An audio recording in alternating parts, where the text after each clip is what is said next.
Broadcasting live from the ESPN 690 Anajar and Levine Studios. This is Action Sports Jacks with Brent Martineau. Welcome aboard here on a Wednesday, everybody, and we've got some rain on the south side. We call this the south side, right? Not very good with directions. It's about the south side. I mean, I think Southside Boulevard. Yeah, We're not we're not far away from Southside Boulevard as like the drone would fly. Yeah. You say as the crow would fly. Now we say the drone would fly. That's 2022. You got to switch it up. It's funny about this town. You get someone who moves here, and they're looking around the map, and they're like, "Oh, there's a west side." So they say east side, and everyone looks at them like, "What are you talking about? what east side? What are you talking about?" Yeah, that's true. Brent Martineau, Aaron Schachter, Casey Kurtz here on a Wednesday, and it's a rainy one, so be careful out there as the storms start flying around. As it's been a rainy couple of weeks. Go away for the Action Sports Jacks Dream 18 in a couple of weeks. We can't have rain. We don't want that. I think you're in the wrong state, buddy. Yeah, it's been actually, I do put the golf tournament in the rainiest season. But there comes, there's a couple of reasons for that, right? One reason is the golf course is cheaper and available at that time. Another reason is, even though it's the start of football season and it's crazy and hectic, I need all the months leading up to it to put the tournament together, at least the nuts and bolts of it. So that is why. And I'm about to share on social media, our new hats are in from Dome Hats. As you guys are messing around the camera, get a shot of that. You like the hat, Schachter? Yeah, he likes them. So we're off and running. You can still register for the Action Sports Jacks Stream 18 at actionsportsjackstream18.com, by the way, as we start the show with a promotion. That's probably not good radio 101. Right now, you're tinkering. You're just shaking your heads. You are tinkering with the video feed. You don't like it. No, it's you're not mad. good. Keep going. I can carry the show for a couple of minutes. It's important that I'm here for you, Brent. I want to support you in every way, emotionally, intellectually, physically. I'm here to support you. Well, thank you very much. Not doing a great job, though. Fix the damn camera if you want. I need you in a good place. Like, what's the Casey meter at today? If I have to describe a Schachter meter next, I mean, we got to do this on a daily basis here. Never know what we're gonna get. But we do have some storms tinkering with some of our things that we like to do here on ESPN 690. All right, Jags have no kickers. I mean, what the heck? Here we go. I thought the kicker thing was solved. Thought it was done. I thought we were done with the kickers. We had like 4 guys on the roster who could kick the thing. Let's go. I get a heads up around like 12:15 today that they were cutting 5 guys. I'm like, okay, well, that makes some sense, right? Because they're going to pick up on the waiver wire. They like it. They've got the number 1 spot. And James McCourt's on there. And I'm like, wait a minute, this is going to be a typo. James McCourt got cut. And then Jake Verity's, wait a minute, both of them got cut? They going no kicker? Yeah. Again? We're going to bring in 6 kickers now. 6 of them. What is going on in Jacksonville? And by the way, I feel bad for all our Irish friends and James McCourt. Man, we're going to raise a Guinness to that guy. Not anymore. James McCourt, I mean, gosh, I had given him the job. I'm sorry, James. What else did you want James to do? That's a question for Doug, He goes 2 for 2. Yeah. He goes 8 for 8 in practice. I think he kicked well in practice yesterday, too. Looked good. Like, what did you want James McCourt to do? Like, I don't get, like, Tim Jones did everything he could do to make the team. He made the team. Yeah. James McCourt, I thought, in a week's time, did everything he could do to make the team, and he still doesn't make the team. It's confusing. It's a mystery to me why James McCourt's not the kicker, really. Maybe there's a new rule where you take, like, the kids' football thing, and they go 4th down, going or throwing. And we're just going to go or throw. We're not going to kick anymore. I mean, how stunning, seriously. That's crazy. It's how mystifying. Stunning is that? Like, that's James McCourt. We'll get to the guys they picked up in a minute. They added the kicker. But I think we need to, like, dedicate. All the talk we've done on kickers, we need to dedicate a few minutes to my man James McCourt, who I just met last week. I mean, he looked poised for a long, fruitful kicking career here on the First Coast. I'm trying to come up with reasons why. Well, you listed the reasons why he would be here. But you're right. I haven't heard anything, or you haven't heard anything as to why he wouldn't. Not only him, by the way, but Verity, too. Yeah, and I mean, like, I would have probably cut Verity before but they kept because them both. he missed the kick. But they kept them both. No, Yeah. it wasn't even like that he missed the kick. I would just say McCourt has proven it. He won the job between the two of you, even though I know you only got a small sample. Very small sample, yeah. But the bottom line is McCourt had done such a good job that I was like, well, listen, the guy earned the job. You got to get rid of the other kicker. I mean, what else you want to do? Circumstances Get rid of are both circumstances. of them. What they want to do is get rid of both. And they kept both of them, and then they got rid of both of them. Yeah, man. Well, Listen, clearly, I just spent the whole day yesterday praising Doug Peterson and Trent Baalke. So I'm still on your team, guys. But this is a head scratcher for me. well, I mean, clearly they knew yesterday, right? Yeah, they knew what they were doing here. Like they were waiting for somebody to get cut. Yeah, this was a strategic wait. We just don't understand why at this point. I mean, by the way, like I don't think Adam Vinatieri 10 years ago was getting cut. Like he's not coming available. Like, Right. They didn't sign that guy. You're not going to find a Pro Bowler sitting around waiting for you.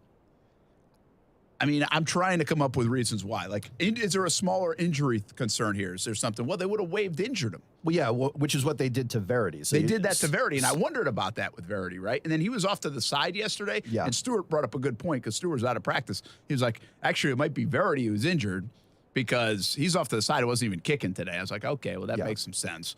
But And then what bad timing for Verity to have to be going through an injury when he's got his big shot. well, sometimes it's better. You at least get a paycheck out of it. Yeah, I guess he did get paid for the couple of days he was here. So Jonathan Cordell, and I had not seen this yet from I was in meetings all day, so I guess special teams coordinator said today that they had eyes on this kicker. So they had been watching him for a bit. Yeah, which I thought would happen with Verity. Right. And maybe it did to a lesser degree. Which is why they brought him in like right after. So, but again, isn't it hard to cut a guy when, I mean, I guess if you like a guy, if you like this kicker better than the other kicker and he's higher on your list, like, It is what it is. I see like a board in their office. Just an overall ranking of kickers who are accountants. Well, I would imagine that. I mean, Yeah. you're going to have a board, and obviously Matthew Wright isn't near the top of the list, Apparently right? not, no. But you have that in every position as they're going to make cuts, and they spent a lot of time talking about this stuff yesterday. Yeah. They still thought there was somebody out there on their board, like in their list. I mean, clearly they that went and could got him. get waived, and they did that. They went and got him. So thanks, Jonathan, for the I hadn't heard from the coordinators who talked earlier today. Yet Trevor Lawrence will talk in about an hour to the media. The schedule's all out of whack. Some late afternoon conversations and practices, and right now the Jags just moved inside actually to Daly's place because of the weather. You can probably hear. I mean, right now I feel like we're in a cave. Yeah, Because sometimes you can see the light coming in from outside. Right now, Right now. it's like we're doing a show at 2 a.m. it really is like nighttime outside. And of course, Casey's like, he must think he's in the shower. He's in the pitch black over there. If he had it his way, those lights would be off everywhere he went. Are you saving electricity over there, Casey?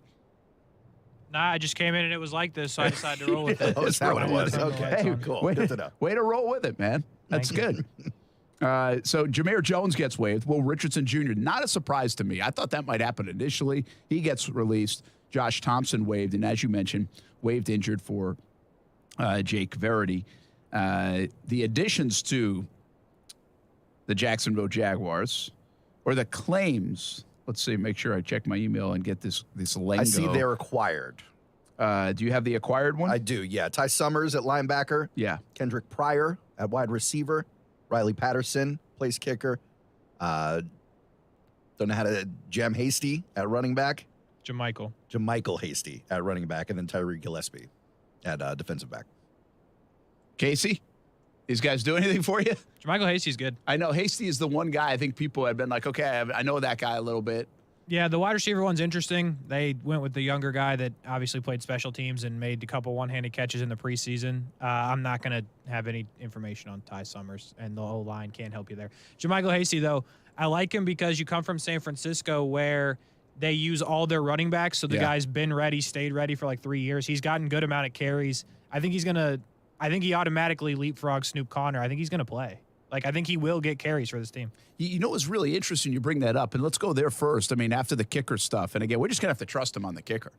But, I mean, James McCourt might still be available anyway at some point, so we'll trust him on that. But you bring up a good point about running back. The last thing you said there, Snoop Connor. Did you get the sense yesterday that, like, Baalke and Peterson, they met with Connor yesterday morning? That's what they said in that presser. And what did they tell him? Like, hey, dude, you got some work to do, right? I mean, isn't that what you kind of gather from it, Casey? Yeah, probably we're bringing in a dude. We're likely to look to bring in a dude that because we're not sure where you are. But yeah, I mean, there's still work to be done there, and I don't know how they could trust like. If my options are guy that scored touchdowns in the NFL or Snoop Connor for week 1 goal line carries, you're going to give me JaMycal Hasty. JaMycal Hasty, by the way, with 2 career touchdowns. Give me a little more on Hasty. Hasty. It's not like a long list for Hasty. He's got 2 years in the league. His first year more active than the second. Last year he had 16 carries and 23 receptions. So it's not like you're bringing in some like veteran over here. Well, and that's the nature of the wire. I mean, you're not going to have somebody like Kenyon Drake, that's available. Yeah, I'm just saying career 55 rushes is you're not bringing in some veteran like we were talking about. Maybe the team looking for some older guys to be in some of these younger rooms. That's not what you're getting with JaMycal. Yeah, and I think Casey brings up a good point, though. He's been in that system. He's been around it, right? He's ready to go. He's been involved. They utilize their backs, even if it's just a rep here, a rep there. But probably in practice, it's more reps. All those things add up. Certainly like what San Francisco does. I was going to say, well, the way they run the football, right? Yeah. So if they like them enough to keep them, but then they ran out of room for them, whatever it might be, however, the reason they came to the point that they were getting rid of them. And the Jags, obviously, with the waiver. What's intriguing about the Jags sitting at number 1 on the waiver wire is they must really like somebody. Like, you must really like somebody to bring them in. And the Jags used it 5 times today. Oh, yeah. So they must really like somebody and covet them because you would much rather stay with somebody that you've been working with for the last month. Yeah, that's all companies. If all things were even. That's not even just sports. It's like if you have the opportunity to promote from within or go spend money to recruit someone, you're promoting from within. But I think this does go back to Snoop Connor, and I want to get you guys' thoughts. Like Snoop Connor coming out of college, he's a 5th-round draft pick, which 5th-round draft picks, just ask my old co-host of this show, can be a crapshoot. That's what I used to tell him. And you just don't know what you're going to get. Like, you might find a diamond in the rough, but they're not like, they're not bona fide starters around the league. They're very special teams-ish. Like, you just hope that you can develop a little bit. And I'm going to assume the hit and miss rate, the miss rate's probably higher, sure, right? Just from logical standpoint. But there was a golden opportunity this last month for Snoop Connor to really hey, look at me. He got a lot of reps, got a lot of practice reps. With James Robinson not in games, he got a lot of game reps. They weren't going to work ETN to the bone. So I didn't see much. I'm not surprised that I almost wonder if his spot's in jeopardy. Is he going to be like an inactive guy on Sundays for the Jacksonville Jaguars? Does he have a lot to prove once he gets an opportunity? Could Hasty just leapfrog him in this situation and be your third back all of a sudden? I don't know. We'll see. But I didn't see a lot from Snoop Connor. I really didn't. I didn't see a lot wrong, but I wasn't super impressed. And there are times where there are guys you get impressed with. I was impressed with Israel Antoine, didn't even make the roster. But we were impressed with Tim Jones. He makes the roster. Yeah. Snoop Connor, outside of being a 5th-round draft pick, he gave you no indication of why you're keeping him on the roster. Casey, would you see a situation where Hasty could even leapfrog and play in time, and Snoop Connor's like an odd man out, not necessarily gone, but at least an odd man out from an active right? Remember, they're only going to keep 45 guys active on a game day. Yeah, why wouldn't he? What would be the reason to keep Snoop Connor over a guy that's played in the league for 2 years? Yeah. You don't really claim a guy to not now, have him play. I guess what I'm asking you guys, and you guys watch the games, and you see it from a little different vantage point too, and admittedly, because I'm on the sideline, and that is a different vantage point for some things. Did you see something, Casey, out of Snoop Connor that you liked? Was there a run you can remember? Was there a style of tough run that he had? I mean, I know he's running against a makeshift offensive line last week, but he had other reps with starting offensive linemen. He got a lot of reps at that first game, right? When Fortner and Walker Little played in Canton, Ohio. I think that was one of his best runs he had in Canton, Ohio. That's the only thing I remember from him in August. Yeah, to be honest, what I remember is actually talking with your son about why did he miss that hole that was wide open? Why is he running into linemen? That's actually the conversation that me and Ty had. And then me and Brian had a similar conversation against the Steelers. So there was a couple of runs, the Hall of Fame game, there was one against the Steelers. I think I remember where he at least put somebody down. But more time than not, I remember saying, why is the hole wide open and he's running into a lineman? So I think Hasty has an opportunity to leapfrog Snoop, but only under the circumstance of the Jags passing with the backs more so than they had been, only because this is really a specialty for Hasty. A couple of things to watch out for him, though. He had a problem holding on to the ball. 3 fumbles in San Francisco. Ooh. 2 last year, by the way. That's more fumbles than touchdowns during his time in San Francisco. That's not good. More targets than rushes last year. So definitely used out of the backfield on passing attempts, but not really showing much on the ground there. Can you give me more? Like, where's he from? Where'd he go to school? Like, where's this guy? Baylor. He went to Baylor? Yeah. Yeah, 25 years old. Like, was he, I mean, was there anything heralded about him? I mean, is he No, he was just. the guy? What just happened? Okay. Yeah, no. Crazy storm outside. It's Yeah, Armageddon I around lost here. something in here, so I was wondering what happened. No, like he was just they drafted him kind of in a Snoop Connor situation, and as it happens in San Francisco, you get to eventually carry the ball. Somebody gets hurt. Yeah, exactly. They And- got the equipment manager out there with 3 rushes a game. So. Yeah, I mean he was okay. Again, he's not great to Aaron's point, but he scored 2 more touchdowns than Snoop Connor. He's had Accurate, 55 more yes. carries than Snoop Connor. You know what I Been mean? through it before. He's Yeah. been through it. So Yeah. I think he's young enough to the point where why would you not put him in over Snoop Connor? Like, what is Snoop Connor? What have you trusted from him? I don't know. They might have more of an answer than I do. But I think if you have a guy with experience who's played and who's scored and apparently who's fumbled, you put him in.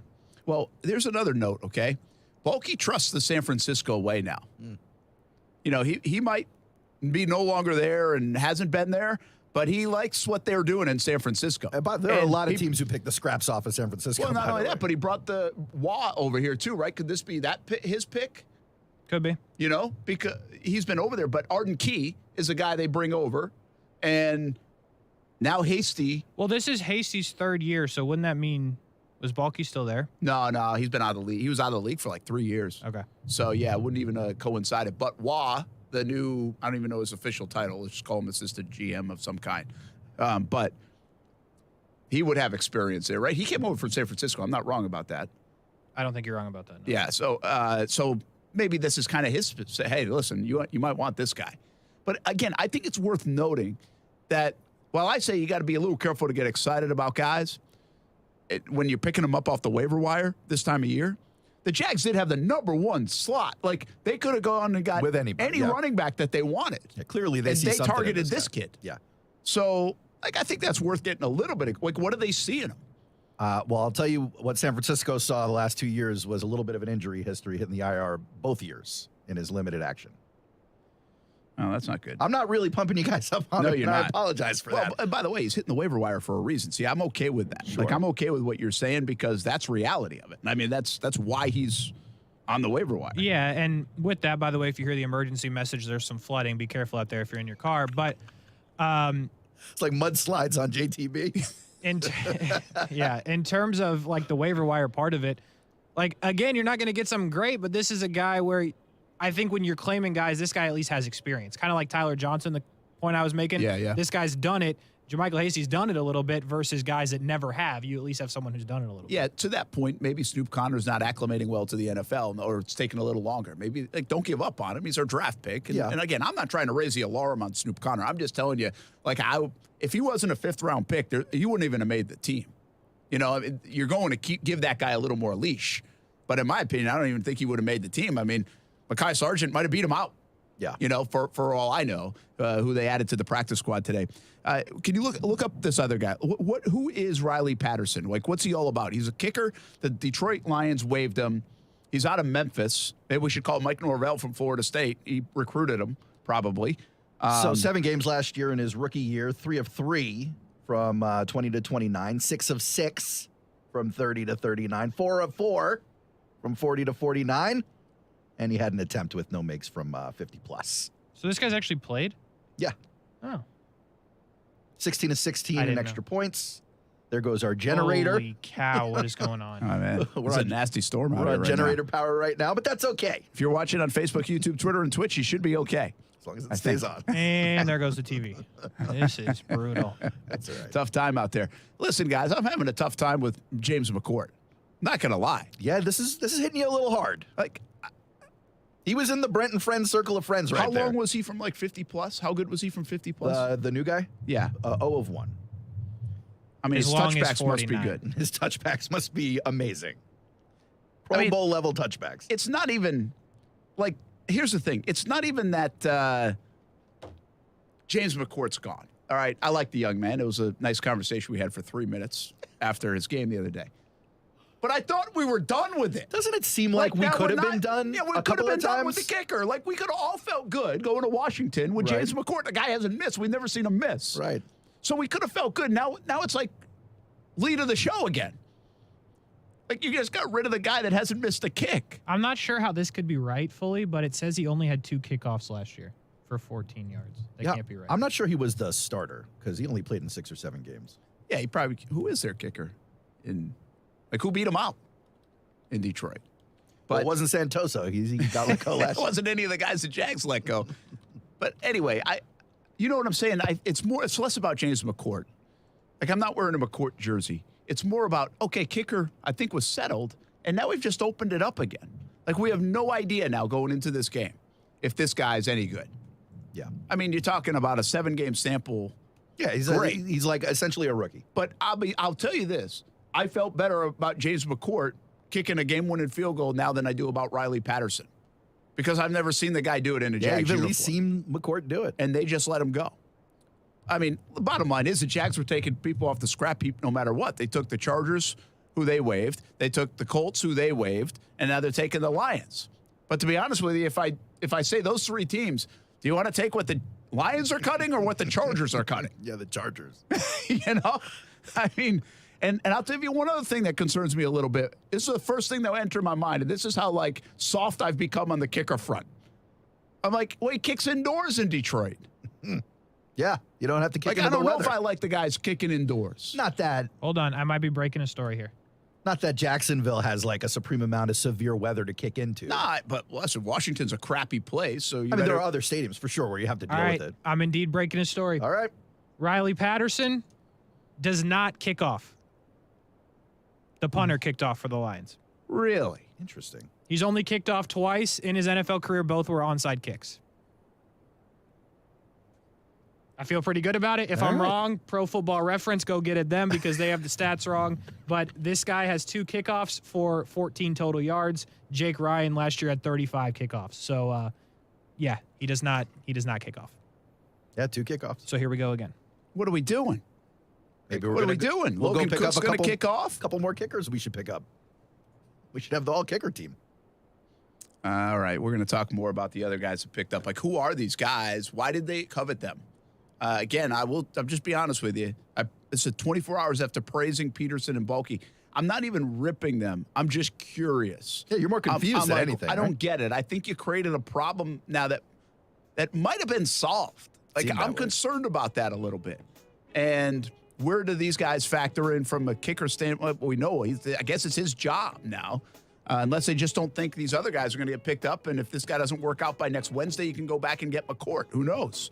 But I thought we had a pretty good thing going with James. We thought it was bad that we'd have to go out and get Matthew Wright back. What if they went out and got McCourt back in 3 weeks? That'd be insane. And then the running back room is interesting for Snoop Connor now after the hasty pickup. But who are these other guys? Why didn't they go after a Tyler Johnson? Why didn't they make a splash for a bigger name? Like, why do we have to Wikipedia and Google these guys? Is that a good thing or a bad thing? I guess we're going to go to Mike Borish because there's a tornado warning in the area. So instead of going to break, we're going to go downstairs to First Alert Chief Meteorologist Mike Borish. Keep you safe here. Do we have Borish right away? All right, we're going to play Borish and take him live.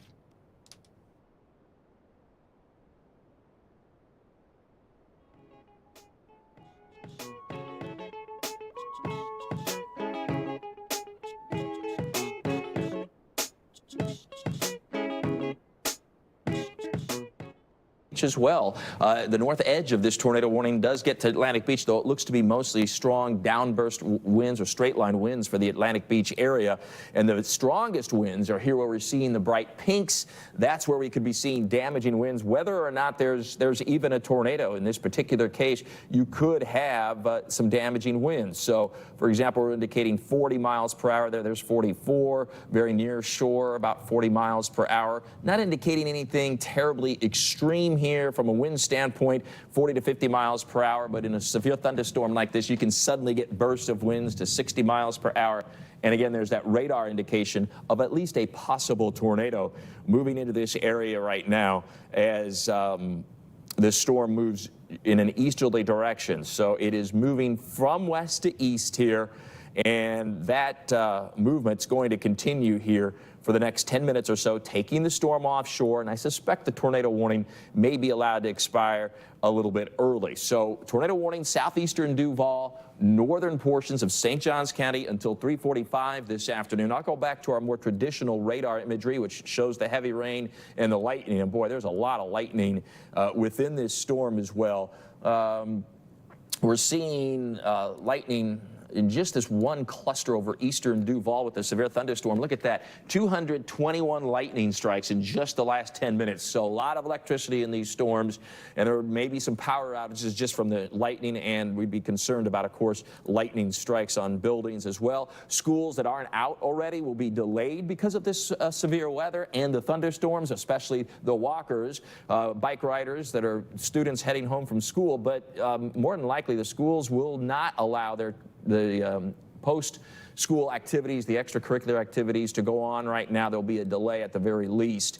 In the meantime, there's a severe thunderstorm warning in our southeastern Georgia viewing area. This is for eastern parts of Camden County up into eastern Glynn County. This does include Brunswick. Some very intense thunderstorms are moving through here and will have the potential to produce damaging winds as they head generally eastbound at about 15 to 20 miles per hour. The southern end of this line will be into Harriet's Bluff at 3:47, Cumberland Island at 4:14, and Elliott's Bluff by about 4:26. So we also have severe weather in our southeastern Georgia viewing area. And then we come down to the tornado warning now that is in effect for eastern and southeastern portions of Duval County into far northern St. Johns County. That storm looks to me like it's weakened just a bit since the tornado warning was issued. But the heavy rain extends to St. Augustine and other storms now over southwestern parts of Duval and northern Clay County that are very strong from Middleburg eastward to just north of Green Cove Springs. And then in southwestern Duval County, we're looking at some heavy storms right along Highway 301, a little south of Baldwin, and headed eastbound there too. So we've got an update on the severe thunderstorm warning the way it looks. So we'll take a look at that right now. And this severe thunderstorm warning now is in effect for Camden and Glynn County. It's been extended until 4 o'clock this afternoon for Camden County. There where you see the yellow flashing, that's because of this really intense storm just south of Woodbine, headed toward the east. I tell you what, travel out of Jacksonville, not easy right now, whether you're going north on I-95 or south on I-95. Very intense storms, so very slow go when it comes to travel and the afternoon commute, of course. And in the meantime, the reason we're on the air right now is a tornado warning that's in effect for far southeastern Duval and far northern portions of St. Johns County, which is combined with the severe thunderstorm warning. This storm has moved over CBS 47 and Fox 30 Action News Jax in the last few minutes, dumping over an inch of rain in a very short period of time.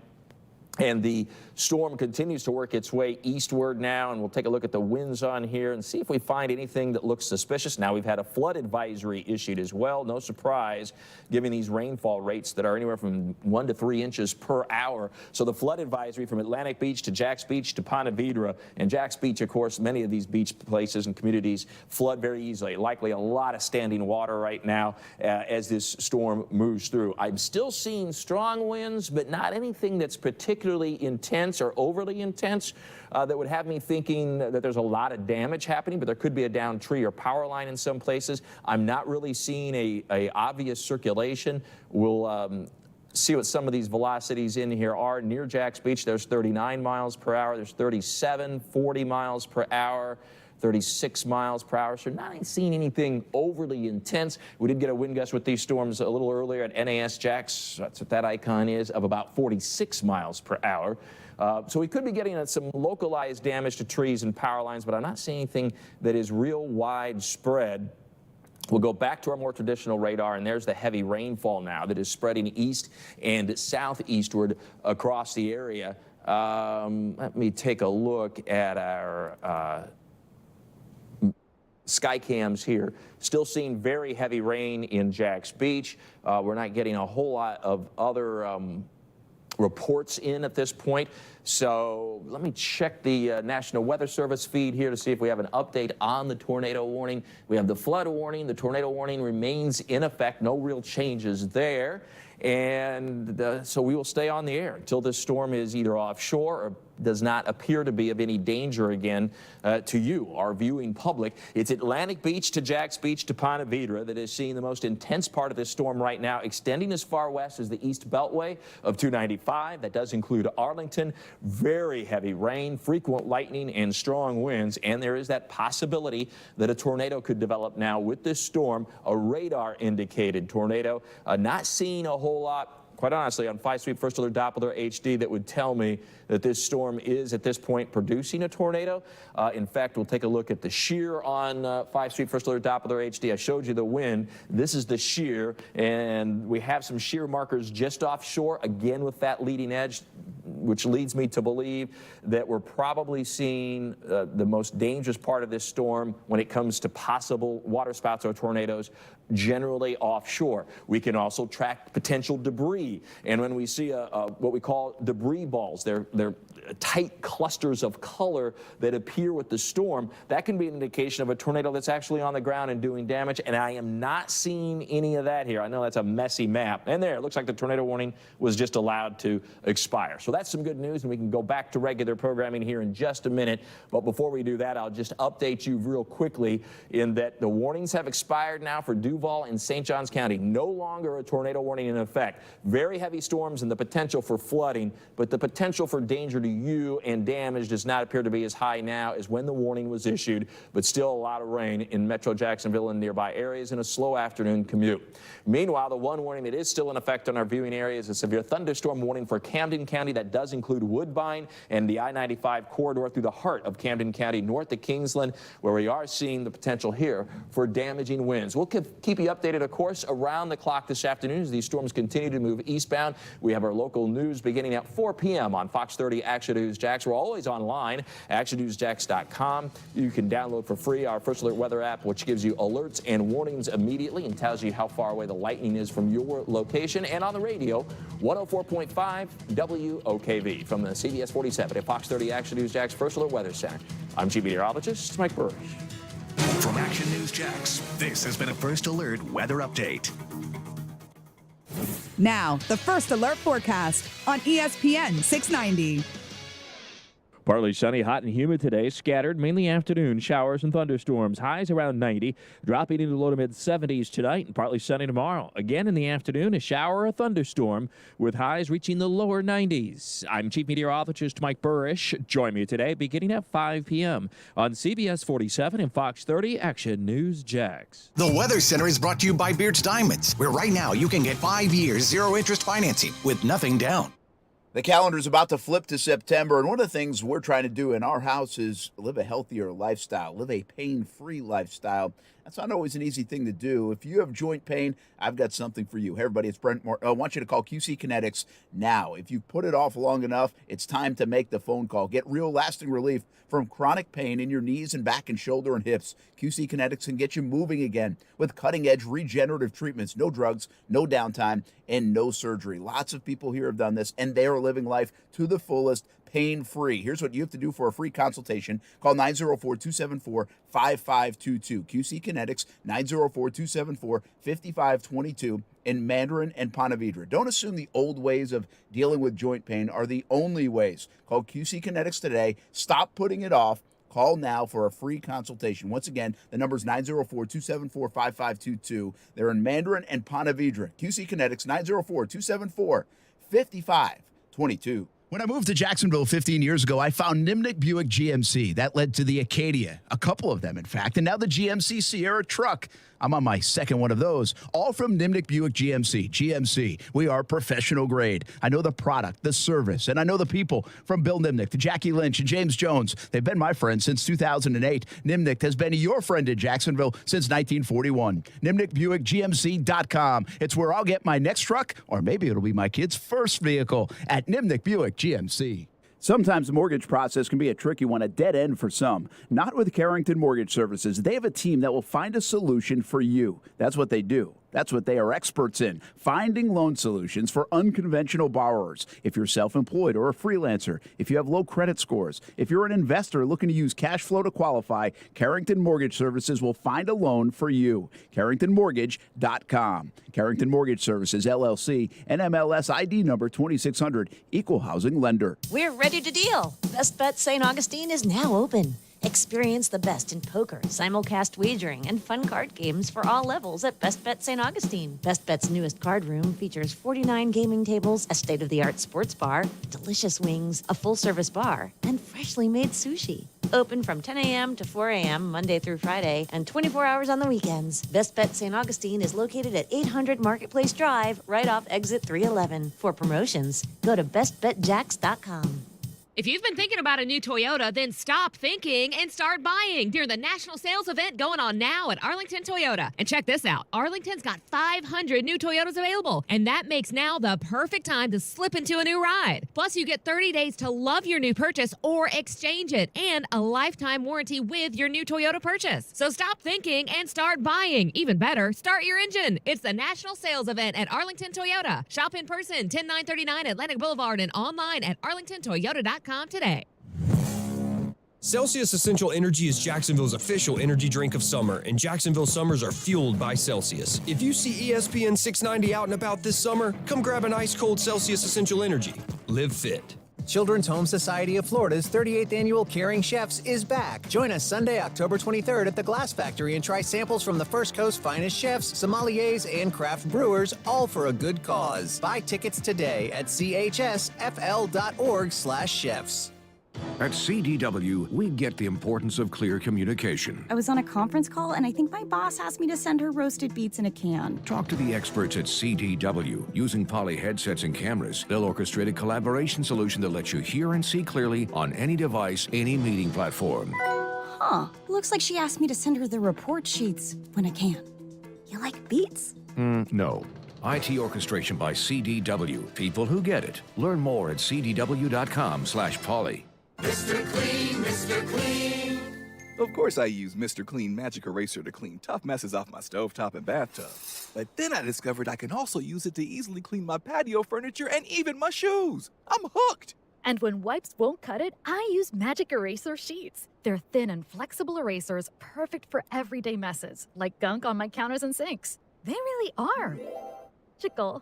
The reviews are in. Mr. Clean Magic Eraser and Sheets make cleaning look easy. This year, CGC Water Treatment is celebrating 75 years in business. Happy anniversary to them. Put their experience to work for you. Discover how good your water can be with a new Connecticut softener and drinking water system. I've had mine for a handful of years now. Absolutely love it at the house. Connecticut's twin tank, non-electric softeners are the most efficient softeners available, and their drinking water systems remove up to 99% of contaminants. If you're not filtering your water, you are the filter. Don't be the filter. Call today and save hundreds, even thousands on a complete home solution for city and well water. Financing available with approved credit. And because the professionals at CGC Water are committed to being your go-to water experts, you can trust their master plumber with all your plumbing needs as well. Call 904-552-1242 or visit cgcwater.com. Right now, you can take advantage of the $75 drain cleaning special. Call for details. CGC Water Treatment are proud partners of the Jacksonville Jaguars, and I'm a proud customer of CGC Water Treatment, your local independent Connecticut dealer.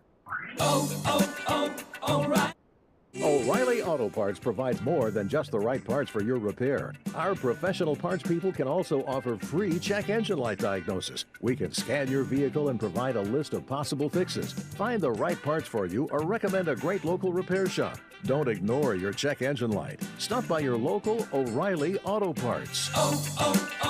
O'Reilly Auto Parts.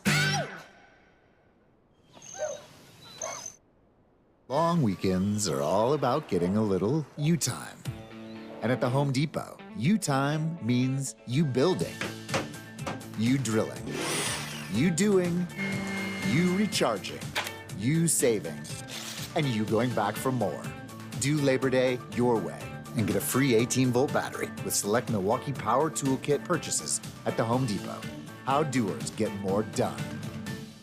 If you play a sport or coach a sport or watch a sport in Jacksonville, there's a really good chance that uniform was ordered through Baker Sports. Look good, feel good, play good. Custom sports apparel at Baker Sports since 1997 and a staff that really wants to help. They are experts in the business and make outfitting your team a seamless endeavor. The homegrown Jacksonville business is now the top choice for apparel all over the Southeast. Baker Sports, uniforms, hats, shoes, embroidery, screen printing, and 3D printing. They do it all at Baker Sports, helping make your team look good.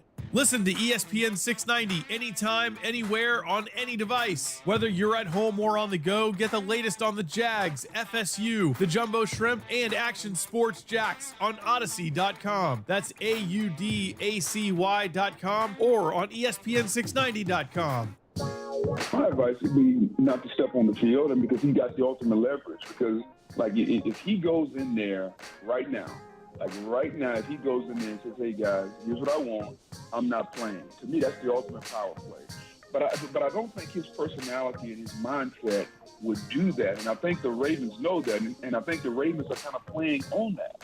Because if they had any inclination or any thought process that he would do that, I think there would be more motivation to get this deal done. You know, it's funny. I went a lot of different ways here. I was like, that sounds like Bucky Brooks for a moment. Oh. And then that sounds like, I don't know who that was. Is it, I'm going to guess RG3 because I'm still kind of getting used to his voice. Booger McFarland. That was Booger? Yeah. Yeah, I think RG3 is a little more up in the register a little bit. I know my voice is a little like I got fighting a little something. Maybe my ears are too. Because I usually can tell what Booger is. Got a little fluid in there. Wow. That was bad, Brent. That is very disappointing. That was very disappointing. Sorry. Thanks for hanging with us, by the way, through the tornado warning. Got the chance to get Mike Burrish, the latest for you. And obviously it expired before 3:45 in Duval County and St. Johns County. So that's good news. It got out of here in a hurry. And stay safe out there, though. Obviously, the storms are pretty nasty right now. And now we can get back to talking some sports. So let's do that. Brent Ortno, Aaron Schachter, Casey Kurtz, and talk about the Jags and who they acquired off the waiver wire. They used 5 of their buttons. You know? Yeah, they went shopping. They went shopping. That, by the way, that's an enormous amount. Oh, yeah.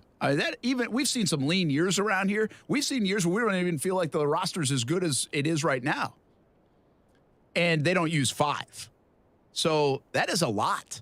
They must have really coveted guys from a special team standpoint. And how disappointed were you, Casey? No Tyler Johnson. I know you wanted him. I think the fan base wanted to take a look at him from a receiving standpoint. And what we're getting in basically is, well, he wouldn't have helped you out much in special teams. And obviously that's where the Jags were looking. I mean, semi-disappointed. He didn't get far because he ended up with Houston. But they were third, right? I think on the waiver wire. Yes, they would have been third. So, yeah, I mean, I don't know. I mean, if you're going to serve as a backup and play special teams, that probably wasn't your guy. Obviously, it wasn't your guy because they make that decision. Low-key, though, I like what Houston's doing and some of the players they have now. But, I guess we'll have to play him 2 times a year, and hopefully he doesn't burn us. So what do we know about Kendrick Pryor? Steve, who checks in from time to time through tunnels in his truck, was tweeting at us saying this Kendrick Pryor guy is the guy that Zach Taylor joked about before his news conference today that I can't believe press picked him up, his brother, in Jacksonville. So I think they like this kid, but they obviously have an embarrassment of riches. And he had a nice preseason, Casey, it sounds like. Yeah, he was all right. He made a couple of one-handers, which were the highlight plays, but he's quick. Again, I don't know how much time he's actually going to get on the field, as we've documented, but I think probably a special teams play here. But if Zach Taylor wanted to keep him and Press Taylor stole him, I'm all for it. I'm all for a little controversy at Thanksgiving. 24 years old. Is a nice young kid. 5'11", 187. Might have had some inside info over there between Zach and Press. Once again, though, the wide receiver room is the smallest in the league. Yeah. If you had a guy that's 5'11". Yeah, and by the way, he's one of the taller guys in the room. So he's a small, quick guy. Is that a good way to say it? Yeah. That's what it seems like, yeah. I will say this. We were talking about Preston Williams, and we're talking about the different guys they could get. And we said that. I think there is a factor. I was interested to see what this guy height and weight was and what his skill set is because I wanted to see how much it might offset what they already have. Now, it might just buffer what they already have. You can't have enough speed. So if you're just getting fast guys, that's okay. You're not going to ever say, hey, Brent, that's a bad idea. Sure. Right? So that was the knock on Tyler Johnson. Let's be honest. He's not fast, and that's probably why he's having a hard time staying on the team right now, because people want speed. They want bigger, stronger, faster in every walk of life. Surprised they don't want bigger, stronger, faster here on the radio. Ain't getting it. It's the one area it doesn't matter still. Ain't getting it here. It's okay. But so I get why again, special teams super important here when you're talking about this stuff. And so maybe he's a good special teamer, but I always say, listen, I'm not going to fool you, the listener, the viewer here, that I know this guy's a great special teamer. Like, I don't know what the hell that even means. So, but he's fast, so that could be a good thing. But the 5'11's interesting. I thought, too, they would try to find a bigger wide receiver for the red zone. I still don't know who the Jags scare you with in the red zone. Is it the route running of Christian Kirk? Is it the ability of ETN to catch it as well? Does Zay Jones scare you in the red zone? I don't think so. Does Marvin Jones scare you? You can go up and get it a little bit. Does Agnew? No. Does your tight end? Not really. So where are you in the red zone? And this was a problem spot, by the way, during practice and the games, is the red zone. Did the Jags have a little bit of an issue from a target standpoint in the red zone? And they certainly didn't look like they addressed it here on the waiver wire. I mean, when you're talking about receivers creating separation, you got a few guys on this team who are really capable of that, and Christian Kirk, Zay Jones, and a guy like Evan Ingram. But when you're 20 yards out of the end zone, it makes sense that you're going to see some of that. When you're 5 yards out, I mean, how much separation are you going to get with a route? You got 11 guys up on your face. Well, the tacticians come into play now. You look at the Wes Welkers over the years and what they could do around the goal line, or, guys like Edelman. I kind of look at Kirk as he is that good with his feet. Oh, yeah. That was one of the eye-popping things I saw. I look for stuff to really jump out at you, and I'm a big believer in Kirk after watching him the last month. And so I think he can be a factor down there because he can beat you off the line, right? So he beats you off the line with a move, and boom, it's over. So if guys like Kirk and Ingram can make that separation within their route or within their tree of routes, within that 5-10 yards into the end zone, then do you really need a guy who can go up and get it on a fade to the corner? And maybe not, because Casey, as we've talked about before, this has been an overplayed part of what we thought the Jags could do in the past. They had a guy like Colin Johnson. You're like, this guy's going to kill it in the red zone. He didn't even really make the team. So, well, not really didn't make the team. He really did not make the team. He plays for the Giants. Well, I couldn't remember how long he made the team for. That's why I was saying, he might have made the team initially, then got cut, but I couldn't really remember. So, yeah, he and now he's not making it with the Giants. So we could be overplaying that part of it, is what I'm saying. And maybe we are, but that's the area where also the Jags are struggling. And so if they have one of the shortest wide receiver units in the league, and they're also struggling in the red zone, I mean, we could draw a correlation there, Casey. Yeah, they're going to do, I'm telling you, they're going to do the old leapfrog. Somebody's going to get on somebody's shoulders, they're going to make a play. But yeah, we'll find out, right? Because now they've gone all in on the small guy receiver method. So we'll see if it really is a problem. But I'd like to believe when you get James Robinson back and, you get back to full strength running the football and you're on the one, they're just going to run it. Well, and I think you brought up a point that I echoed yesterday that I think is right now a bit of a problem for the Jags, and that's the power running game. I don't know what to expect out of the power running game from their offensive line because they haven't played together a bunch. We're seeing Ben Barch in there. We're seeing Luke Fortner in there. They're going to move the pile. Brandon Sheriff, run to his side. That should be okay. But what can we expect from the offensive line in the power run game? What can we expect from James Robinson in the power run game? And so when I think power run game, I'm thinking third and short, and I'm thinking goal line. Yeah. Right? And so that's a red zone area. I think right now the biggest concern of this football team is the red zone area. Can they score? And, I mean, that sounds like, holy cow, that is a major issue. But that is a problem that did exist in a lot of practices we saw and in the games. So if there's a trend there that we can latch on to, I'd be, okay, I'm bullish on a lot of things. A lot. But you still eventually have to get in the end zone. Yep. And can the Jags do that from the 12-yard line, from the 6-yard line? Or are they going to be forced to kick a lot of chip shot field goals? And by the way, I'm not worried about the kicker in that instance. Those are easy field goals. I think almost anybody can make them. But you got to get in the end zone. Again, when this team was good in 17, Blake Bortles and that offense was brilliant in the red zone. They were really good. And I would say most teams that do well or have winning records or win games do well in the red zone. I think right now that's a distinct issue or red flag for this Jacksonville Jaguars team. And their strengths versus weaknesses, their personnel I don't think lean right now to, wow, we're going to be really good in the red zone. Yeah. I don't know. I look at this team and I say to myself, how would this team move if they needed 3 to 6 yards, right? And I'm thinking they'd flare out from the backfield with the backs or flare in from the slot or the sidelines with their wide receivers, but they don't go downfield to the yard marker and they're not running up the gut until we know James Robinson is healthy. So if you're playing a team with good coverage linebackers, it really does hamper your ability to move the ball forward. If you're looking at screens to the running back and slants to the wide receivers, you really do need a little more versatility or depth in that route tree. It'll be interesting to see what Peterson rolls out week 1 against the Commanders to see that full playbook. Okay, so the Jags pick up 5 guys. By the way, Steve helping us out. Steve must be like, he must have a jersey for Pryor, Kendrick Pryor, because he's like rolling out stuff left and right Big for us, fan. which we appreciate. The research team, he's part of our ESPN 690 Sports Bureau. And he's got 4.37 yard 40 for Pryor. So that's good. That's fast. I got a question for you guys. Outside of Riley Patterson, because he's the only one, so he has to be a factor. The kicker they picked up from Memphis. Who is going to be the biggest factor, do you believe, out of the guys they picked up? And I know it's a tough one, but let's make a bet bucket wager at the guy that we're going to buy now, right? That will pay off down the road. We got Tyree Gillespie. He's a defensive back out of Missouri. We'll look up more on him as the show goes on. I got some stuff for you. JaMycal Hasty, we've talked about already in the running back room, and we think he might even be able to get ahead of Snoop Connor here in the early going, running back out of Baylor over from San Francisco. Kendrick Pryor, we just talked about. He's a wide receiver out of Wisconsin from Cincinnati. Press Taylor picks off his brother's scrap heap and takes Kendrick Pryor.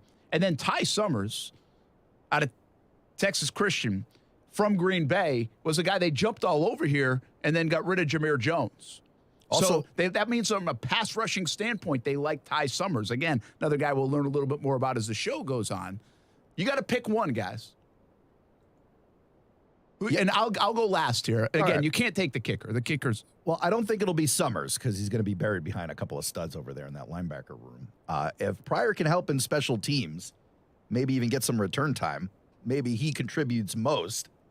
I really don't think JaMycal Hasty is going to see much time. I know you guys have a lot of faith in his ability, especially to leapfrog someone like a Snoop Connor, but I mean, his stats don't bear it out, so I've got to see it before I can believe it.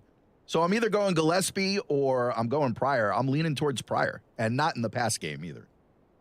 Casey? You going to go Hasty? Yeah, I am. But I think Summers plays the most snaps via special teams and then just in the regular defense. I think that's who plays the most snaps. I think JaMycal Hasty scores 3 touchdowns for this team. You know what's interesting about Summer, and you mentioned it the other day, how sometimes GMs will find a trading partner and kind of stick around a little bit. Yeah. This is the 3rd deal with Green Bay this offseason. Well, it's not really a deal with them, but I get what you're saying. Technically, you got they're picking off. Well, listen, here's what I would say. If you're going to pick people off other teams, pick them off the good ones. Yeah, that's a good place because there's to a start. really good chance they have more good players than everybody else. Yeah, or like learned from good players. Yeah. Okay, so you guys take the receiver and the running back, and by the way, we're all just guessing here. And so, like, I don't know enough about Gillespie. I love what the Jags have at corner already, though they don't have a ton of depth. I'm going to go with you and say Ty Summers too. Well, not with you, but you mentioned Summers. Because I do think he could play a bunch. I think he's going to And play a lot. I'm intrigued because you come at people in waves on the pass rush as well. So he might even be able to get in there that way. Like, there's a really good chance Gillespie, unless somebody gets hurt, he might not even crack the lineup. And you got Trey Herndon in front of you, and there are other people. So I think Summers maybe has a chance here to do some things, make impact plays on special teams. But they must have seen something that they liked from a pass rush ability too, because Jameer Jones had himself a decent camp, made the roster, and then poof, he was gone. Yep. So I'll go with Ty Summers here. We'll be back on ESPN 690.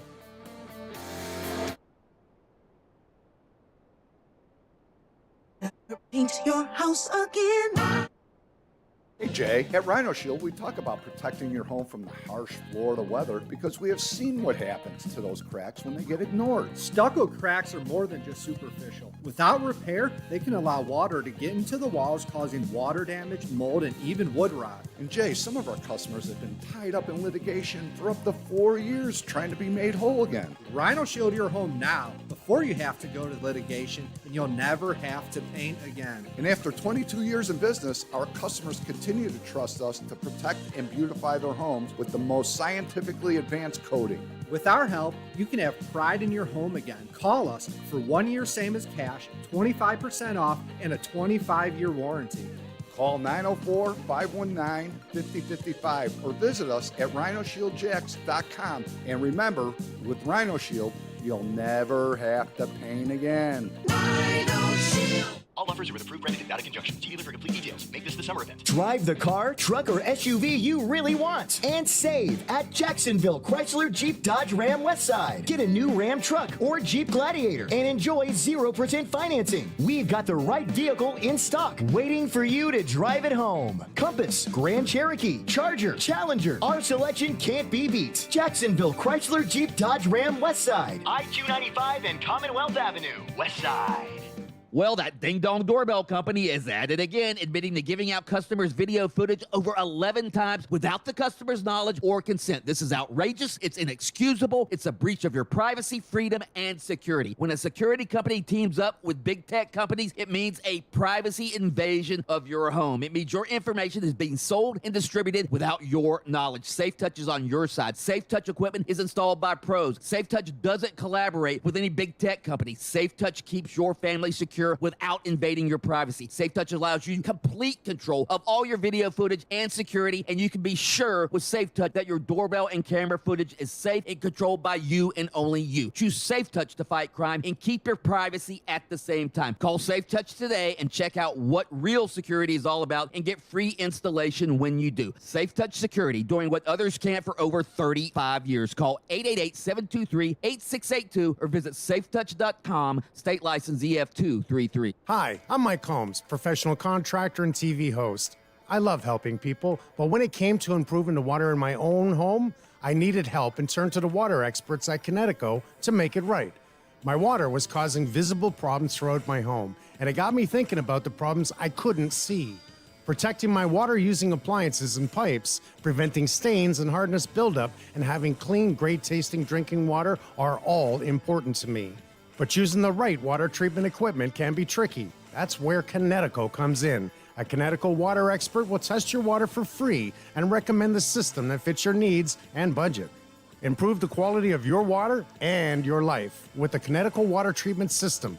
I'm so glad I did. This year, CGC Water Treatment is celebrating 75 years in business. Call 904-552-1242 or visit cgcwater.com for your free assessment. CGC Water Treatment are proud partners of the Jacksonville Jaguars and your local independent Connecticut dealer. When I moved to Jacksonville 15 years ago, I found Nimnik Buick GMC. That led to the Acadia, a couple of them, in fact, and now the GMC Sierra truck. I'm on my second one of those, all from Nimnik Buick GMC. GMC, we are professional grade. I know the product, the service, and I know the people, from Bill Nimnik to Jackie Lynch and James Jones. They've been my friends since 2008. Nimnik has been your friend in Jacksonville since 1941. NimnikBuickGMC.com. It's where I'll get my next truck, or maybe it'll be my kid's first vehicle, at Nimnik Buick GMC. Experience the excitement of our card games at Best Bet Jacksonville and Orange Park. Whether you're a first-timer or an experienced pro, Best Bet's card games offer winning times for all. Best Bet proudly offers easy-to-learn card games like one-card poker, Ultimate Texas Hold'em, Pai Gow, DJ Wild Stud Poker, and more. And our knowledgeable, friendly staff are here to help you have the best time. You must be 18 years or older to play at Best Bet Jacksonville and Orange Park. Learn more at bestbetjacks.com. I wanted to know why some people who get COVID-19 get it so bad. I found out it may be because they have a high risk factor, such as heart disease, diabetes, being overweight, smoking, and asthma. Even if symptoms feel mild, these factors can increase your risk of COVID-19 turning severe. So if you're at high risk and test positive, there are things you can do, like asking your healthcare provider if an authorized oral treatment is right for you. Learn about an option at treatcovid19.com. This message is sponsored by Pfizer. TrackPhone wants to know, are you an influencer, a big live streamer? No? Then guess what? You don't need an endless data plan. Get just the right amount of data with TrackPhone's $40 unlimited talk and text smartphone plan. Now with 8 gigs of high-speed data and unlimited carryover on America's largest, most dependable network, now with 5G. Get the data you need at the price you want. TracFone Wireless. Now you're in control. Available at major retailers. 5G compatible device required. Actual availability, coverage, and speed may vary. See terms and conditions at TracFone.com. Broadcasting live from the ESPN 690 Anajar and Levine studios. Anajar and Levine Accident Attorneys. Call 904-600-4000. That's 904-600-4000. ESPN 690. Jacksonville's home for ESPN Radio. WOKV Jacksonville. Listen live everywhere you go on ESPN690.com. ESPN 690, a Cox Media Group station. Another Serena spotlight in prime time at the U.S. Open tonight. Serena Williams takes on Annette Kontaveit in a second-round matchup. Serena certainly can win tonight and keep her chance at a 24th Grand Slam championship alive, believes ESPN tennis analyst Brad Gilbert. And she's gotten better every day in practice, looked very good in her last match, and I expect her to even play better tonight because I think she'll be freer playing number 2 in the world instead of number 80 in the world. Coverage of Serena's second-round match at the U.S. Open, 7 Eastern, ESPN TV and the ESPN app. NFL, the Eagles traded receiver Jalen Reagor, a 2020 first-round pick, to the Vikings for a 2023 seventh-rounder and a 2024 conditional fourth-rounder. Chargers signed running back Sony Michel, released by the Dolphins earlier this week. He became the Super Bowl champion Rams starter late last season. Orioles promoted top infield prospect Gunnar Henderson to the majors as they continue their playoff push. He was recently ranked as baseball's number 2 prospect overall by ESPN. The 21-year-old Henderson will be eligible to play in the postseason. How would you love a chance to save some money on car insurance? Geico can help. Switch today and see all the ways you could save with great rates and discounts. It's easy. Simply go to geico.com to get a rate quote and get started seeing how much you could save. Broadcasting live from the ESPN 690 Anajar.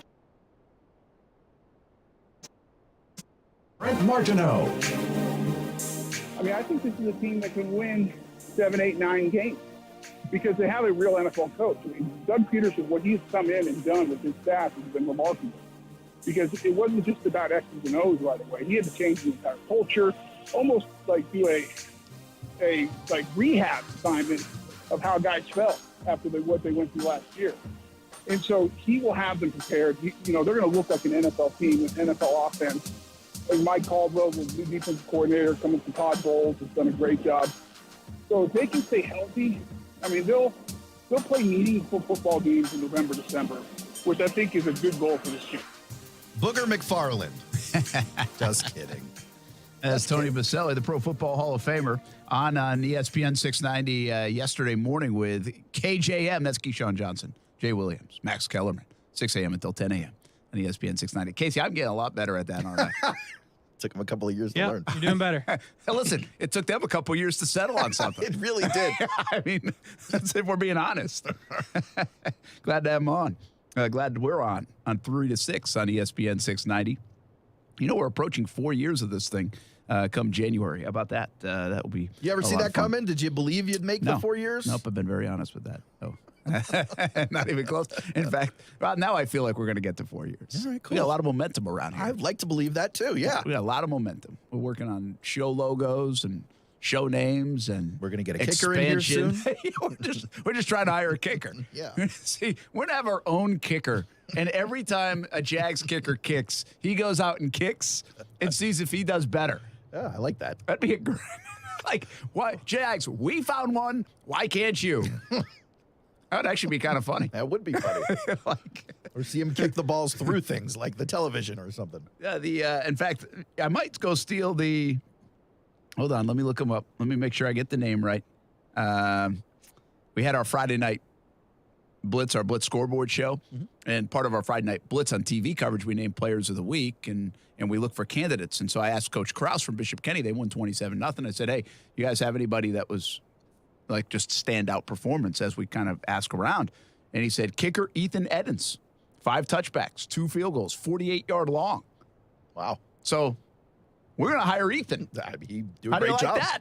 We're going to hire Ethan to kick alongside on Sundays. The official Action Sports Jacks kicker. And by the way, like we could just go to Bishop Kenny. It's right across from the stadium. That's true.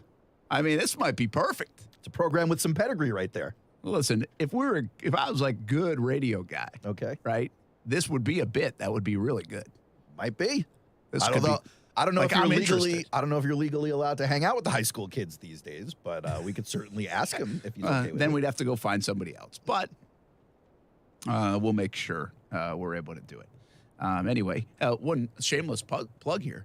Friday nights, folks, let us know. Find me on Twitter or on email, whatever, and let us know who had like an outstanding performance.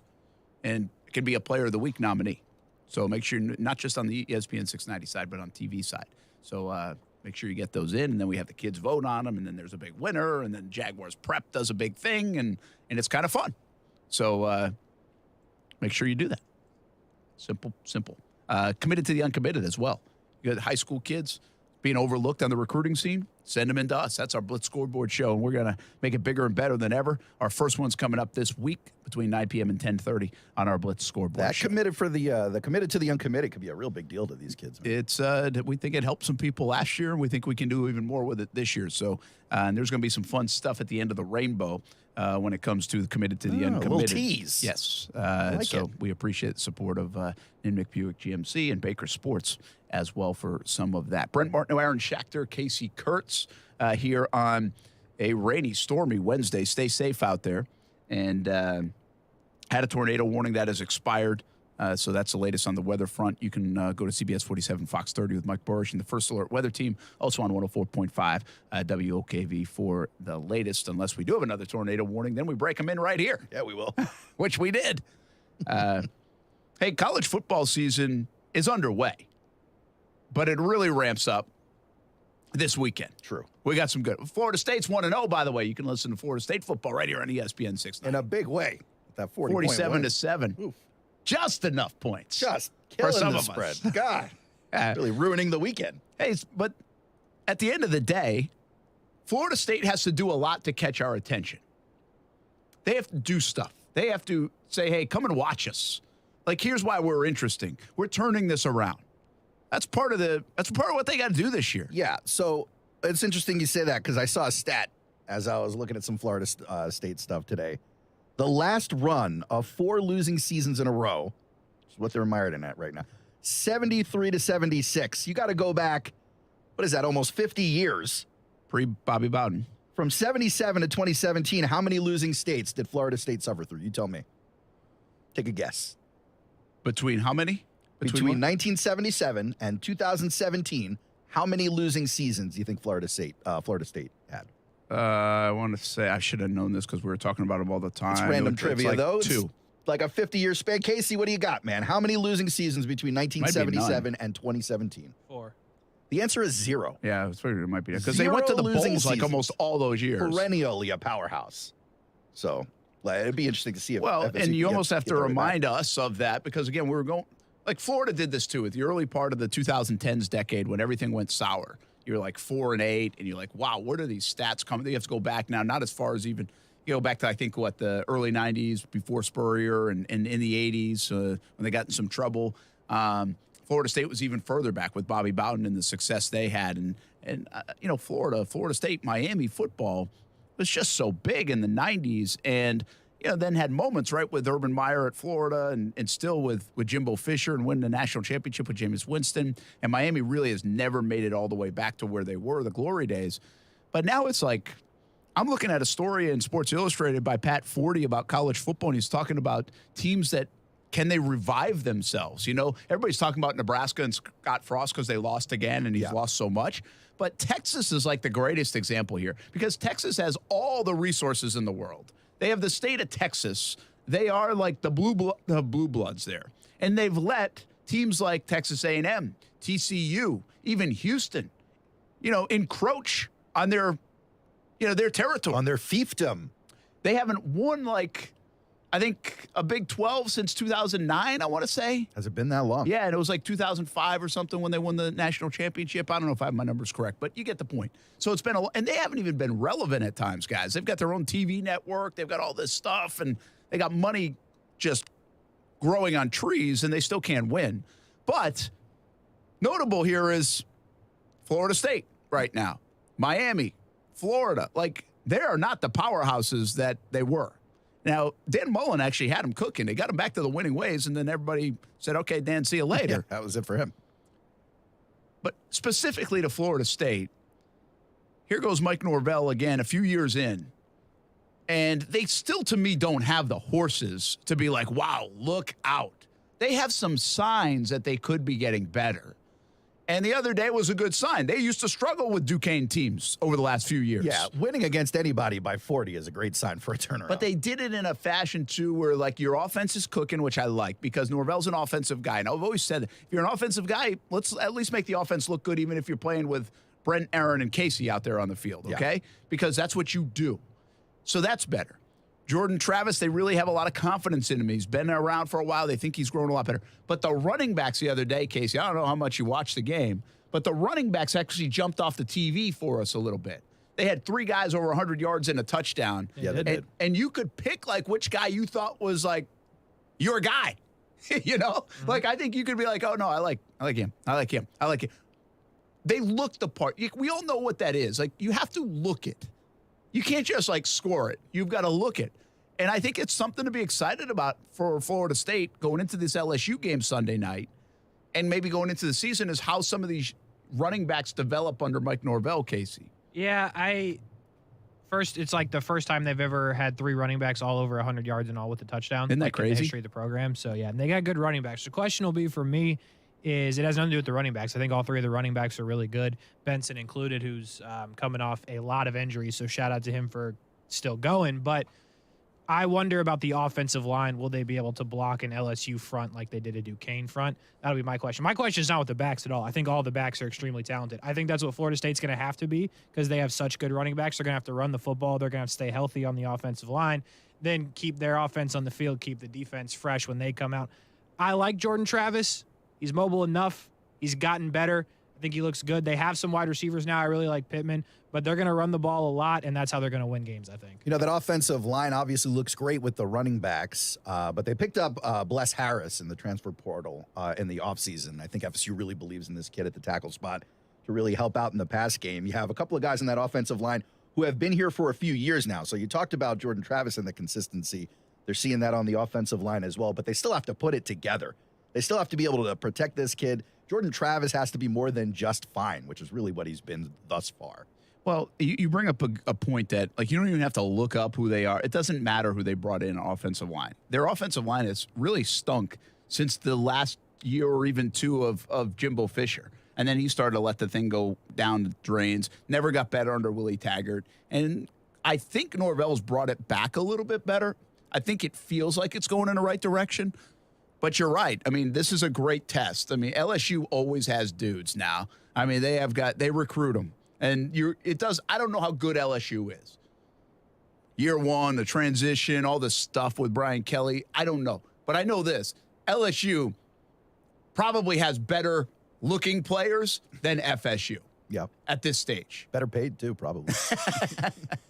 It could be. But LSU always has players. Mm-hmm. They always have guys that look like, I mean, look at the NFL list. They've got LSU all over it. All over it. FSU used to have that until it started to go south, and they really haven't had much of that. I mean, you go in the Jags locker room, there's not an FSU guy on there. That doesn't happen very much over the years. So that tells a little bit of the story, just a small part of the story. I agree with Casey. I think this will be a really big test for them in the trenches. See what they can do. What you said about Jordan Travis is interesting because I feel like there have been a lot of non-believers on Travis. He's not like this crazy gifted, like Anthony Richardson at Florida. I think he has some warts to his game. I think there's reason to maybe discount his game, but there's also things to be like, whoa, if this works, that could be really good. I saw a mock draft today that had like Anthony Richardson at number 10. So yeah, there are some people who are really high on him. Really, I mean, the guy, he's freaky, athlete and everything. So, but Jordan Travis isn't that guy. No. But Travis, I think what he's done is he's earned the respect of everybody there. And in that position, from a leadership standpoint, you can have people gravitate to you, right? There's a magneticism to it. And I think he might be doing that this year. Like, it's his. There's no question. Nobody's trying to say, hey, let's get somebody else. Not yet, at least. So no, they got nothing behind it. Yeah, they don't want to see it. right? But in the last couple of years, they kind of have wanted to see, okay, let's try this instead. And I don't think you have that. So I think Jordan Travis, it's his job. He's probably gotten better. He's more comfortable in his own skin. They're more comfortable with him. I think that actually can do you some good things on the football field at any level with that position. And so I like where they're at there. They got to be careful not to get him hurt. Which will be sketch, right? yeah. They've got to be very careful. Like you got to be probably careful the way you call plays with him. You don't want him getting hit a lot. They need to protect him. He needs to be there. And now this running game, I think, can also maybe hide some other warts, because if you can run the football, you get to control the football. You get to control the line of scrimmage a little bit. You can control the clock, and you get to control the first down marker. And so those will be interesting things to watch under Mike Norvell this year. But I feel like there's still a big gap to go to get on that national stage for Florida State. And they're not even worried about that right now. They're worried about, when we had Jeff Colhane on, new play-by-play guy, he's like, trying to find a way to 8 wins. And that would be a very promising thing for FSU to turn this around and keep Mike Norvell in the continuity that he has building. Because there are a lot of people that like Norvell there. Yeah. There's a lot of things to like about Mike Norvell. But sooner or later, you got to show me that the wheel's turning.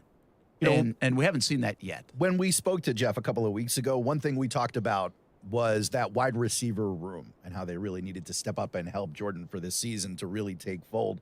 They brought in a couple of kids, but you still don't really have any proven entities in that wide receiver room. So they're really going to need to help him there. I think Norvell is going to be the most help to them out of any of those position groups. But you also mentioned trenches earlier, and you were talking about the offense.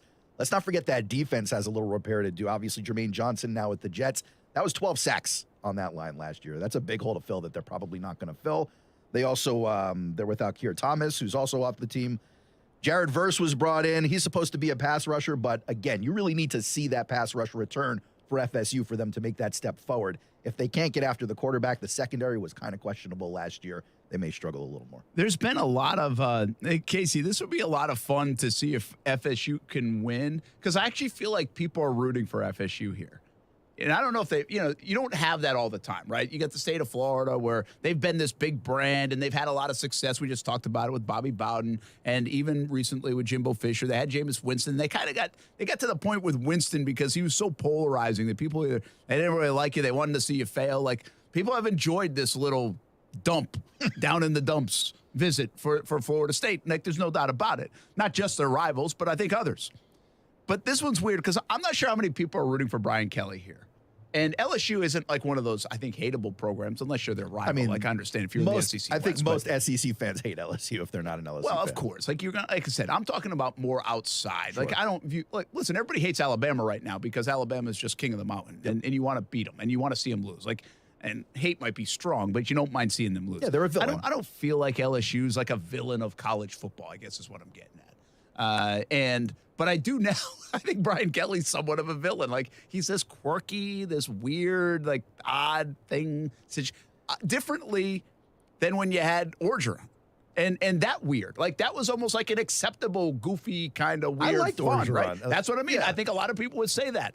I don't think a lot of people are sitting there saying, I like Brian Kelly. I can't wait to see him win at LSU. I don't get the feeling people are saying that. I don't know if you saw this article earlier this week about Brian Kelly, but Lou Holtz came forward and said, hey, I wrote this guy 8 letters, 8 handwritten letters. Lou's still waiting in Orlando at the mailbox. Yeah, like, Lou, pick up a phone, buddy.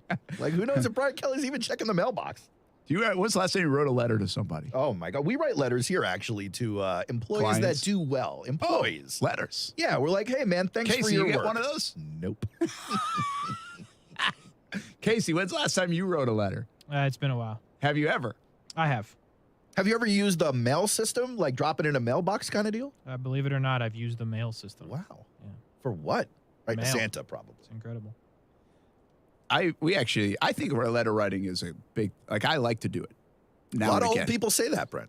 I do. I like it.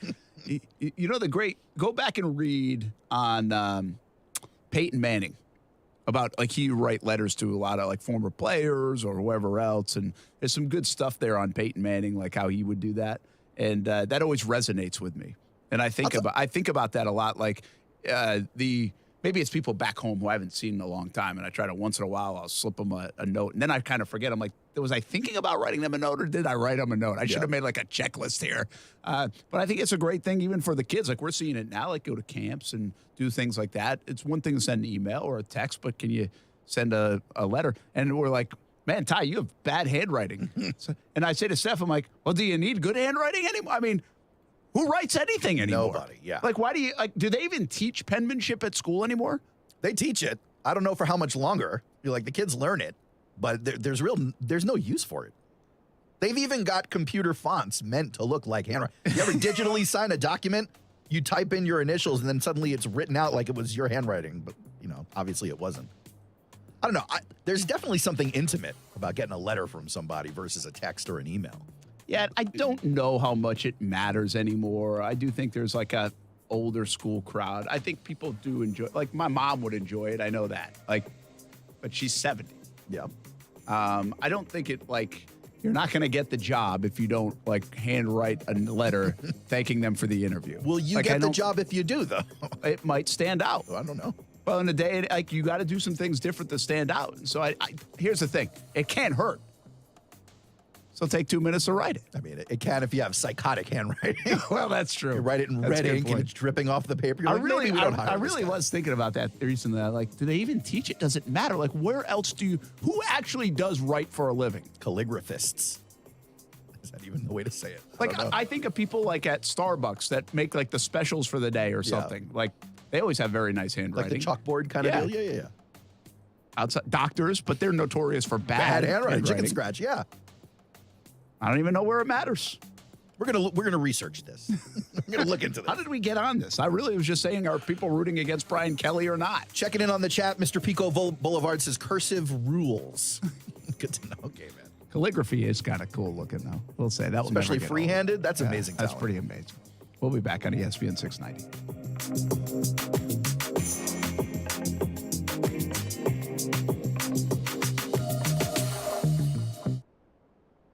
Now, the first alert forecast on ESPN 690. Partly sunny, hot and humid today. Scattered, mainly afternoon showers and thunderstorms. Highs around 90, dropping into low to mid 70s tonight, and partly sunny tomorrow. Again in the afternoon, a shower or a thunderstorm with highs reaching the lower 90s. I'm Chief Meteorologist Mike Burrish. Join me today beginning at 5 p.m. on CBS 47 and Fox 30 Action News Jags. The Weather Center is brought to you by Beards Diamonds, where right now you can get 5 years, zero interest financing with nothing down. If you play a sport or coach a sport or watch a sport in Jacksonville, there's a really good chance that uniform was ordered through Baker Sports. Look good, feel good, play good. Custom sports apparel at Baker Sports since 1997 and a staff that really wants to help. They are experts in the business and make outfitting your team a seamless endeavor. The homegrown Jacksonville business is now the top choice for apparel all over the Southeast. Baker Sports, uniforms, hats, shoes, embroidery, screen printing, and 3D printing. They do it all at Baker Sports, helping make your team look good. A new era is here for Jaguars football. New championship-winning coach, new superstars, and new optimism. One consistent this fall is Tailgaters Parking will still be delivering the very best tailgating experience at the bank all season. Tailgaters Parking doesn't just talk a big game. They're right across the street from TIAA Bank Field. Offer clean, permanent restrooms, food options, a full liquor bar, and all parking spots are on a well-kept grass lot. Check out Tailgaters Parking at tailgatorsparking.com to reserve your spot today. Your local radio stations are here for you. No subscriptions or monthly fees necessary. We're here to give you the news, weather, and traffic you need, and the music you love. But if the foreign-owned record labels get their way, it could stop the music. They want Congress to force radio stations to pay them more money, simply to play their music. Don't let radio go silent. Text LOCAL to 52886 and tell Congress to protect local radio stations. This message furnished by the National Association of Broadcasters. Hey, does your car still only play CDs? No Bluetooth? No CarPlay? You've got an old car, my friend. You know what's better than an old car? A less old car. Get a car or truck that's new to you with a great used car loan from 1-to-1 Financial, Jacksonville's hometown credit union. Get pre-approved for a loan and shop at any dealership in town. Get a low rate and get rid of that old car today. Apply online at 1to1fcu.org. Federally insured by NCUA. It's where I take my family to play golf, and you can take yours as well. The Golf Club at Southampton. It's the home of the Action Sports Jax Stream 18, and it can be your golf destination. Enjoy your golf experience by calling 287-PLAY, 287-PLAY. Play some golf or maybe practice some golf at one of the newest facilities in the area. Grab some lunch or dinner, too. Southampton has it all. 287-PLAY for tee times and more. The Golf Club at Southampton, the home of the Dream 18. My home course. Make it your home course, too. All offers are with approved credit and not in conjunction. See dealer for complete details. Make this the summer event. Come in for summer savings. There's still time at Jacksonville Chrysler Jeep Dodge Ram Bay Meadows. Get 0% on brand new Ram trucks or Jeep Gladiators. They can get the job done. We've got a great selection just waiting to drive you home. Bring us your trade and get paid. Jacksonville Chrysler Jeep Dodge Ram, I-295 and Bay Meadows. Sometimes the mortgage process can be a tricky one, a dead end for some. Not with Carrington Mortgage Services. They have a team that will find a solution for you. That's what they do. That's what they are experts in, finding loan solutions for unconventional borrowers. If you're self-employed or a freelancer, if you have low credit scores, if you're an investor looking to use cash flow to qualify, Carrington Mortgage Services will find a loan for you. CarringtonMortgage.com. Carrington Mortgage Services, LLC, NMLS ID number 2600, Equal Housing Lender. Not 100, not 200, not even 300. I'm talking 400 pre-owned on the lot, ready to test drive at Arlington Toyota Pre-Owned. All makes, all models, all waiting for you to test drive and take home today. Plus, Arlington's 30-day exchange program comes with your purchase. That's 30 days to love your purchase or exchange it. Your next great ride is waiting for you at Arlington Toyota Pre-Owned. Shop in person, 10939 Atlantic Boulevard, and online at arlingtontoyota.com today. If you work remote, Staples has you covered. Stylish office decor to turn my finished basement into a complete workspace solution. Staples has you covered. A desk that's all business, but not too businessy. Staples has you covered. And now at Staples, take up to 50% off select chairs and up to 75% off select desks. Plus, with 25% off Staples furniture support, we'll assemble your new furniture and guarantee it against wear and defects. Explore solutions for your remote workspace at Staples. Ends 9/3 in-store only. Now, local businesses can get closer to every customer in their city with fast, affordable shipping. Introducing USPS Connect Local. You want speed? We deliver same or next day. You want savings? We give you supplies at a flat rate. You want less legwork? We do free pickups. Move your local business forward with the United States Postal Service. Let's connect at USPSConnect.com/local. Specific markets, restrictions apply. Same day or next day delivery expected, but not guaranteed with entry close to final destination. What's for dinner? Burgers? After last week, no thanks. Avoiding foods due to fear of diarrhea, gas, bloating, stomach pain, or loose, oily stools? It may not be just stomach issues. It could be EPI, or exocrine pancreatic insufficiency. EPI can cause uncomfortable symptoms because it's a condition where the pancreas doesn't release enough digestive enzymes to break down food. But EPI can be managed. Use the symptom checker on identifyepi.com and talk to your doctor about your symptoms. That's identifyepi.com. Sponsored by AbbVie. For survivors of domestic violence in Duval and Baker counties, Hubbard House provides free, confidential emergency shelter and services. Call our 24-hour hotline at 904-354-3114. Hey, it's Brent Mortno from Action Sports Jax. Did you know you can watch our radio show? Yeah, video of a radio show. Just search ESPN 690 Jax on Facebook, YouTube, and Twitter, or follow me on Twitter at Brent A.S. Jax. Watch the show live weekdays from 3 p.m. until 6 p.m. or listen on ESPN 690. I don't think that there is a grace period necessarily, but I think given the turnover in roster in the first year there's not a lot of pressure on Kelly to win a championship or win the SEC West. I do think that they will expect to see something beyond just solid play against teams they should beat. I think there's pressure on him to do something big, pull some kind of upset. Whether it's knocking off Alabama or maybe winning 9 and being in the hunt for the SEC West plate, maybe knocking off A&M. Whatever it might be. I think there is some pressure to have some type of signature moment, but not necessarily in the first year anyway to win a championship. That's Reese Davis right there. It is. How about that? Pretty good. Brent Martineau, Aaron Shack, Casey Kurtz. Casey Kurtz, Brian Middleton coming up at 6 o'clock. Jacksonville Jumbo Shrimp right after that here on ESPN 690. A lot of local programming. Hey, we got a ball game tomorrow night. Penn State, maybe? Oh, yeah, we do. Yeah, you're right. Penn State, Purdue. So Penn State, Purdue. I mean, JP Shadrick texted me today. He's like, hey, you got that game? I was like, I don't know. Let me ask. Yeah, he's calling it. So cool. JP will have that call right here on ESPN 690 tomorrow night. Nice. He's finally on the right station. Good for him. So what do we do? So do we not have Jumbo Shrimp tomorrow? We do not. So they'll be on Facebook? They will be on Facebook. Okay. Because we carry like 95% of the shrimp games. Yeah, most. But this time of year, we run into some conflicts. Yeah, we do. We So got we'll get football, and then we'll have the shrimp on Friday before the Friday night blitz. Yes. All right. There we go. So we're stacked up, baby. We're locked buddy. and loaded. Come on. Ready to roll on ESPN 690. Man, I tell you, there's a lot of good stuff happening around here. Hey, you have this famous agent article. Yeah, I still have the leftovers. Yeah. And we were all out of whack now because we had a tornado warning. We were going to do like tweets at 4 o'clock. Went to FSU instead. Might even still talk a little Miami. But we'll save the tweets till 5 o'clock. How about that? That's great.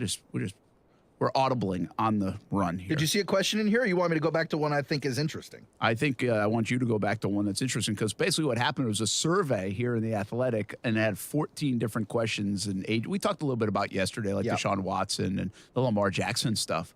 But there are some interesting ones that mention guys like Baalke and that ranks GMs. Yeah, I always think the GM questions are interesting, especially for the agents, because there's a few sides. So we talked about it a little bit yesterday. But on the one side, it's, as an agent, do you like dealing with this GM? And if the answer is no, it could either be because the guy's a jerk or you don't like the guy, or because the guy always gets the best of you. He's a great negotiator. True. I think of guys like Ozzie Newsome. Unbelievable. He must have been an unbelievable negotiator and well-respected. He's great talent evaluator. Because look what they did in the drafts, right? Sure. I mean, they found, and they continue to do so.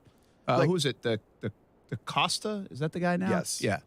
But I mean, we talk about Mike Tomlin refusing to lose more than 7 or 8 games in a season. Here comes Ozzie Newsome refusing to have a bust in any draft or free agent, offseason in decades. But in any case, the agents were asked who they find to be the best talent evaluator in the entire league, right? So, number one, and by the way, he's been number one 4 years running. That's every year they've done this survey. Is Colts GM Chris Ballard. Man, they love him some Ballard. I don't necessarily disagree. That team always has great players on it. Last year, I keep quoting it, 9 Pro Bowlers. It stands out pretty heavily, but 4 years running. Here's the thing, and I think Ballard, I was talking to somebody about Ballard like late last year, and you said 9 Pro Bowlers? Yeah. And they've had some amazing finds and some good moves like DeForest Buckner. Seems like a good trade. Like that's a cool trade. It's an aggressive trade. Yeah. And he's really tried at quarterback, and I give actually trying a bit of a grade. Like when you realize that you've got to do something about it and you're trying to get it right. Taking some swings. And you're taking some swings for the fences, and they did. But he can't get it right.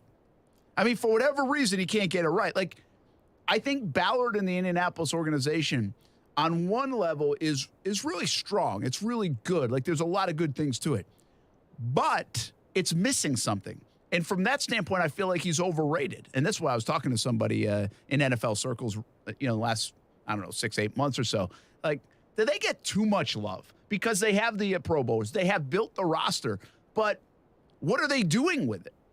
Yeah, I would assume people would blame that more on the coach than the GM. But according to the agents, they say not only does he understand the players, he understands their fit, he understands his coaching staff, his team culture, and he gets it to all come together there. Except making the playoffs and beating Jacksonville. Except going deep and beating Jags ever. Yeah. The one thing, I like Ballard, by the way, and I say this, I think it's fair to say, is he a little bit overrated? Because they have gotten a lot of shine now for doing very little. Mm-hmm. I mean, they really have. They've underperformed, I think is the best way to say it, given the talent they have. But I sit here and tell you again, they're the favorites to win the AFC South, and they went and got another quarterback. And is it the right move? I'm not sure. I think we can debate, and Casey I mean, you like Matt Ryan. I don't know how you feel about Matt Ryan, Aaron. there. I'm not a big Matt Ryan at this stage of his career. I would have said going to get Jimmy Garoppolo instead of Matt Ryan would make me more scared of Indianapolis. Now, he didn't want to do it in part because he had already had the Andrew Luck shoulder thing, and so I get there was a little probably scar tissue on his own at doing that, and that's a little risky. Sure. But I think Matt Ryan's just as risky. I mean, Matt Ryan, he might age out here soon. Like, he could go off the deep end. And it's not 45, but not everybody's going to – that's not going to be the ultimate measuring stick, Right. okay? Not everybody's everyone going to play makes it to until they're 45, top. no. So – but he might have a great year. Maybe this is the one he hits it. Maybe I'll be wrong. But I think there are other ways to go for them. And I wondered if he went to the old guy that feels like he's fading once again. And Phillip Rivers was that. Yeah. That was a home run try to swing, and he didn't have enough left. He had some, but he didn't have enough. And then Carson Wentz was this weird enigma. Like, it just didn't fit. But it was also a swing, in my opinion. It was a swing, and it actually made a lot of sense. And actually, if you look at the numbers on Carson, they were pretty good. But he just didn't Early bring on. it home down the stretch. Like the final 2 games, Carson didn't get it done. And now all of a sudden, he's become like this outside-looking-in quarterback. Like, he's not even in the top half of the league anymore. Yeah, like the fall from grace for Carson Wentz, I think took a few seasons, but really accelerated at the end of last year. You mentioned Phillip Rivers earlier, and when they first picked up Matt Ryan, I was like, oh, same thing, Phillip Rivers. They got the window, it's closing, they need a guy who can throw. They don't necessarily need a 24-year-old. The difference, I think, between the two guys is that Matt Ryan fully intended to play this year, and I think wanted to play in Atlanta. It just didn't work out. But I think Phillip Rivers retired and then unretired to play for the Colts, if I remember correctly. So I think there's a guy who had hung it up and then was convinced to come back, and usually that's about money, right? So I don't know that he had the motivations to go out there and give it his all, but then again, he's a high competitor. Maybe he did. I look at Matt Ryan and I go, this guy's got a shot, finally going to get protected by an offensive line. He hasn't had a decent offensive line in a couple of years now. Finally has a few receivers. Casey pointed out the other day, it's not a deep wide receiver group on the Colts, but you do have a Michael Pittman over there. You could still make a move for another guy that's hanging out there. I don't know. I think the Colts well, and Casey will say this, overlooked right and this now. is why Casey likes him, and it's probably his good point is he doesn't have to do a lot. He's got to hand the ball off. He's probably going to make limited mistakes. But I will tell you, like, if you look at the stats of Carson Wentz last year, it's not like he made a lot of mistakes. Yeah. Like, he wasn't like this mistake-prone guy. This wasn't a Jameis Winston season. Wasn't there in the clutch. For whatever reason, he couldn't make you still need your quarterback to make big plays at the right time, right? You're right. And he couldn't. And they got embarrassed because of it. So I wonder if Matt Ryan can make those big plays. Does he still have that in him after the last few years where, I mean, listen, we watched him here in Jacksonville. It was just okay. He was fine. But, I mean, that team wasn't very good either. I give you that. Yeah. So, I don't know. They're very curious. The other side of it is, I brought this up a little bit yesterday, but I can't stop thinking about the dynamic of Trent Baalke. And now he's puzzled me a little bit today with the kicker stuff. But you were all aboard the comeback train. Yeah. Overall, January to today is an unbelievable leap for Trent Baalke with his reputation, with the work that he's put in, with, I think, the way the fan base kind of feels about the roster. They're not going to say about him. Like, nobody's going to sit there and now throw a parade for Baalke because of the way he fit the roster. What people will eventually do if the Jags get off to a good start or have a decent season or this looks like it's turning around is they'll be like, oh, I didn't have a clown face on. That wasn't me. Yeah. That's what people will say. But bottom line is there was everybody that was clowning on Trent Baalke, for a good 6 weeks. I just think it could be one of the great stories. You look at stories that are just, I thought James McCourt was going to be a really good story, but you look at really good story potential, and I'm not sure he'll go to the penthouse, but he was certainly in the outhouse of the NFL. He was out of the league for a few years until Dave Caldwell gave him even a chance to get back in. And somehow he gets married to Urban Meyer, and somehow he survived it. Yeah. And now we feel pretty good about where the Jags are going with Trent Baalke as the GM of the Jacksonville Jaguars. Yeah.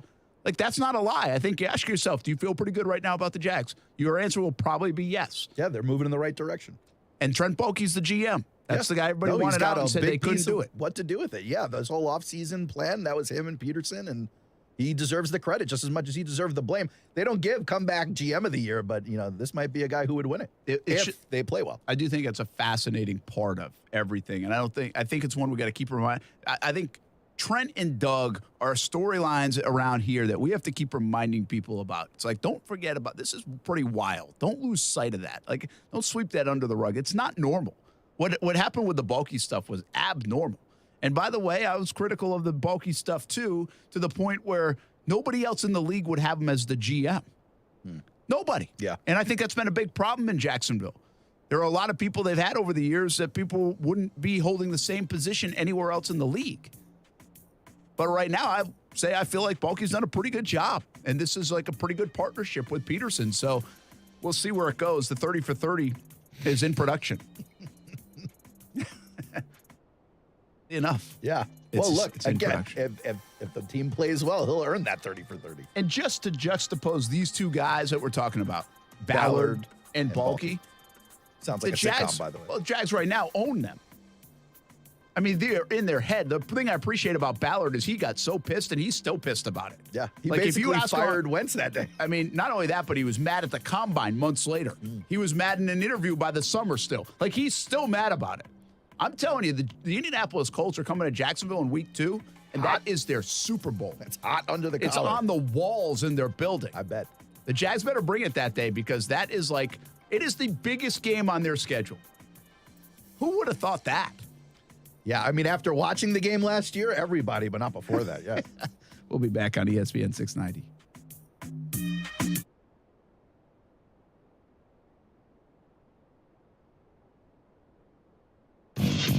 Keyshawn, J. Will, and Max. When you look at a schedule, it reveals more than even the schedule what you really think about that team. Bad teams, their schedules always look brutal because they're no good, so you don't think they're going to win many games. Good teams, you look at the schedule, oh, it's not so bad because they're favored in a lot of those games. I guess I would also take the under on the Jets, but just. Like, I think 5.5 games is right. I'll take the under. GJ and Max, followed by Greeny. Mornings on ESPN Radio and on the ESPN app. At Morgan & Morgan, the fee is free. You don't pay us anything unless we win your case. All offers are with approved credit and not in conjunction. See dealer for complete details. Make this the summer event. There's still time for one more summer adventure. Take yours in a brand new car, truck, or SUV from your #1 hometown dealer, Jacksonville Chrysler Jeep Dodge Ram Bay Meadows. Drive a new Ram 1500 Bighorn. You won't get a better price or better selection than right here. For a limited time, get 0% and save big. Come in for a test drive and see for yourself why truck buyers are switching to Ram. We want to make your experience the best it can be. Choose the vehicle you want and get your price and payment in 10 minutes or less. See our inventory at jaxcjdr.com. Want a new Charger or Challenger? We've got them. And if we don't have exactly what you're looking for, we will factory order it just the way you want it. Take advantage of summer savings at Jacksonville Chrysler Jeep Dodge Ram and hit the road in style. Jacksonville Chrysler Jeep Dodge Ram, I-295 and Bay Meadows. Ready to swoop in the fall of 2022? The UNF Ospreys are ready with a lot of momentum on campus. New improvements at UNF Arena with basketball season right around the corner and tickets already on sale. The fall schedule underway in volleyball and men's and women's soccer, also men's and women's cross country. Get the latest news, schedules, results, and information on tickets for all things Ospreys at UNFOspreys.com. Join the Osprey Club, attend a game or a match. Be a part of the momentum at the University of North Florida at UNFOspreys.com. We're ready to deal. Best Bet St. Augustine is now open. Experience the best in poker, simulcast wagering, and fun card games for all levels at Best Bet St. Augustine. Best Bet's newest card room features 49 gaming tables, a state-of-the-art sports bar, delicious wings, a full-service bar, and freshly made sushi. Open from 10 a.m. to 4 a.m. Monday through Friday, and 24 hours on the weekends. Best Bet St. Augustine is located at 800 Marketplace Drive, right off exit 311. For promotions, go to bestbetjax.com. If you've been thinking about a new Toyota, then stop thinking and start buying during the national sales event now at Arlington Toyota. And check this out. Arlington's got 500 new Toyotas available, and that makes now the perfect time to slip into a new ride. Plus, you get 30 days to love your new purchase or exchange it, and a lifetime warranty with your new Toyota purchase. So stop thinking and start buying. Even better, start your engine. It's the national sales event at Arlington Toyota. Shop in person, 10939 Atlantic Boulevard, and online at arlingtontoyota.com today.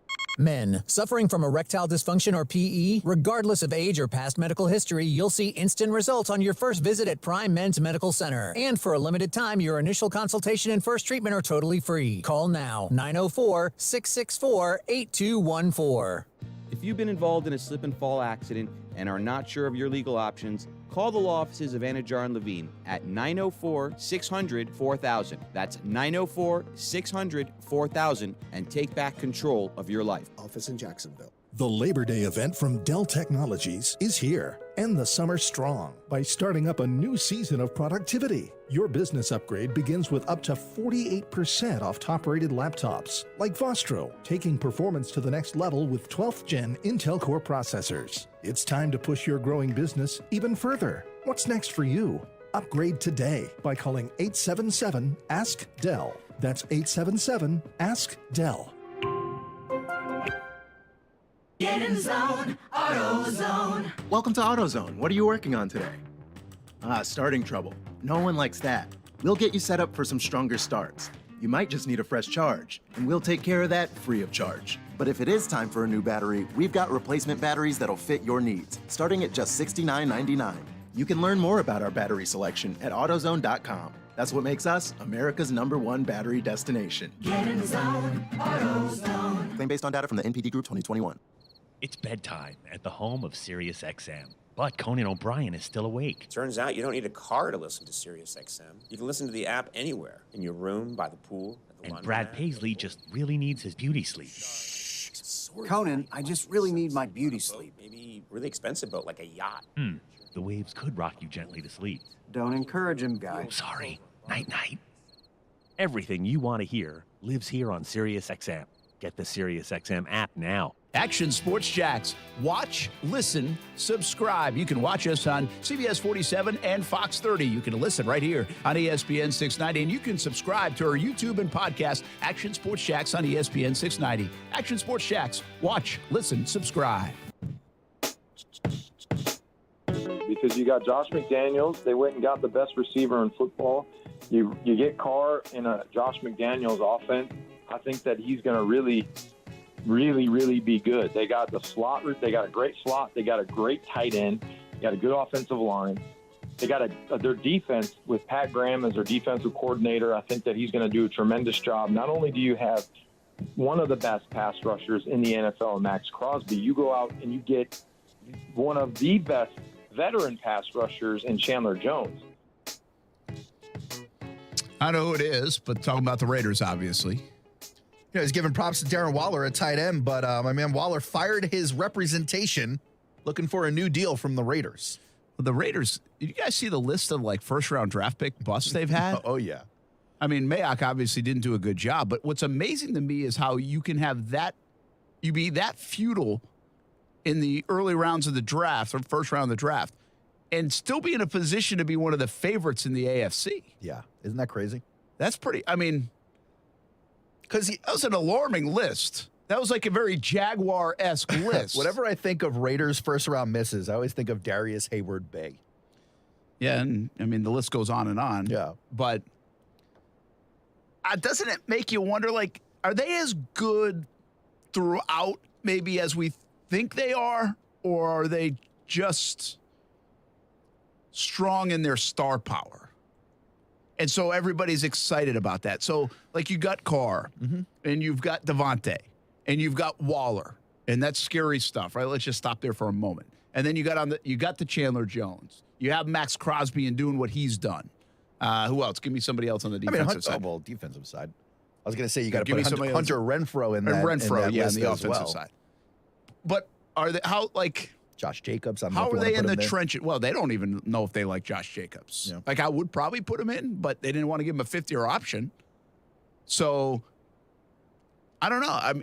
I don't know. I'm not sitting here covering the Raiders every day and looking at their depth chart and everything. But I just wonder, is it a little bit? Are they more sizzle than steak? And in the NFL, when you're good, you need the steak. Yeah. Like you got to hit the end zone. Yeah. Well, you got to be good in the trenches. The guys that we don't talk about. Like, is their offensive line?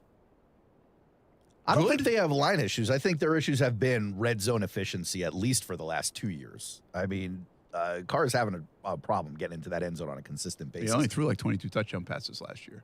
Casey? Well, 22 touchdown passes for over 4,000 yards. Yeah. I mean, that number should be a little bit higher on that offense. Casey, am I not giving the Raiders enough credit? Are they better all around than I think they? And I'm not even saying they're not. I'm just wondering because I don't know how you miss on that many first-round picks and be really good front to back. Nah, they're not that. Like, their star power's good, but their corners are suspect. Like, Rock Ya-Sin was bad on the Colts, and now he's got to start for them. So, like, I do wonder about that part of it, but, like, I just wonder with the pass rush, do they really have to cover that long? And their offensive line is not that great, and it's so bad they're cutting a first-round pick. Well, that's what I mean. Yeah, they've gone through some people now, too, like over the years with that offensive line, which a lot of people do. But, you know, Maury's good, though, at safety. You know, what's interesting is, like, they remind me a little bit of Denver in that sense, where I feel like Denver has, like, a sexiness to them as a favorite this year because of Russell Wilson. People love their receiving core, even now some of them got hurt. But, you know, you can latch on to some defensive players. But I think their defense played so well because of Fangio last year, too. Like, I don't think people are giving credit to that. Like, Fangio wasn't this unbelievable coach, but he was really good defensively. Like, people consider that guy like a whiz defensively. And he got him playing really, really good. Now you have a new coach coming over in Hackett.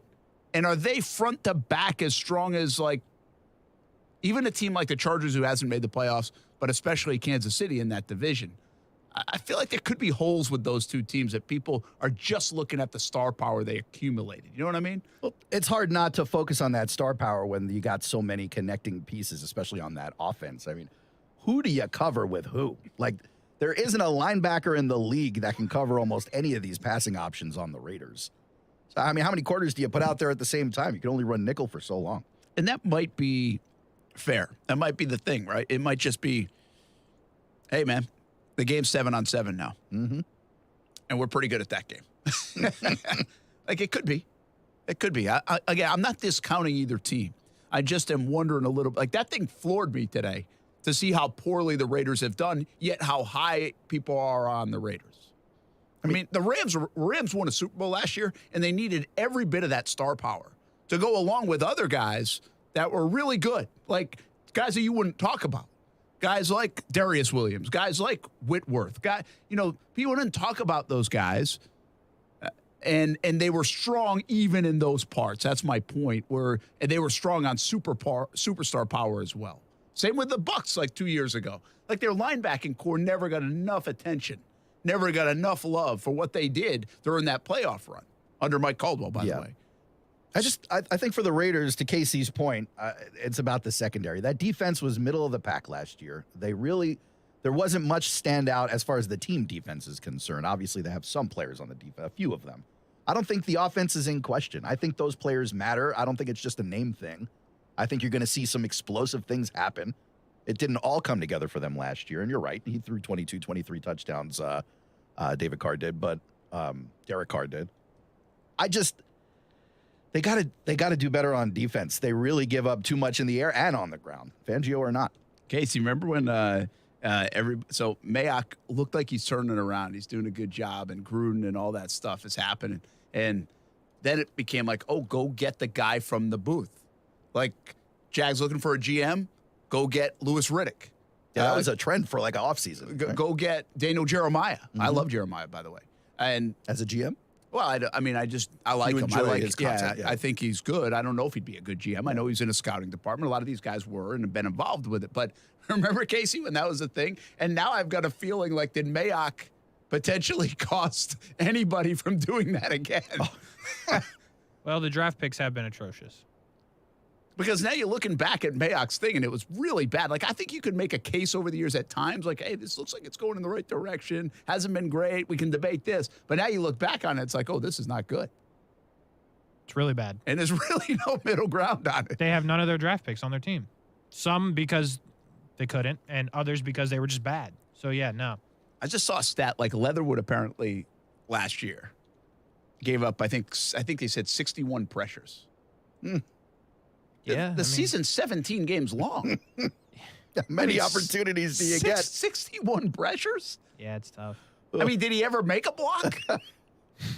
Not enough. I mean, what's the rate on that? That's insane. It's got to be awful. Yeah, I mean, I don't know. Maybe put him at guard. Yeah, maybe. I guess move they're his just so position. comfortable getting rid of their first-round picks that they're like, it's fine. Yeah, they've gotten used to it, right? It's not even a controversy anymore. It's like, look, guys, here we go again. Right, it's the least notable thing that's happened to one of their first-round picks is getting cut. So they're like, it's fine. We'll just cut them. Well, I think, Casey, you bring up a good point because I think people are more apt to really not like tradition used to be. Even if you inherited a job, you're not going to give up on draft picks. They were too valuable, and now people are like, screw that. That was that guy's fault. Like, I don't care. So I don't like you. They're not good. We're giving up on you. Not only did Leatherwood commit the third most penalties in the league for an offensive lineman, but he allowed the second most sacks with a PFF grade of a very, very replaceable 45. But he only played tackle, right? Yeah. See, like, that's where I'm like, do you move him to guard? Yeah, try him. But if they're like, nah, we don't want him. Like, the Bears, I imagine, will play him at guard. They couldn't be that dumb. But we'll see. Like, the Main Street Bridge asked me today on Twitter. I love that account. Almost as good as the Buckman Bridge account. I know. He's a little upset that I love the Buckman Bridge a little bit more. Come on, Main Street. Main Street Bridge asked about Leatherwood. I'm like, listen, if you're giving up on somebody a year after, like, I mean, he might be able to fix a pothole in your bridge, Main Street Bridge, but that's about it. That's about it. That actually would have been a good line back to the Main Street Bridge. I should have done that. Maybe I'll redo that tweet now. Still time, Brent. I don't know what you're talking about. The bridges tweet at me. Oh. They have accounts. Okay. Buckman Bridge, Main Street Bridge. And The they Hart tweet Bridge you. doesn't have them, but yeah, they tweet at me. Oh. They follow along. And Why am I not surprised? That's not only is it the people of the town, but it's the bridges. Yeah, and I talk back to them. I believe that too. That's like a real thing. Most people are swearing at them while they're on them. I talk nicely to them on Twitter. I bet you've been known to swear at them while you're on them as well. We'll be back. Football at 5, and you got to give us this bulky survey question. Eventually we'll get to it. We'll get and there some at some tweets. ESPN 690. I can lose track of where we're going in a hurry. We'll be back on ESPN 690.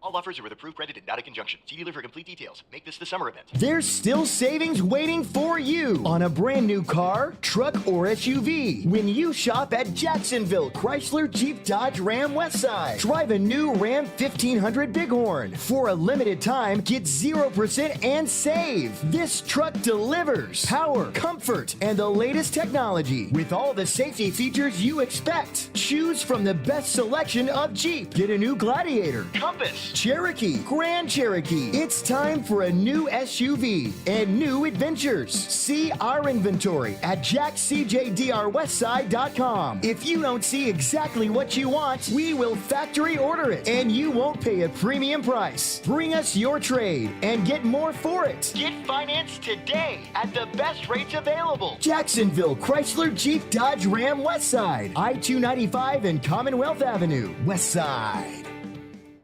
The calendar's about to flip to September, and one of the things we're trying to do in our house is live a healthier lifestyle, live a pain-free lifestyle.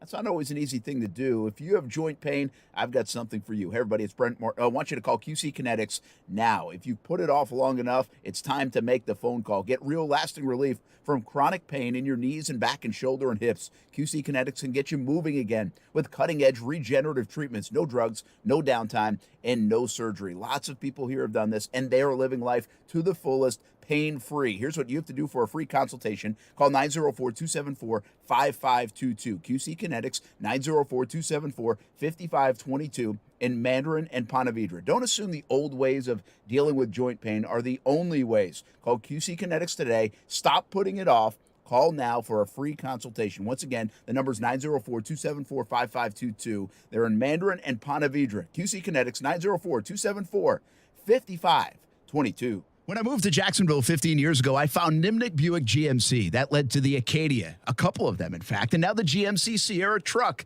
I'm on my second one of those, all from Nimnick Buick GMC. GMC, we are professional grade. I know the product, the service, and I know the people, from Bill Nimnick to Jackie Lynch and James Jones. They've been my friends since 2008. Nimnick has been your friend in Jacksonville since 1941. NimnickBuickGMC.com. It's where I'll get my next truck, or maybe it'll be my kid's first vehicle, at Nimnick Buick GMC.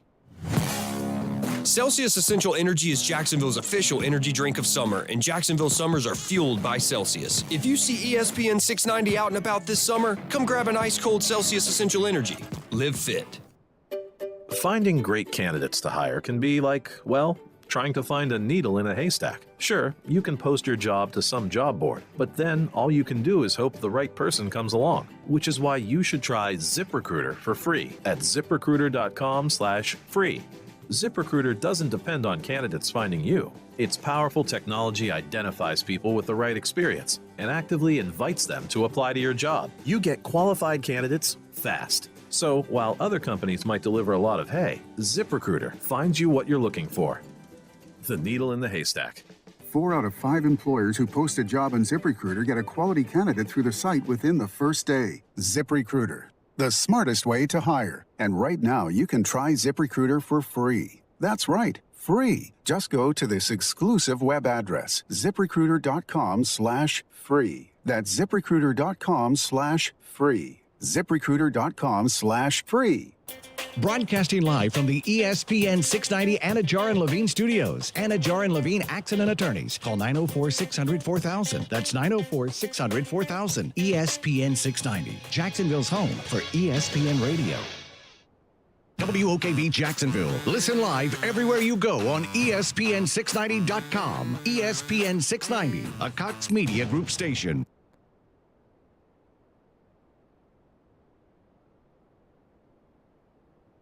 This is SportsCenter.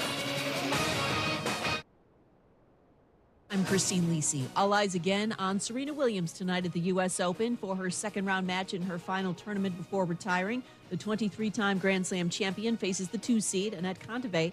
Based on what she showed in her opening match, Serena could certainly win tonight and extend her run at the U.S. Open, according to ESPN tennis analyst Mary Jo Fernandez. I'm really impressed with how hard she's worked to try to finish on the best note possible. I mean, that was the best match we've seen her since starting her comeback at Wimbledon. Easily. Yes, she was much sharper. Her serve was firing. She had, I think, 9 aces in the match.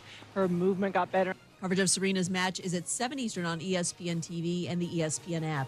Baseball White Sox manager Tony La Russa out indefinitely with an unspecified medical issue. Bench coach Miguel Cairo will manage on an interim basis while La Russa undergoes testing.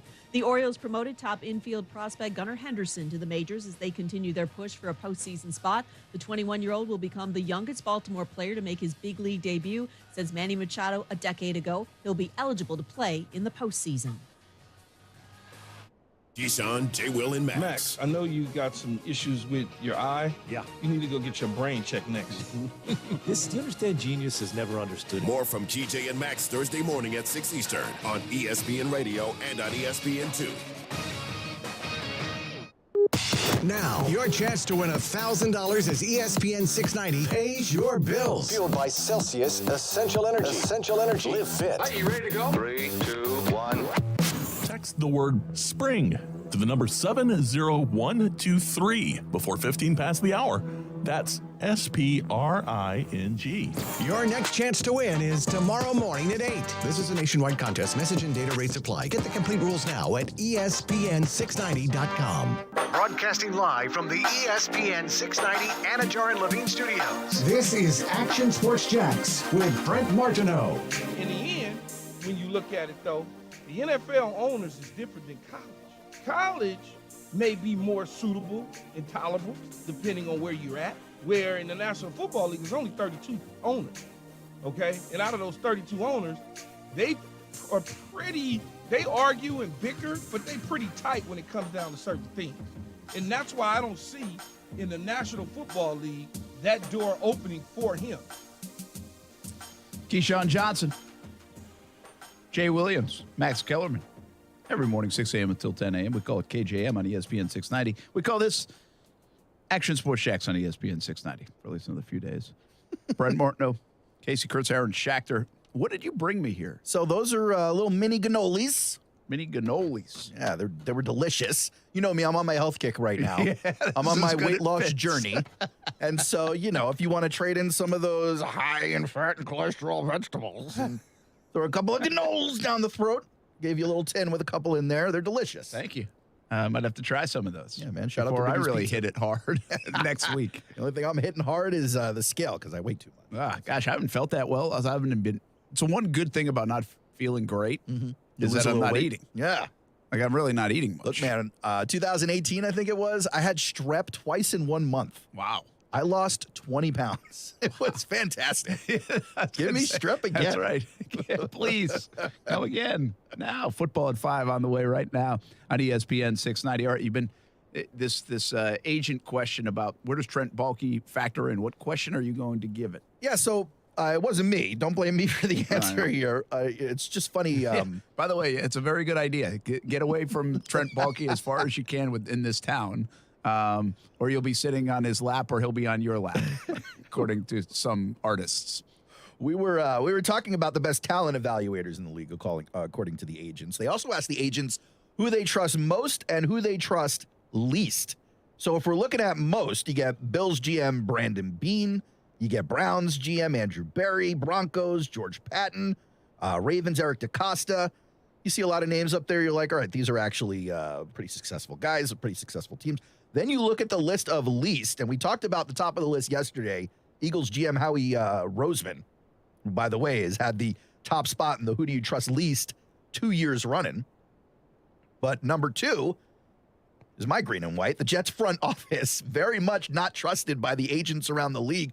You look at the Jamal Adams story from a couple of years ago. Joe Douglas and the media were not getting rid of Jamal. Adam Gase were not getting rid of Jamal. And then, they shipped him out. And they've kind of done the same thing with a few players there. So I understand where that reputation comes from. But right after the Jets front office is Jaguars GM Trent Baalke. Number 3 for front office leaders who you trust the least. Where do you think the agents are feeling that from? Well, I think they're going with the narrative, and what's there to trust, I guess, right? I would think they would trust him more given the Christian Kirk deal. Right? I mean, you get dinged on that by other owners and other things like that's where from all other circles that you inflated the price. Well, you would think the agents would be like, pretty good. But I just don't know if they have. This is like a new, potentially, let's call it Trent Baalke 2.0. And so you don't have a good feel for this one. Seriously, he was out of the NFL for a couple of years. This is interesting. So you're saying there are 2 different lives, almost to speak, professionally speaking, for Trent Baalke. Well, I think people are wondering if there are. So what's there to trust? Is it the way he did it in San Francisco and some of that was good and some of that was not good? Or is this like a new age Trent Baalke after Urban Meyer, now with Doug Peterson? Because I would imagine Doug Peterson has a pretty good reputation. So you want to trust that part of it. So I just don't know. I don't know there's enough to trust. So therefore, it's a lack of trust until there is something to trust. You know what I mean? You interested in any of these other names on the I can't trust them list? Give them to me again, like the bottom 5 guys. You got Baalke. Well, the top 3 is Roseman, the Jets, so Joe Douglas, and Trent Baalke. Then other guys get an honorable mention on this list. You got former GM over at the Giants, Dave Gettleman. Did not have a good run over there. I would imagine. That's a good one. Chris Greer out of the Dolphins. Shady organization. With all the stuff that went on. Here's what I would say. What's interesting to me is Roseman right now is like at the king of the heap, right? Oh, yeah. I mean, everybody loves him right this moment. He's put together a great offense over there, yeah. And made some moves that people love. A.J. Brown and now Chauncey Gardner-Johnson. The other one I think is interesting about Douglas because it might not trust, maybe not know enough about or just don't have enough of a sample time. But I also think this guy that carried a lot of momentum with him from the offseason. The draft was good, what they were putting around Zach Wilson, how they were building that team. Like, I think there were some positive moments. Like, you're talking about 2 guys that have been in positive narratives. And then you have Baalke, who I can obviously see here because he was in a negative narrative. But Joe Douglas was actually in this offseason in free agency and especially during the draft. Oh, yeah. Seemingly had that thing going in the right direction. Now, has that cooled a little bit with the Zach Wilson stuff? Maybe. Here's what I really think it is, because this guy is a wheeler dealer. Like, I've never seen a GM before trade draft picks like this guy does. He stockpiles them. He moves them for assets. He brings them back in.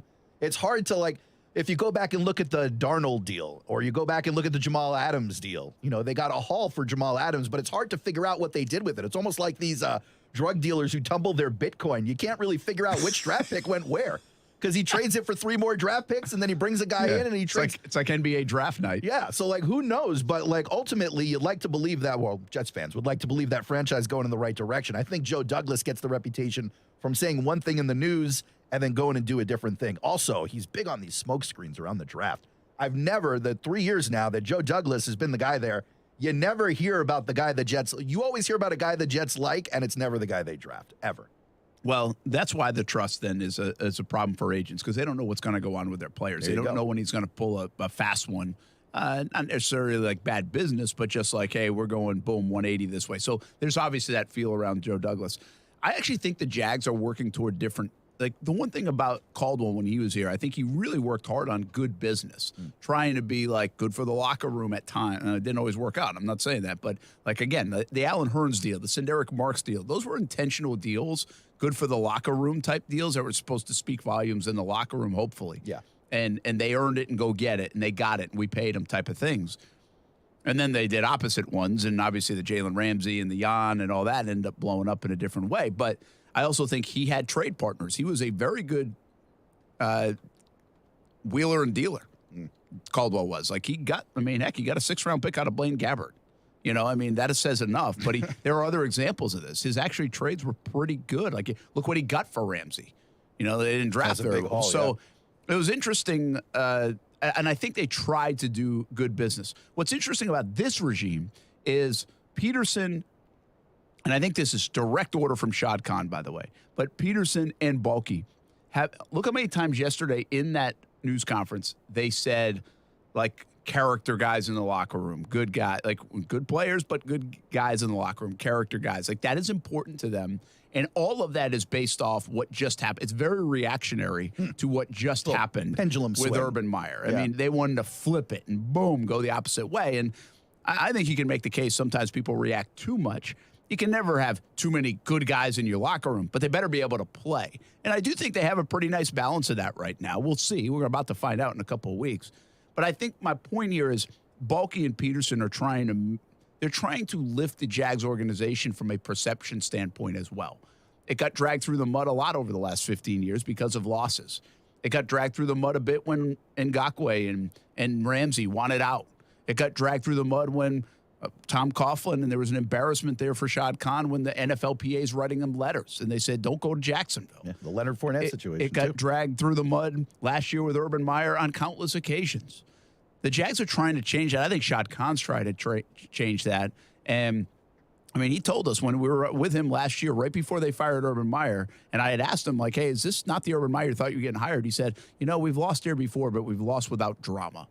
And it bothered him that there was this much drama going on. I think he has tasked Baalke and Peterson with, hey, we're going to try like hell to win, but let's not be an embarrassment even if we lose, And I think they're making an effort to do that. That means good business. That means good people. That means do it the right way. And Baalke's tasked with that. I wonder if he'll earn more respect for that as the years go by, if he can keep his job because he's done some good things. Yeah, consistency will probably be the key to that. It's interesting to me that obviously you only hear about we need good guys on this team from teams who have that bad culture, right? Or the losing culture. I was watching Hard Knocks again, episode 3. I'm out on Hard Knocks, by the way. I'm going to finish watching it, but this is not a great season. Didn't like it, huh? In any case, Dan Campbell's up there talking to his team about getting the losing out of there.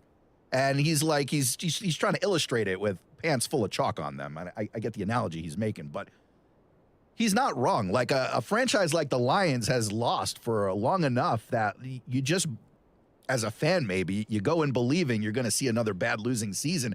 He's trying to change that culture. You need the guys to do it. But you look at a Pittsburgh Steelers, a New England Patriots, whether the team is dominant or not, they can go out and get not great guys because the culture will win out. There's enough of the culture there that you'll change a guy. And if not, the locker room will kick him out. That is true. You've got to get out of this cycle. And that's a hard thing. The only way out of the cycle is to win. Yeah. You can get all the good guys you want. You can win. You can lose eloquently. You can whatever. But you got to win. Yeah. And you got to win for more than a year. We saw that. Like they won for a year and then boom, it was a disaster. 8 months later. So, and it kept being a disaster. Jags have to find a way to, I really think winning for 3 years in a row would do so many things for this organization that, quite frankly, any of us that have been here for 15 years, if you've been here for 20 years, you haven't seen. You might have saw that in the late 90s, what it meant for you. But outside of that, the organization's only had one spell of that, where they won in like a 3-year span. So that is what fixes it, right? The Patriots have a culture because they won. They won. Patriots sucked before they started winning. Like they flat out sucked. Oh, man. So it's interesting. Corey Clement, by the way, do you see this? The Jags tried him out at running back. Trey Sermon's available from San Francisco. Maybe go pick him up too. Just get all the San Francisco running backs. The Jags obviously they're not super happy with everything in their running back room. If Yeah, they're it seems trying like they're out Corey unsettled. Clement and Yeah. they just signed Hasty, Yeah. It seems like they're a bit unsettled. well, we'll see what they do. But I mean, I don't know who are you bumping out if you bring somebody in. Is Snoop Connor, like we asked this earlier in the show, but is Snoop Connor's roster spot in jeopardy? Would you don't you give think up on they a guy would've- after drafting him? Don't you think they would have done that business today or yesterday? Well, no, they got to find somebody that they feel is worthy. But let's just say they try out Corey Clement and they love him. Well, who are you bumping out? I mean, you just added Hasty. You may already bump get it. see you later. You just look at kind what of they're doing with the kickers. They may bump out Hasty. Yeah. I don't. Has Trey Sermon? Have you paid attention to him at all, Casey? Coming out of Ohio State, I mean, he caught everybody's attention. Has he just been terrible? Yeah. They didn't play him. They didn't play him at all, huh? They played him. I think he got one official start, and he wasn't very good. But, like, he got a fair amount of – did he get cut? Yeah. That's surprising. Did he just come out of Ohio State this year? Last. So he's been in the NFL now 2 years, essentially? This is year 2. Yeah, second camp, if you will. Yes, correct. Um, That is kind of surprising. But another one bites the dust, I guess. I'd bring him in. Like Snoop Connor, all the running backs that are available, Snoop Connor makes it to the practice squad. If you want him that bad, you're going to be able to keep him. Well, that's true. They must just, I don't know. I don't know what they're doing. They must just not like everything at the back end of that right now. Yeah. It's a little mystery there, but that's okay if they're not satisfied. I'm not saying they're great at the back end. I just am always a little, if you're going to pick somebody in the 5th round, unless you just know they're terrible, why would you go replace them? And it seems like they're looking a little bit to potentially replace them. And they said, again, the comments yesterday, the way it was said was like, yeah, we had a talk with him this morning. Like, it's time to go. Like, that's what I interpreted it like. Yeah. Not, hey, we might bring another back in, but you keep competing. It's more like, hey, dude, you got to do more. Yeah, it's not That's wishy-washy. That's what it felt like to me. Seems like he's on an action plan. All right, we got some tweets or what? Yeah, man. First one is closing the thread on Sony Michel because he was signed by the Chargers today. Chargers signing Sony Michel per sources, according to Jeremy Fowler earlier in the day. Another back in the fold for a very loaded offense. Brent, what does this do for the Chargers? Sony Michel poised to be the 3rd back on that team. Yeah, I mean, listen, I would have been intrigued by Sony Michel. I am intrigued by him. I like him a little bit, but he hasn't done a whole hell of a lot. I mean, he shouldn't be like, oh my gosh, they got There's him. your Snoop How did Connor they get him? replacement right there. Yeah, so I think I always find it fascinating that teams that are good sign like the big name guy, yet the teams that are bad don't. You know what I mean? And I should say, be a little careful with big name, but you know what I'm talking Yeah, about. the marquee guys who you've heard about for a few years Yeah, now. so like why are they signing him? Was that the only thing left when the Chargers were on the waiver wire that was worth anything? Or what I'd love to know is would the Chargers have signed him or Hasty? That's a good question. That's what I'd like to know. Hey, two Like, different would they have kinds put of in players. a claim for him? Yeah, Sony Michel more of the between the tackles guy. Yeah. So that's my point being, like, how many people are still interested, or are they just kicking the tires and say, we can make it work? We think we can do it. And I think offensive guys are like that more particularly. I think they can make the next guy work better. It's different, like O.J. Howard. You know, he's now in Cincinnati. Yep. And it's like O.J. Howard has played with Josh Allen, Tom Brady the last couple of times, and now he's going to play with Joe Burrow. Yeah. Hey, dude, if you can't survive in those 3 spots, you probably aren't good. Yeah. You got to put it together at some point. We were actually having that debate in the chat yesterday during the show. I made the point that O.J. Howard's never been the lone tight end target. So this will be the first time. He's not going to be, though, right? Well, Or, they've no, got no, they another- lost, what's his name, to free agency? You're talking about Azuma? Azuma went to the Jets. And he was with Cincy, right? Yes. Yeah. And they do have another tight end on that team. He'll share targets with him, but it'll be O.J. Howard, I think, is the focus, at least the offensive tight end versus the blocking tight end. Yeah, that could be a good find. That being said, on the Bucs, obviously Cameron Brate, and then Gronk later, and then, on the Bills with, what's the, Knox? What's his first name? Dawson Knox. Dawson Knox. So this will be a bit of a change for O.J. Howard. Moving on to one of Casey's guys. He wanted to see the Jaguars picked up yesterday, and just didn't happen. Tyler Johnson signs within the AFC South, but to the Texans. You think this means anything to one of our AFC South rivals? You see any production out of him this year? I I don't have as good a feel as Casey had for Tyler Johnson. I know like the Twitter world exploded for him. As soon as I saw yesterday that Houston had the 3-hole in the waiver wire, and you look at what they only kept 4 wide receivers. Yeah. Off when they made their 53, they only kept 4. And so you're like, oh, they're going to the waiver wire. Sure. And they're going to end up with, Jags were only going to bring in 1 anyway. So regardless, they were going to get a pretty good pick of the litter. And they obviously like Tyler Johnson. I don't know if it scares anybody. I just think it's an interesting one to watch. Jags could have had him. Houston's picking him. He probably has a better chance to play a role with Houston than he would have with the Jacksonville Jaguars. Yeah, I mean, he'll get some snaps on that team. He's definitely an upside guy. He doesn't have the longevity or the real numbers yet in his career, but when he's been out there, he's produced. So we'll see how they use him. Yeah, we'll see. I mean, they have that receiving core outside of Brandon Cooks is like super average. Yeah. Didn't they cut Chris Conley? And I think they might end up bringing him back too, somebody said. Was Conley back with Houston this year? I think he was. Yeah. I think he was with Houston, yeah. Next tweet, Brent, we're going to Dove Kleiman of the NFL. This isn't necessarily about a team signing somebody who was waived, more about a team and where they're at right now in their offseason program. But the Patriots, Bill Belichick, one of the talent evaluators out there who wasn't on the talent evaluator list in that agent survey, he just cut former third-round tight end Devin Asiasi. So Belichick used 2 third-round picks on tight ends in 2020. The other one was on Dalton Keene. Both of them have now been released. They combined for 5 career catches. That team, it's just story after story that these guys aren't what they used to be. Where do you see the Patriots landing this year? Because I think that prediction keeps getting lower and lower for people. I know. We talked about this a little bit yesterday. Patriots might be in the basement kind of trouble. We'll see. I mean, the Jets have a lot to say about that, right? Jets. Well, the Jets do have a lot to say about do, that. yes. But I don't know. Don't you feel like I feel like I'd rather be the Jets right now than the Patriots? 1,000,000,000%, yes. Like the Jets have nothing but up to look at, nothing but blue skies looking at them going, we just need to take a step forward. I mean, think about what I just said there. Can I repeat this, please? Please, over and over and over. I think I'd rather be a Jets fan right now than a Patriots fan. Let that sink in for a little bit. That's wonderful. That's a good pregnant pause here on the radio. That is Casey, wonderful. Am I out of my mind? Are we out of our minds? Yeah. Zach Wilson or Mac Jones? Zach Wilson. I get why you'd say Mac, because he did it last year. Like he was decent, right? Yeah. But when you look at Mac Jones' play, are you going, now here's a guy we can get on his back and ride him deep into the playoffs? And I'm not saying that about Zach Wilson today, but if you look at the skill set of both of these guys, I think Zach Wilson more likely to carry a team than Mac Jones. I think if you can somehow figure out a Not way to insult his parents, by the way. how Sorry to about trade Zach Wilson for Mac Jones, I'd be all in on the Jets. But until you figure that plan out, I think I'm just going to ride with the Mac Jones. That's interesting. You like Mac that much more than Zach. I do. I like Zach's adventures off the field a little more than Mac's, but his game. I'm gonna go with Mac. And just for fun, if you put Mac on the Jets, besides the fact that he can't move around, so offensive line might be a problem there. Yeah.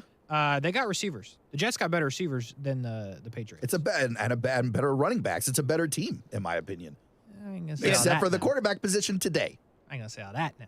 I like the Patriots running backs. But. Yeah, and Salah still has a lot to prove there. They got to get that defense. What were they, like 31st last year? The defense was I mean, atrocious. and the only defense that was worse that might have been Jacksonville. He's got to get that going. Yeah. And so, but they revamped that defense now. They got a pretty intense defense. But I disagree. Like, I like Mac. I think Mac's good, but I don't not like Zach.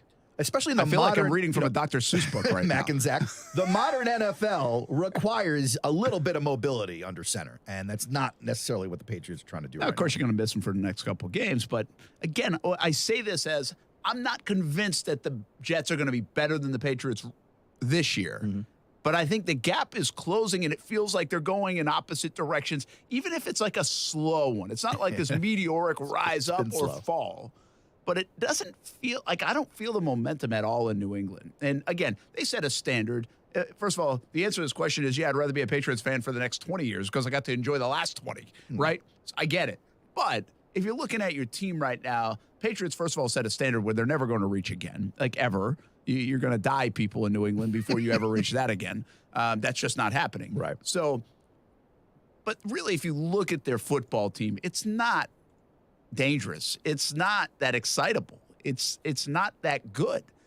And listen, Belichick's a good coach, but you can call him a genius if you want, but it doesn't matter how smart you are sometimes. You're not going to win every game. Well, it certainly doesn't look that way recently. Casey, who besides Stevenson are you excited about on that team?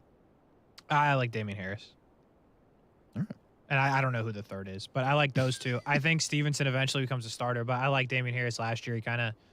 He scores a lot of touchdowns, not a lot of yards, so if they can get Stevenson to do that and then goal line back to Damian Harris, I like that part of it. But their wide receivers are atrocious. And I like Hunter Henry. And I think what makes them fast, well, Jonnu Smith could have a bounce-back year too, right? So you could find some things that you like during the course of the season. He didn't do anything, but if this was last year, you'd be talking about Hunter Henry and Jonnu Smith. Well, we were, at least in fantasy, and so came back to bite everybody. I still think, guys, and I don't want to, I'm going to bring this back up. I'm going to see if I'm right here.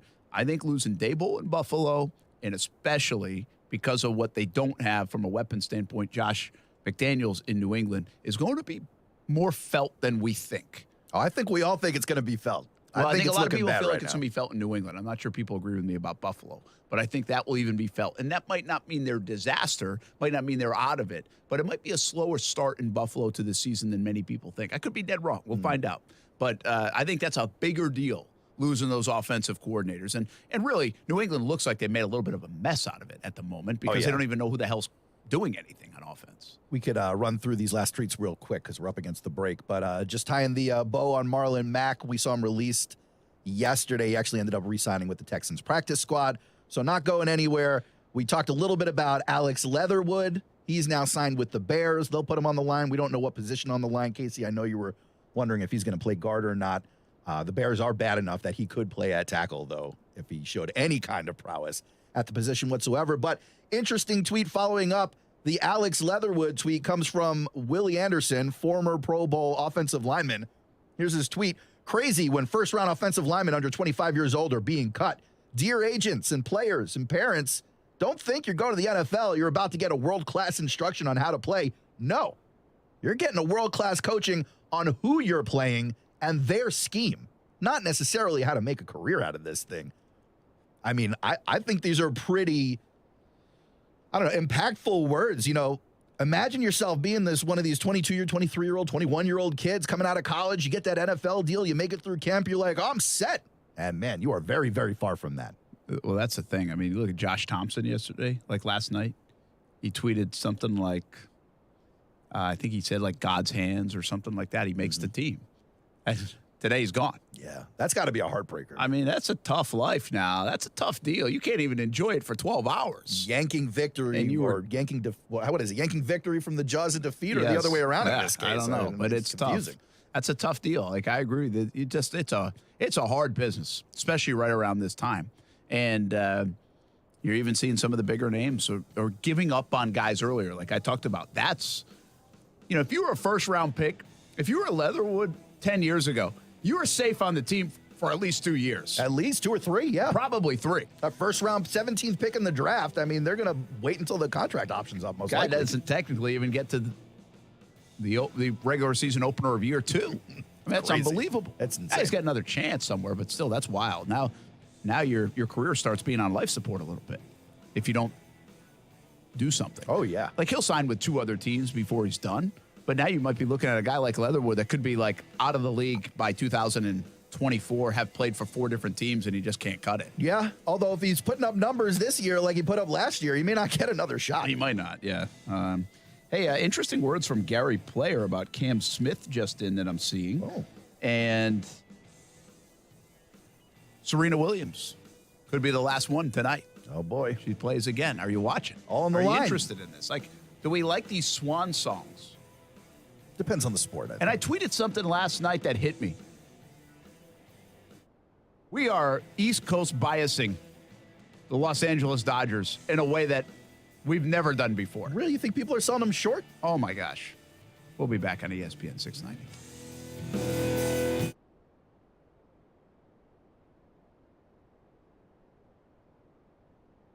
Now, the First Alert forecast on ESPN 690.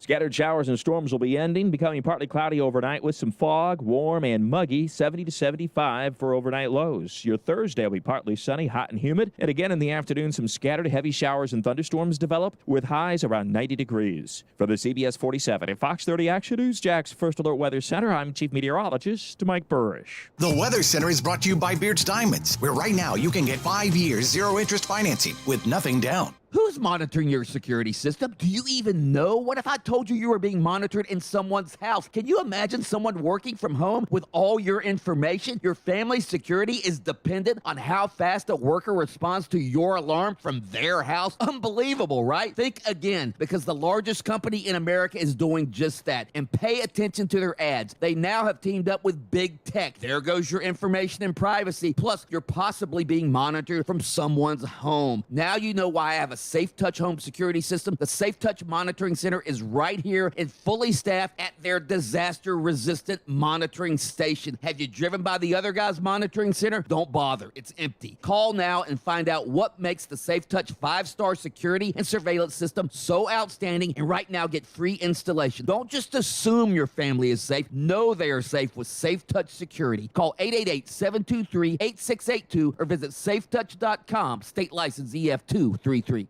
Experience the excitement of our card games at Best Bet Jacksonville and Orange Park.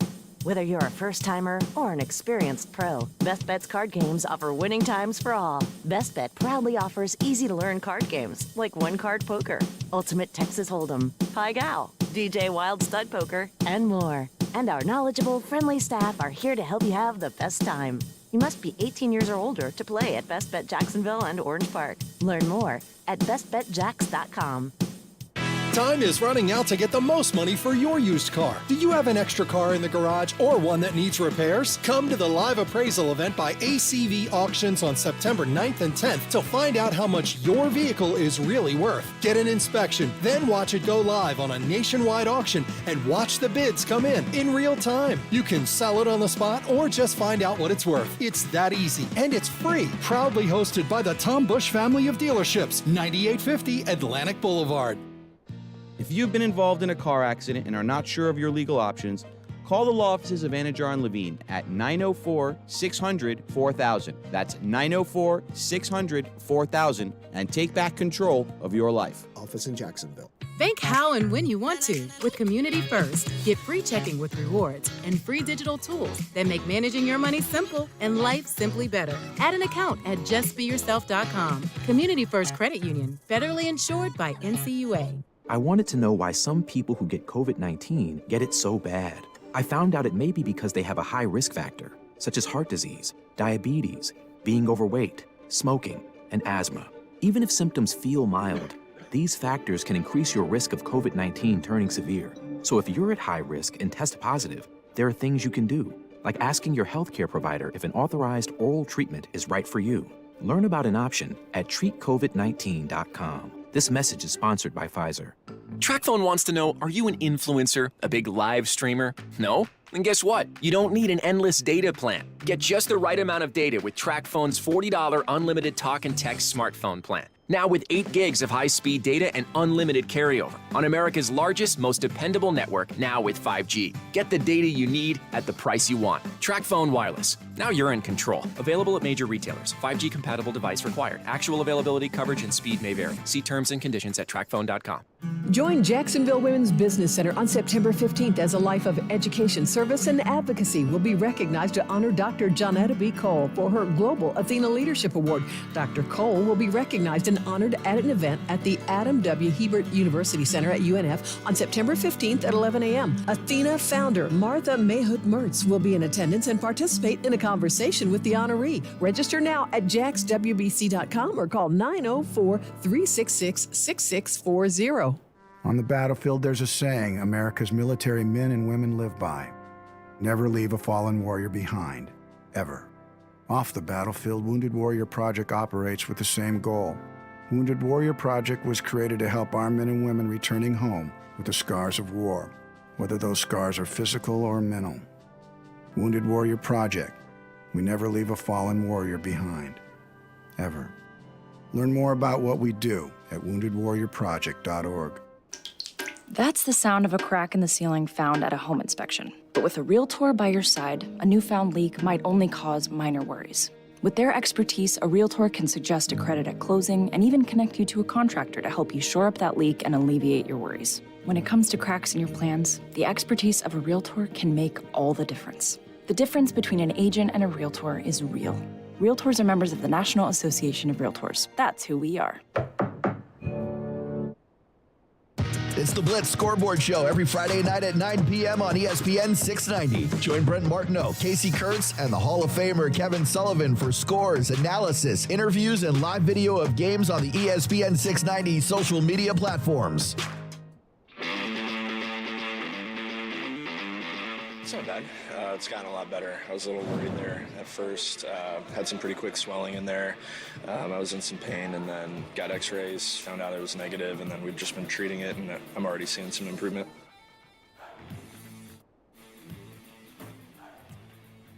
Who was it? Jamison Tyon.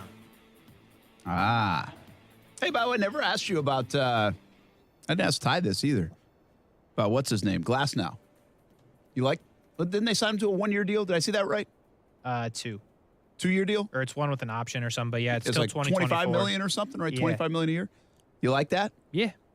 It's good. I'm surprised, but yeah, it's because good. you're surprised. Right? Ty was too. Was like, oh, well, he's done. Like, he's never going to play again for the Rays That's because what of I the said, Tommy too. John and Yeah. everything else. And that's kind of a cool thing. I mean, that's not the MO of the Rays. It's not. We'll see. Until I see it, won't believe it. They can still trade him. I mean, have they ever paid anybody $25 million a year? No. Well, the deal is less than 5.5 next year, then 25 and 24. So you can imagine they'll probably shed him before they get hit with that number. Or try to do a long-term thing with him. Yeah.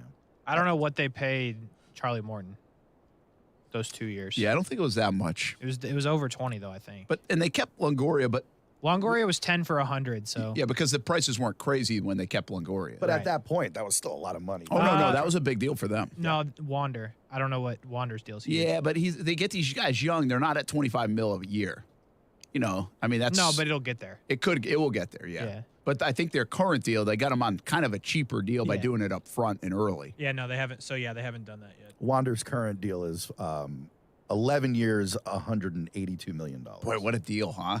See, that's a smart. Now again, that will get ripped up at some point. Yeah, they'll extend that. Yeah. Is it a good deal? Because he's only played 50 games this year, 3 different injuries. But annual of 16.5. But and he's out of chain. He needed it to go get a him chain more. and a World Series ring. But I think, listen, I think that was a good gamble on the part of the organization. You know, like I couldn't beat them up on that. You get ahead of some of these young guys, and you can pay them up front and pay them early. And, and that's at least they go. And then the idea is to later hit the bank. But I think it's a good move, especially for someone like the Rays who doesn't pay anybody. They're like, no, we're not losing this guy. We're going to keep him for a bit, and hopefully maybe our pay structure will be different by the time the contract has to be ripped up. Or we'll trade him for 7 assets. All right, since we're talking a little baseball for a moment, I tweeted this last night. I mean, the Dodgers, I looked up the standings like way back. I think it was like the Yankees, and it might be probably right around the All-Star game. I don't look at the standings every day. But once in a while, I'm like, I want to see the standings. How close are we at in like the National League Central or whatever? And I remember seeing the Dodgers had 33 losses, and I believe the Yankees at the time had 33 losses. And I think the Mets, were like 37 or something, so whatever it was. And then Houston was right there too. I looked up last night, like at midnight, the standings, and I'm like, holy cow, the Dodgers still have only 38 losses.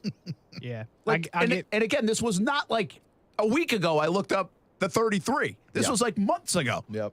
And I was right. I'll give you the stat you're looking for. So the Yankees are the first team to 70 wins, and the Dodgers got to 90 before the Yankees got to 80. That's crazy. It's insane. Wow. And by the way, that's amazing. To the point, it's not just happened at Dodger Stadium either. They have nearly identical records on the road and at home. I mean, it's amazing what the Dodgers are doing. So I looked it up. They have lost 5 times in 2 months. Since June 30th, they have lost 5 times. That's a basketball stat. That's not even a Guys, baseball they play every day. Like, that is Sometimes insane. That is absolutely insanity. And on top of that, I put that out there, Casey, and you'll know this better. People aren't that bullish on them winning at all. Not really. Because of their injuries and their pitching is back-end sus. bullpen. Yeah. And it's like, it doesn't matter. Yeah. It's like, I don't know where they got. Are they the favorite to win it? I mean, they passed the Yankees, obviously, but Yeah, are they the favorite to win the World Series? I haven't looked at the odds in a while, but if they're not, I'd be surprised. But the pitching is sus, though. Like, Gosselin now goes on the IL. I know they've only lost whatever you just said in 2 months, but we'll see what happens when we get to the postseason. Listen, I say this a lot, and I've said this about the Yankees actually early on. Are they built for the regular season? There are teams that get built for the regular season, the longevity of it, right? They're just really good. They're going to roll through games. But then there are teams that are built for the postseason. Like, hey, it's okay if you didn't win 5 out of 7 games this week, but we can beat you and go up 2-0 and put the squeeze on you in a best of 5. Yeah. And that matters because now you got to beat them 3 times to avoid elimination. And it's a different animal in the postseason is my point. Now, some teams are built for both because they're just flat out good. It's going to be interesting to see how the Dodgers are built here. But I just can't get over it. That's an amazing what's Seattle was 116 wins. Is that the record? Is it 116? I think so. The Yankees never beat that? No. I think the Yankees have like the second best one, like if you go way, way back. But like 116 for Seattle. And of course they didn't win it that year. Yep. But I'm doing the math quick. That's how many losses? 48? Yeah, that's 48. That's 46. So 116 and 46. Yeah, 116 is still a record. I mean, the Dodgers have a chance now to get that, don't they? They've lost 5 times in 2 months. You got to wonder, though, if they're going to burn that flame a little too hot before they get to the postseason. Well, and that's what happens a lot. Like any team And they're going to start sitting guys. Well, that's the thing. Like in this pace, they're going to rest people. It doesn't matter. Like they could lose the rest of the month, and it doesn't matter. Right. I'm not saying the rest of this month. So I mean to the get month to of September. 116, they'd have to go 26-4 in September. Is that what it is? Well, they have 90 wins, and there's 30 days in the month. Like, I know there's a couple off days, and they go into October a couple days. But if there's 30 games left, roughly, you got to get to 116. You have 90. You got to win 26, right? Yeah, it must be off a little bit. Does the season go a little deeper in October? It must. It goes a couple days, but then they'll have some off days. Yeah. So, like, they'd have to your point, it's But they got doable. 38. I mean, I feel like they could lose 7 more times in my math, but maybe my math's off a little bit. If somebody's math is off, it's going to be mine. I'm just kind of eyeballing it. But you just said they've only lost 5 times, which means they've played brilliant baseball for 2 months. The chances of them just losing another handful of times, even over the next month and change, is probably unlikely. Yeah, I mean, it was unlikely to happen in the first place, much less to keep happening for 4 or 5 months straight. But they are favorites, obviously, to win the World Series at most sports books, followed by Astros, Yankees, Mets, and Braves. You know, that NL East, the Mets may finish the season with 100 wins and still finish in second place. Yeah, they could. That's a great battle. Braves have been unbelievable. They've really turned around. They've been a lot of good. We talked about this before. Been a lot of good teams. Back to the Dodgers real quick. Casey pays attention to this probably more than we do. Like I don't watch the Dodgers very much play. I'm not watching a ton of baseball games right now. Anyway, we're just so in the heat of football season. So is it just me that's missing out on the Dodgers being so good over the last couple of months, or is it really like an East Coast bias where we don't see this team play? They don't have Shohei Ohtani, who's like everybody wants to watch.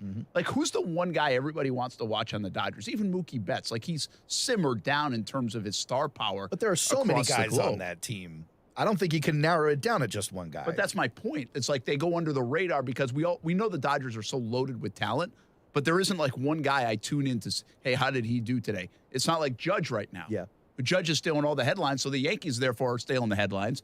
The Mets in New York have stolen headlines because of DeGrom, Scherzer, trumpet guy.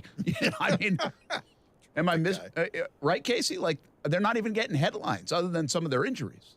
Yeah, you're right. I mean, nobody's tuning in to watch Mookie, even though he's great. Trey Turner's also great. They both do incredible things. Their second baseman was a catcher who they turned into an outfielder, who they turned into a first baseman, who they turned back into an outfielder, and is now a second baseman. He goes by Max Muncy. And they still got Justin Turner. Like, again, nobody that you're tuning in to watch. And Cody Bellinger's still a draw, who, by the way, was a first baseman and now plays center field. So I thought you were talking about initially. Yeah, they got all these guys that they move around. But to your point, like, nobody's tuning in to watch Mookie like they did with Boston because of the East Coast thing, I think. He's still the same player, if not better. Actually, I take it back. He's better. Yeah, I agree. So I think it's a real thing. I think the Dodgers are the greatest example yet. Like, even, you know what's crazy is LeBron's playing in L.A., but LeBron is all over my TV. That's my point. There's no West Coast bias, East Coast bias, whatever you want to call it, to the Lakers. Well, he is one of the biggest, if not the biggest star in the NBA. I know, but there is one to the Dodgers. And the Dodgers are 50 times better than the Lakers. But they don't have, like, that guy that is, like, transcending to be on SportsCenter every day, every time I flip the TV on. And the weird thing about it is, like, Mookie's, like, super, like, he has a good personality. Like, if they pushed Mookie, they would do well, I think. I think so, because even though he's not in Boston anymore, I love Mookie Betts. And I think everybody would say that. Like, it's hard not to like Mookie Betts. But again, is that a baseball problem? Is that an our problem? Is that the Dodgers' problem? But it feels, I think you're right, Casey, like they should be making Mookie Betts into like the biggest star in baseball. They really should. And they do I almost swore. You almost said hit the drop button. They do a crappy job of that. Like, I really almost just swore. For the first time in 4 years, I almost swore. One of my favorite things in the world is watching your face after something like that. Is fantastic. You really had a pucker moment. I started to hear. If you're watching the video, I didn't move. I didn't slightly even hesitate. We were paying the fine right there. I'll tell you what. I was not getting there. It's unbelievable. They're worried about freaking like time on the mound and like pitching to 3 batters or relievers, and they won't push Mookie Betts as like the biggest star in baseball or one of them. What the fudge? We'll be back on ESPN 690.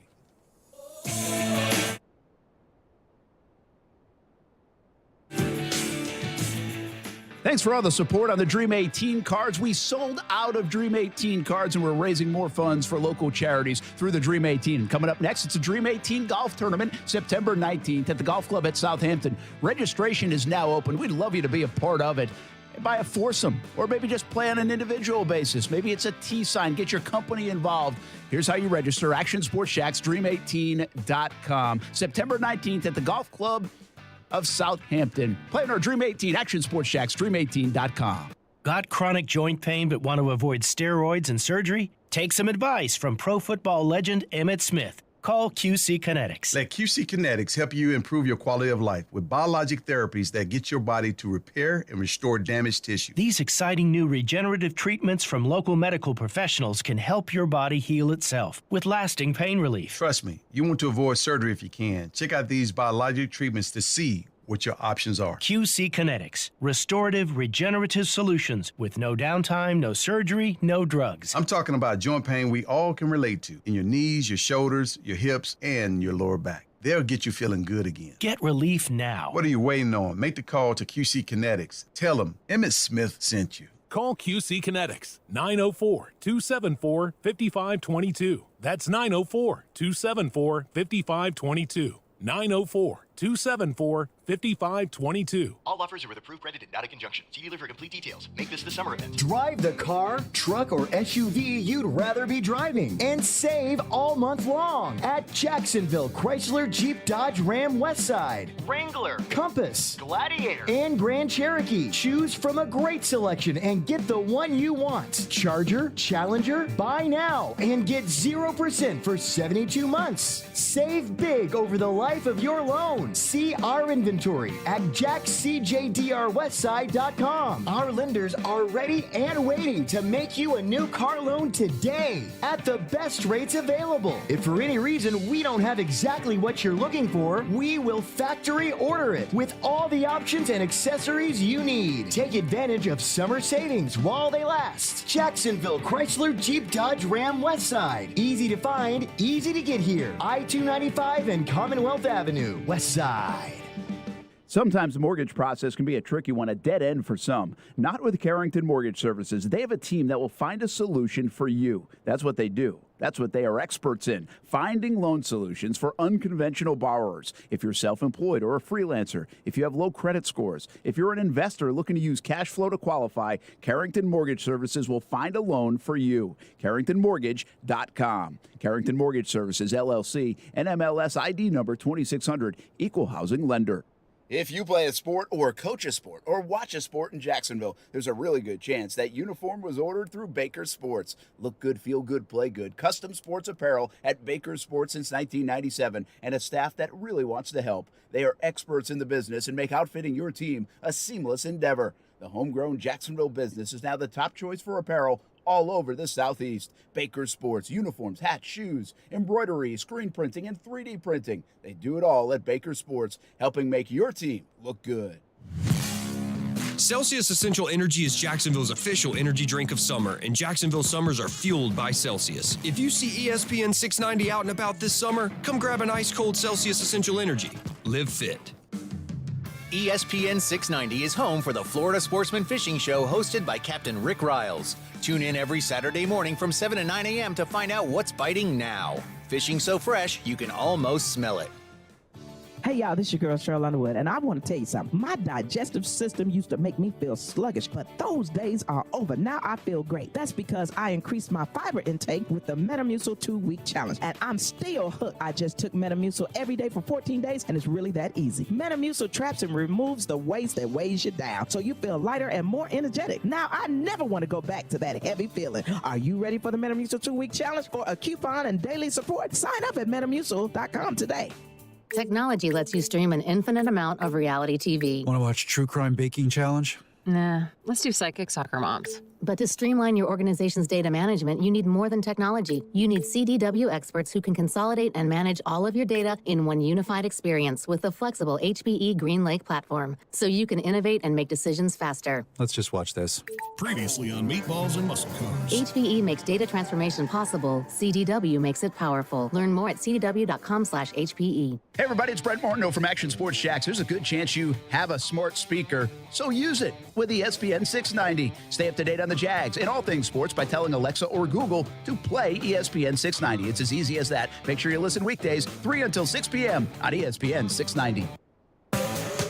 I like that, continually reminding that we need to not only get in the playoffs, but we need to get way deep into the playoffs so we got a chance. I think this team is reflecting that. I think it is a narrative of the team. I think it reflected in our decision-making in the spring, who we kept, who we let go, and who we brought on. So that is the narrative. Get in a better spot to stay longer in the playoff. Jerry Jones, stay longer in the playoffs. That'd be a good idea, Jerry. Sure. Jerry, I'm on your side. Been defending the Dallas Cowboys like they're my favorite team lately. Poor Jerry. No one's ever said that, right? Poor Jerry. No, I don't think anybody says that. Absolutely not. We just spent the entire commercial break. Don't look at me and don't say we. Talking about these. Y'all. Basically, we're getting ready to break down these videos. Once again, you're using we too lightly. It includes me. Aaron, basically. Aaron Schachter and or Brent Martineau. And he's like, should we break down these Sex in a Stadium videos like we did the fight videos? Yeah. Well, there's been a lot of them. All of a sudden, they're like creeping up. They require some This is in-depth a thing. analysis.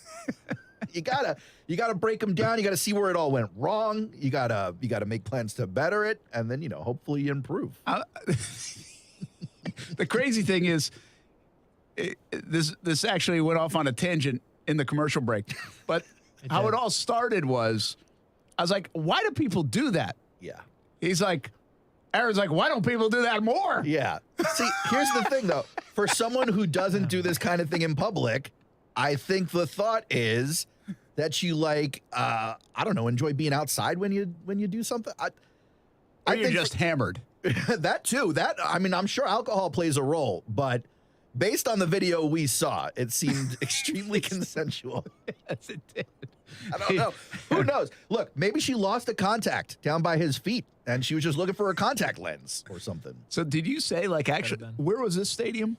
This is Oakland. So this is Oakland. Yeah. Oh, this is not the Blue Jays one? No, that's what I'm saying. There were a couple Blue of them. Jays one was a little more of the traditional flavor. Yes, it was. This was a little bit different. Only included parts of the body from the shoulders up on this young lady. But they've released in Oakland. They've released the pictures of this couple, who, by the way, looks like a rough couple. I mean, the guy looks like he's straight out of a Dungeons and Dragons card game. He's been playing Magic the Gathering for the last 40 years. And then the girl looks like, who knows what she's been smoking. She hangs out on the hippie commune, growing beets for a living. Why shrew? Welcome to the West Coast. But here they I love are, the descriptions being here. wonderful citizens I'm all in favor of these two showing their love, really celebrating their relationship in the upper deck of an empty, what is it? What do they call Oakland Stadium now? O.Co Coliseum. There it is.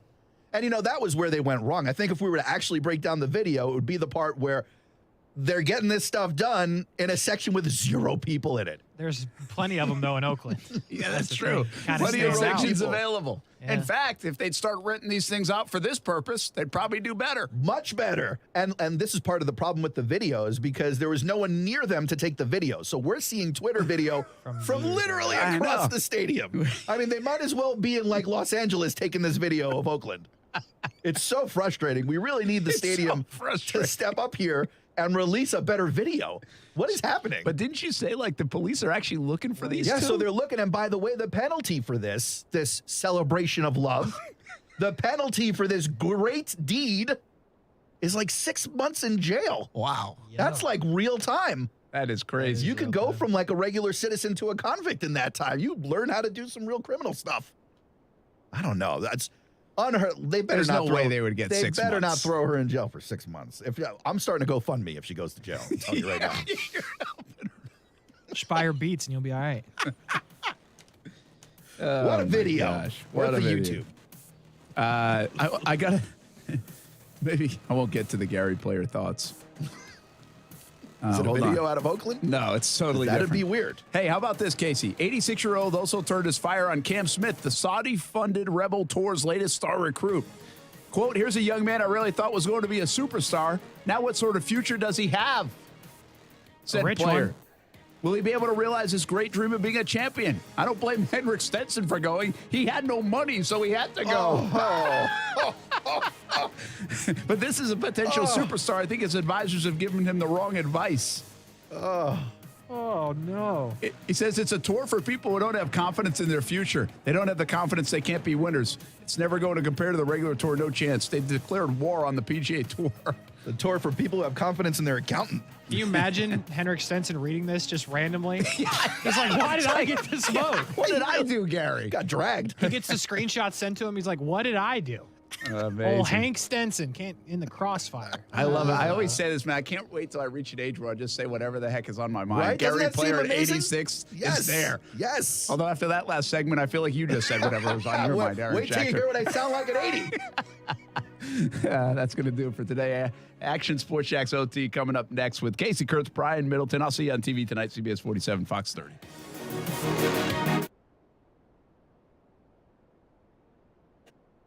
With no fees or minimums and no overdraft fees, banking with Capital One is the easiest decision in the history of decisions. Even easier than choosing Slash to be in your band. Next up for lead guitar. You're in. Cool.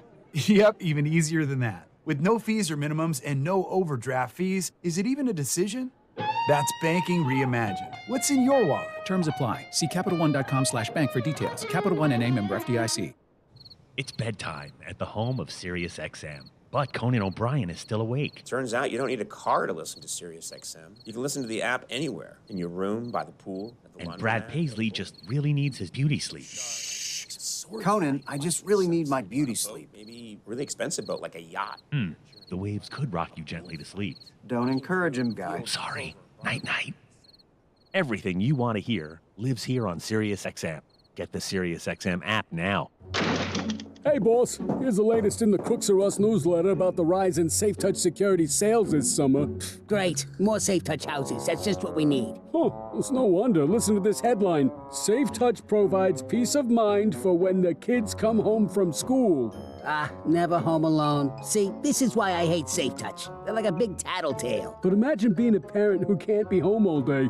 Just knowing Safe Touch security will notify you when your kid gets home safe and sound. That's gotta be big. I don't like kids. Never home alone and never away from home. That's why Safe Touch signs are popping up all over the place. Yeah, which makes our job even harder because we gotta stick to the Crooks Are Us golden rule. Stay away from Safe Touch houses. I'm just numb to it by now.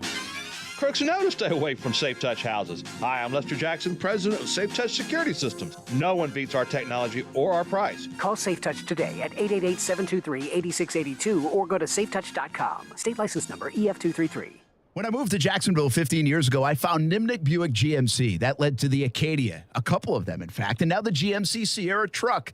I'm on my second one of those, all from Nimnik Buick GMC. GMC, we are professional grade. I know the product, the service, and I know the people, from Bill Nimnik to Jackie Lynch and James Jones. They've been my friends since 2008. Nimnik has been your friend in Jacksonville since 1941. NimnikBuickGMC.com. It's where I'll get my next truck, or maybe it'll be my kid's first vehicle, at Nimnik Buick GMC. We're ready to deal. Best Bet St. Augustine is now open. Experience the best in poker, simulcast wagering, and fun card games for all levels at Best Bet St. Augustine. Best Bet's newest card room features 49 gaming tables, a state-of-the-art sports bar, delicious wings, a full-service bar, and freshly made sushi. Open from 10 a.m. to 4 a.m. Monday through Friday, and 24 hours on the weekends. Best Bet St. Augustine is located at 800 Marketplace Drive, right off exit 311. For promotions, go to bestbetjacks.com. A new era is here for Jaguars football. New championship-winning coach, new superstars, and new optimism. One consistent this fall is Tailgaters Parking will still be delivering the very best tailgating experience at the bank all season. Tailgaters Parking doesn't just talk a big game. They're right across the street from TIAA Bank Field. Offer clean, permanent restrooms, food options, a full liquor bar, and all parking spots are on a well-kept grass lot. Check out Tailgaters Parking at tailgatersparking.com to reserve your spot today. Time is running out to get the most money for your used car. Do you have an extra car in the garage or one that needs repairs? Come to the live appraisal event by ACV Auctions on September 9th and 10th to find out how much your vehicle is really worth. Get an inspection, then watch it go live on a nationwide auction and watch the bids come in real time. You can sell it on the spot or just find out what it's worth. It's that easy, and it's free. Proudly hosted by the Tom Bush family of dealerships, 9850 Atlantic Boulevard. Broadcasting live from the ESPN 690 Anna Jar and Levine studios. Anna Jar and Levine Accident Attorneys. Call 904-600-4000. That's 904-600-4000. ESPN 690. Jacksonville's home for ESPN Radio. WOKV Jacksonville. Listen live everywhere you go on ESPN690.com. ESPN 690, a Cox Media Group station. I'm Christine Lisi. Another Serena spotlight in primetime at the U.S. Open tonight. Serena Williams takes on Annette Kontaveit in a second-round matchup. Serena certainly can win tonight and keep her chance at a 24th Grand Slam championship alive, believes ESPN tennis analyst Brad Gilbert. And she's gotten better every day in practice, looked very good in her last match, and I expect her to even play better tonight because I think she'll be freer playing number 2 in the world instead of number 80 in the world. U.S. Open coverage in 1 hour on ESPN TV. NFL, the Eagles traded receiver Jalen Reagor, a former first-round pick, to the Vikings for a 2023 seventh-rounder and a 2024 conditional fourth-rounder. Chargers signed running back Sony Michel, who was released by the Dolphins earlier this week. Baseball, the Orioles promoted top infield prospect Gunnar Henderson to the majors as they continue their playoff push. He recently was ranked as baseball's number 2 prospect overall by ESPN. He will be eligible to play this postseason. White Sox manager Tony La Russa out indefinitely with an unspecified medical issue. ESPN Radio is presented by Progressive Insurance. If you're a renter, make sure you're protected. Renter's insurance includes options that cover stolen property, personal injury, and living expenses if your place is damaged. Quote Renter's Insurance at Progressive.com.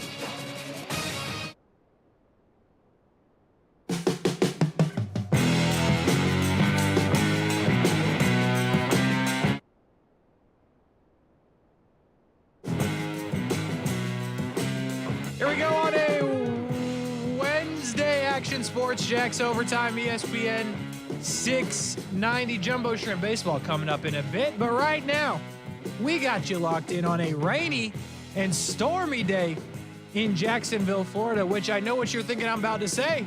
Brian Middleton was not on time, but as it turns out, there he is. In all his glory, you can see him on the stream, the broadcast. Don, I'm surprised you're here on time, Brian Middleton. No traffic alerts in the last little bit? Yo, it was crazy today, Casey Kurtz. Man, they had severe weather. There was a tornado warning. Your boy Mike Burris had to break in on TV through the radio. He broke in on ESPN 690 as well, It man. was amazing. It was? Really? Okay, Mike Burris had a monopoly on everybody. He did, the chief. You could not turn anywhere. I just broke my pen.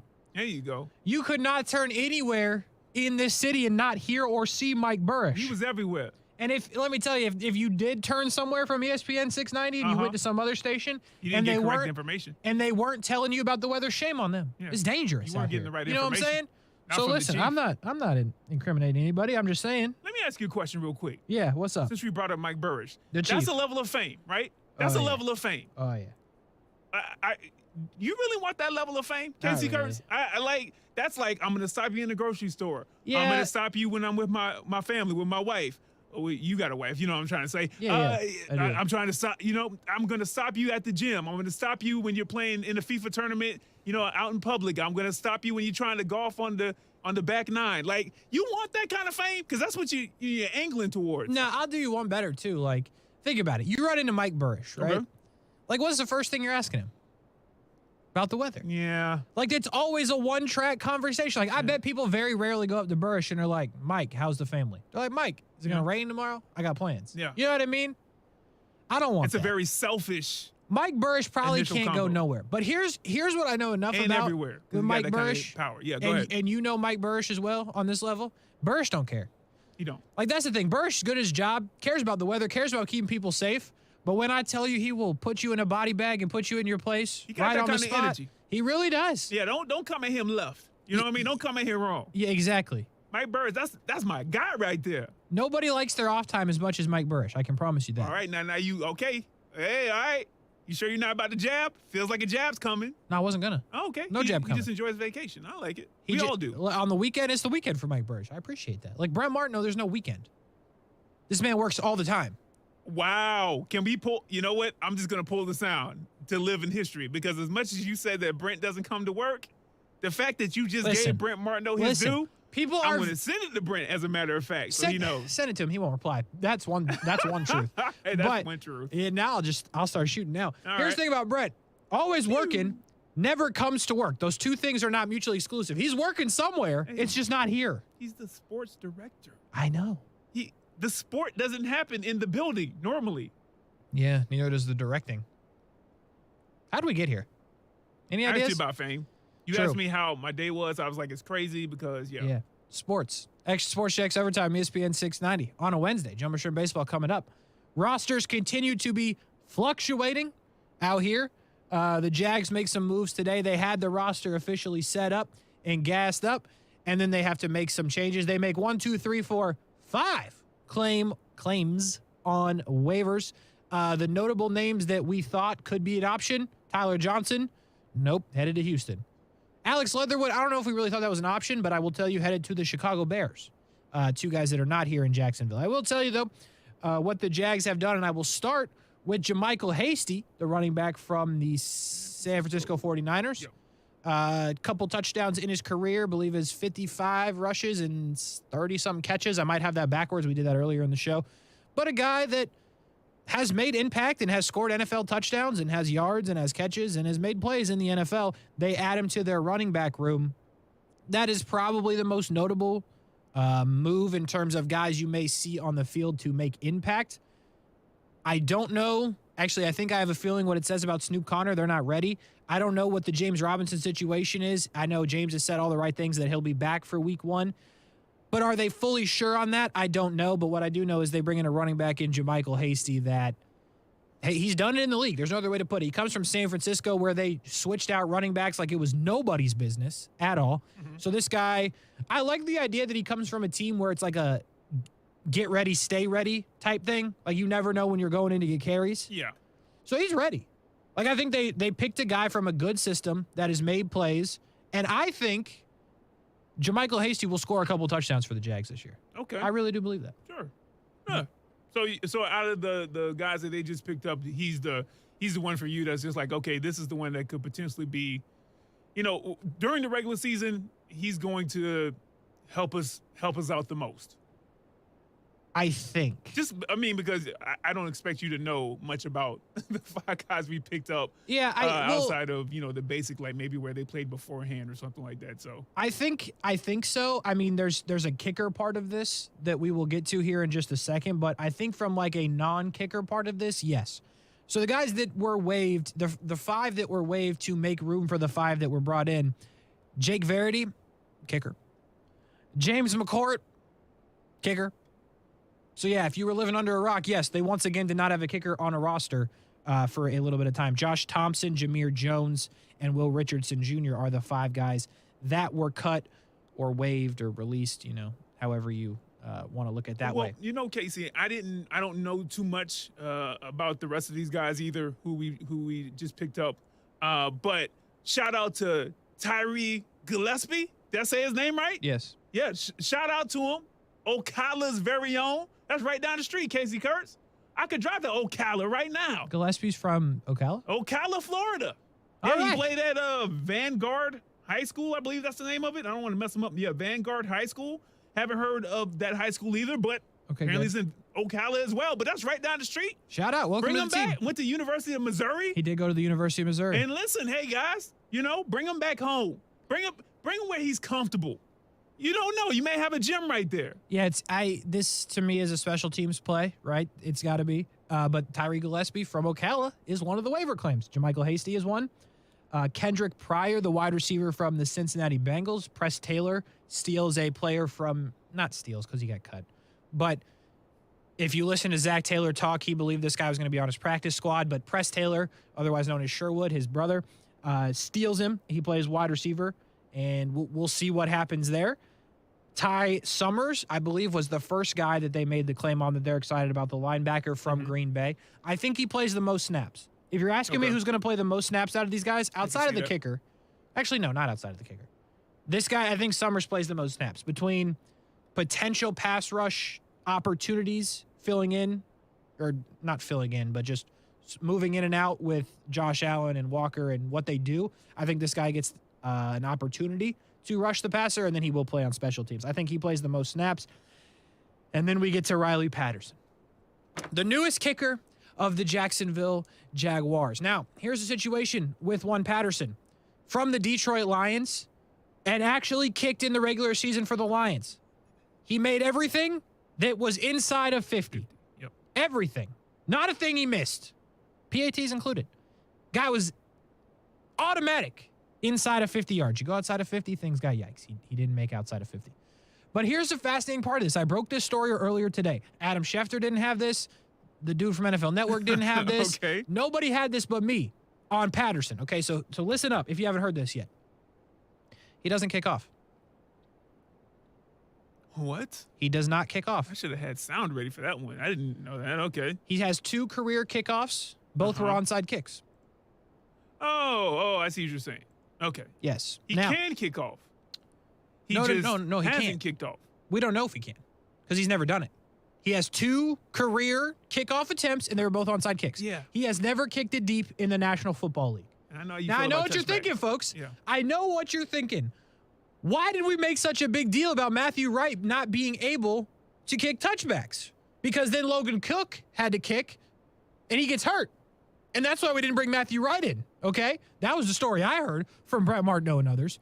And now you're trying to tell me that they're going to bring in Patterson, who can't even kick off? Are we kick every single time? I know the defense is good. I'd be intrigued about what that looks like. But you're telling me that after all of this smoke and Matthew Wright can do this exact same thing, you're telling me they're not going to have this guy kick off after the reason we got here is because you didn't think Matthew Wright could kick touchbacks? Well, first of all, what are the advanced stats on doing onside kicks for the majority of your kickoffs? Because If you do it every single kickoff, I imagine you give up a lot more points. Would be the advanced stats. Again, you're imagining what are the exact stats though. We gotta dive into that. Still I out on guess. that. Casey, We are listen, still man. out, yeah. You got. I get your frustration. It's unbelievable. You have a Matthew Wright right there. You're just like, listen. He's right. He's literally right there. Good one. You didn't do it on purpose, but good job. Hey, oh yeah, I didn't do it on purpose, right? Bars, unintentional. Bars. But here, okay. So if I'm looking at this as just a casual outsider, not a fan of the Jags, not trying to put myself in the place of one of the coaches or Snoop Connor or something like that.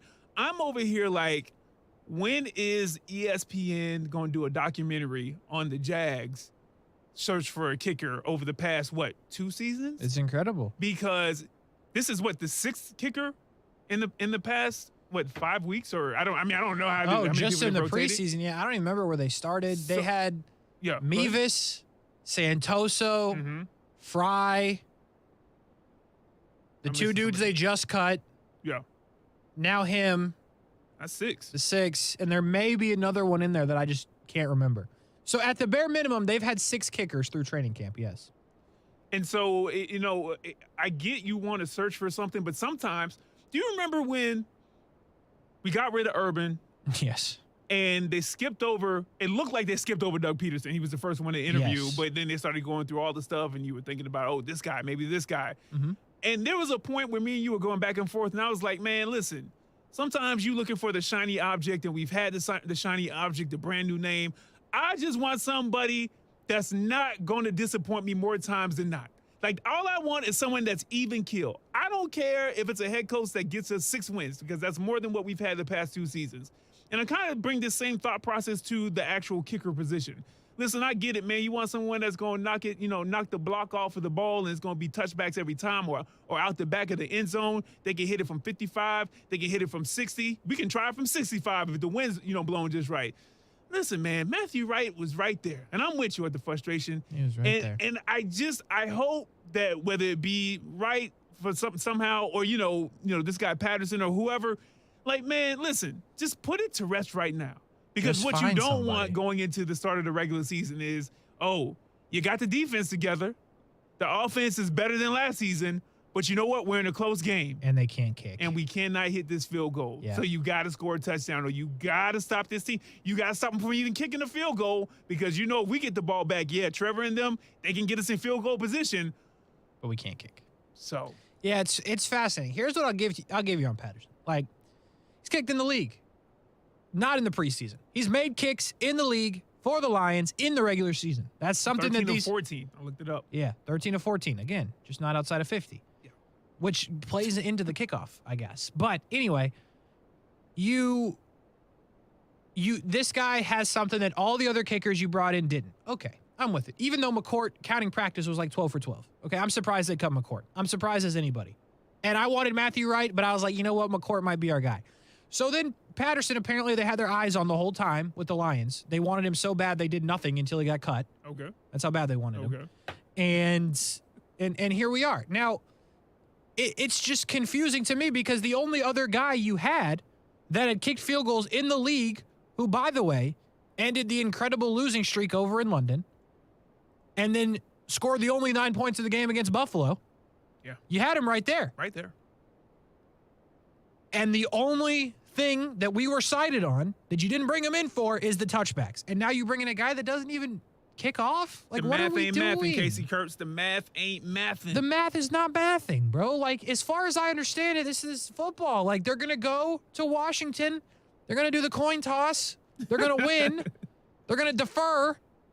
And then they're going to have to kick off. Onside kick. Surprise onside. Like, who's going to kick it First off? play of the regular season. Surprise. Is it a surprise, though, when the dude's never done anything but Send the scouting onside? report. Commanded scouting report right now. Like, hey, listen. I guarantee you this they're is the going to guy. have the hands team out there for no reason. Then they're going to, like, it's just a mess. It may be a chess game. Maybe that's why, Dougie got him. You know what I mean? It's just a mess. But here's one thing you said that's true, and I really don't think it matters who the kicker is. Matthew Wright, Patterson, whoever, any of the other 6 guys they had.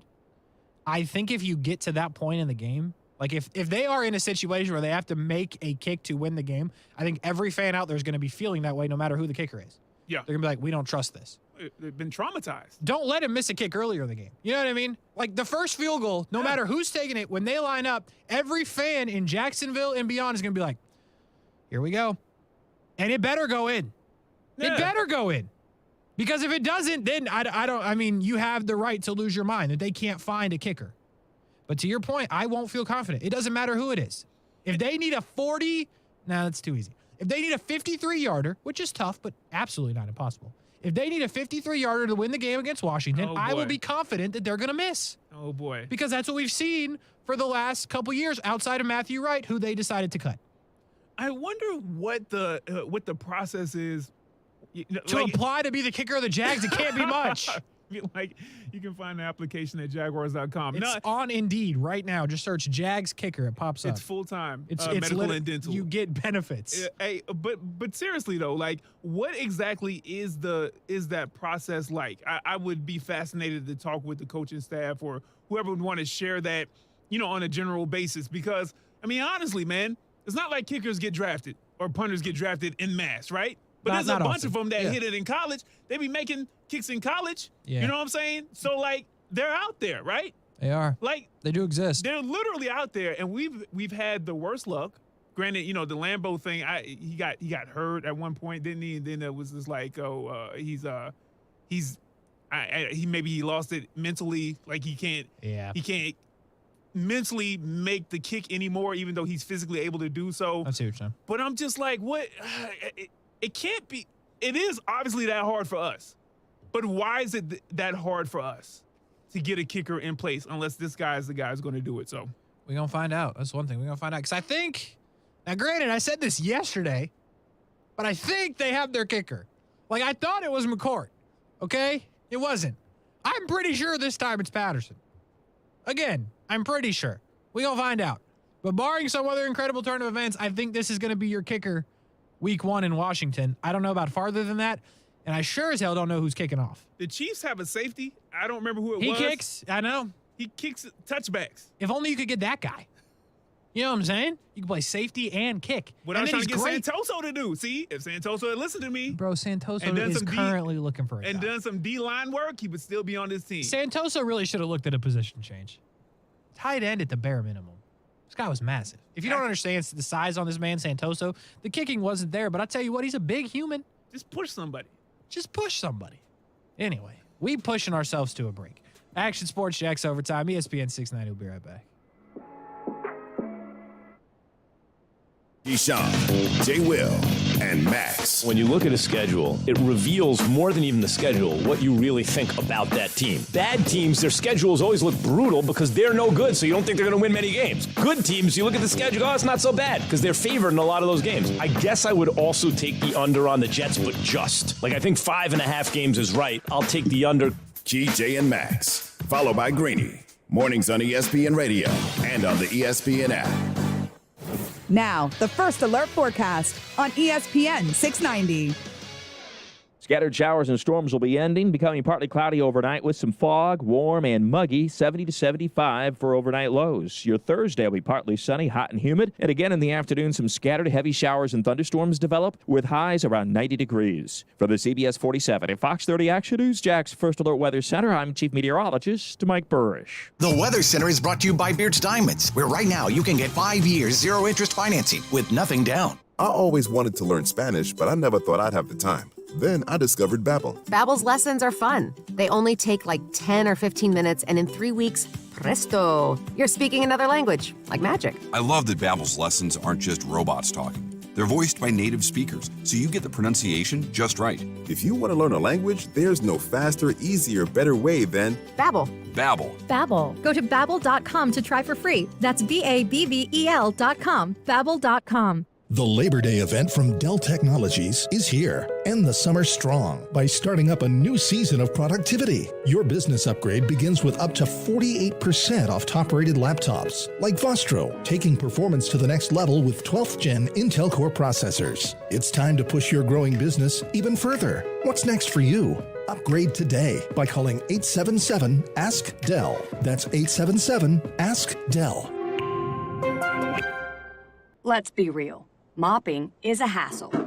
You have to fill the bucket, pushing a wet, heavy mop around, then cleaning the mop when you're done so it doesn't grow bacteria. A hassle on top of a hassle. Try Swiffer WetJet. With Swiffer WetJet, you start with a fresh pad and cleaning solution every time. And when you're done, you just toss the pad. Swiffer WetJet, the faster, easier, cleaner way to clean your floors. Finding great candidates to hire can be like, well, trying to find a needle in a haystack. Sure, you can post your job to some job board, but then all you can do is hope the right person comes along, which is why you should try ZipRecruiter for free at ziprecruiter.com/free. ZipRecruiter doesn't depend on candidates finding you. Its powerful technology identifies people with the right experience and actively invites them to apply to your job. You get qualified candidates fast. So while other companies might deliver a lot of hay, ZipRecruiter finds you what you're looking for. The needle in the haystack. 4 out of 5 employers who post a job on ZipRecruiter get a quality candidate through the site within the first day. ZipRecruiter, the smartest way to hire. And right now, you can try ZipRecruiter for free. That's right, free. Just go to this exclusive web address, ZipRecruiter.com/free. That's ZipRecruiter.com/free. ZipRecruiter.com/free. Listen to ESPN 690 anytime, anywhere, on any device. Whether you're at home or on the go, get the latest on the Jags, FSU, the Jumbo Shrimp, and Action Sports Jacks on Odyssey.com. That's AUDACY.com or on ESPN690.com.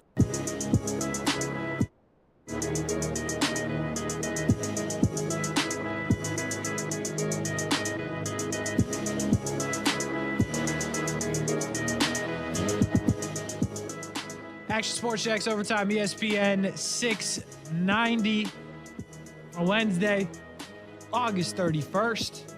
September rolling in, Brian Middleton. I know it. It's crazy. It's crazy. The days be going fast these days. It's kind of how it goes. This must be like what you old people feel like you. No, it's called. That's how the spinning of the. Did you see that article that like the Earth is spinning faster than it ever has? Have you seen that? I did. Does that sketch you out at all? No, not at all. Not at all? No, not at all. Why? I'll tell you off air. I'll tell you on air. We get in trouble. I don't even know where that's going, but anyway, yeah, I could do a whole show on strictly like Earth and space related things and why it creeps me out. Doesn't really creep. Yeah, there you go. I don't know if it creeps me out. Like, I don't know if that's the right word, but when you just put it into perspective, right? Okay. That there's like a whole space out there, right? Okay. And we just the Earth. You know what I'm saying? Yeah. It's crazy. I know we got to talk sports. I go. Anything else about the universe? No, there's plenty. I feel like we shouldn't. I feel like I heard the viewers leave in my headphones. Is what I don't want that. You know what I mean? We got such a good segment coming up. They call it this or that. Brian Middleton put it together. It's a good segment, and I want the people to stay and hear that. And it's pretty much self-explanatory. I think people would be interested in your thoughts on space and the universe. And we'll get there. Okay. Rumor has it we're on for an extra half hour tomorrow, so maybe I'll get into it then. For that whole half hour. The whole entire half hour. The lead in to Penn State Purdue on ESPN 690 is me talking about space. I have no science information. I know nothing about science. I just know that it doesn't make sense. Okay. So with that, Casey Kurtz, we have this or that. Okay. I'm ready. Rules? Nah. No rules? It's the most explanatory game you've ever made. Even really though is. all of them are pretty simple. Really is. Start, bench, remove. This or that. For your defense, it needs some explaining for the people. We'll do that here in a minute. Yeah. But yeah, I will pick this or that. There you go, Casey Kurtz. I can do these things. All right. First up, streaming services. Netflix or Hulu? I don't have either. Oh. Okay. What is that? Like, all right. Hulu, I'll tell you why. They got The Bachelor and The Bachelorette on there. They're like partnered with ABC. Yeah. So like if I actually think we do have Hulu, we just don't use it. But like you can watch The Bachelorette on there. That's what rich people do, man. Yeah, I got it. I ain't worried about it. I don't use it. I don't even know what the login is. I don't. But give me the login because I'll use it. I don't have Hulu. I'll pass it along. I just figured out our Peacock password, by the way. Peacock? So Xfinity, if you're listening, not the company, if you're listening and you have Xfinity, you can get Peacock Premium for free. I think. We do. How much you get paid for that little mini commercial right there? Zero. Okay. But I get to watch soccer for free, so it's a good balance. This or that, brought to you by Casey's Infinity By account. Xfinity. Yeah, what do we got? Oh, Xfinity. I said Infinity. All right.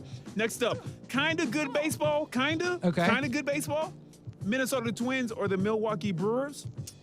67 and 68 win That's teams. good. That's exactly a good way to describe both of those teams. The Brewers, I don't know what they did with Hader when they traded him, but maybe they figured it out because he's been horrible since he's been to San Diego. But I'll go with the Twins because that division's just wide open, and now something's going on with Tony La Russa, so like the White Sox don't have a manager.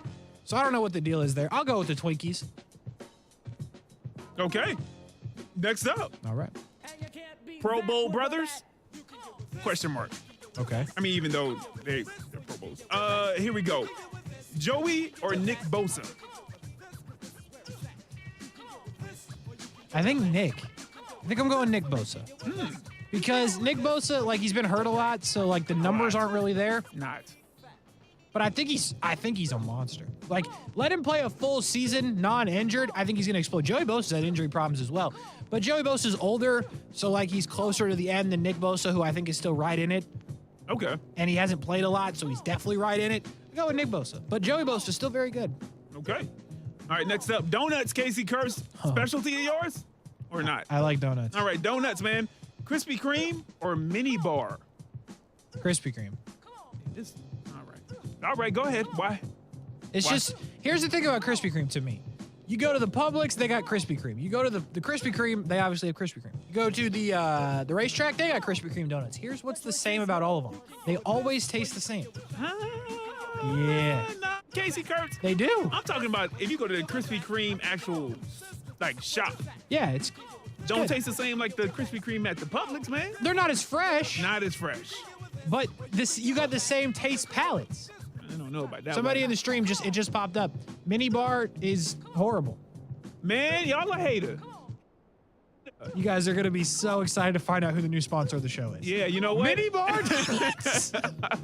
Friends of the show. Friends of the show. Owners of Mini Bar Donuts. I like it personally. Never exists. Listen, man, Mini Bar Donuts, man. Casey Kurtz. You what can I'm gonna bring do, in donuts anytime you want. I'm gonna make sure I'm gonna send you and Amanda some, and we'll see whether or not. Send them to us? Yeah, I'm gonna send them to you. You know whose donuts I've been rocking with recently? Who's that? Dunkin'? I always go to Dunkin', but no, it's down here on Beach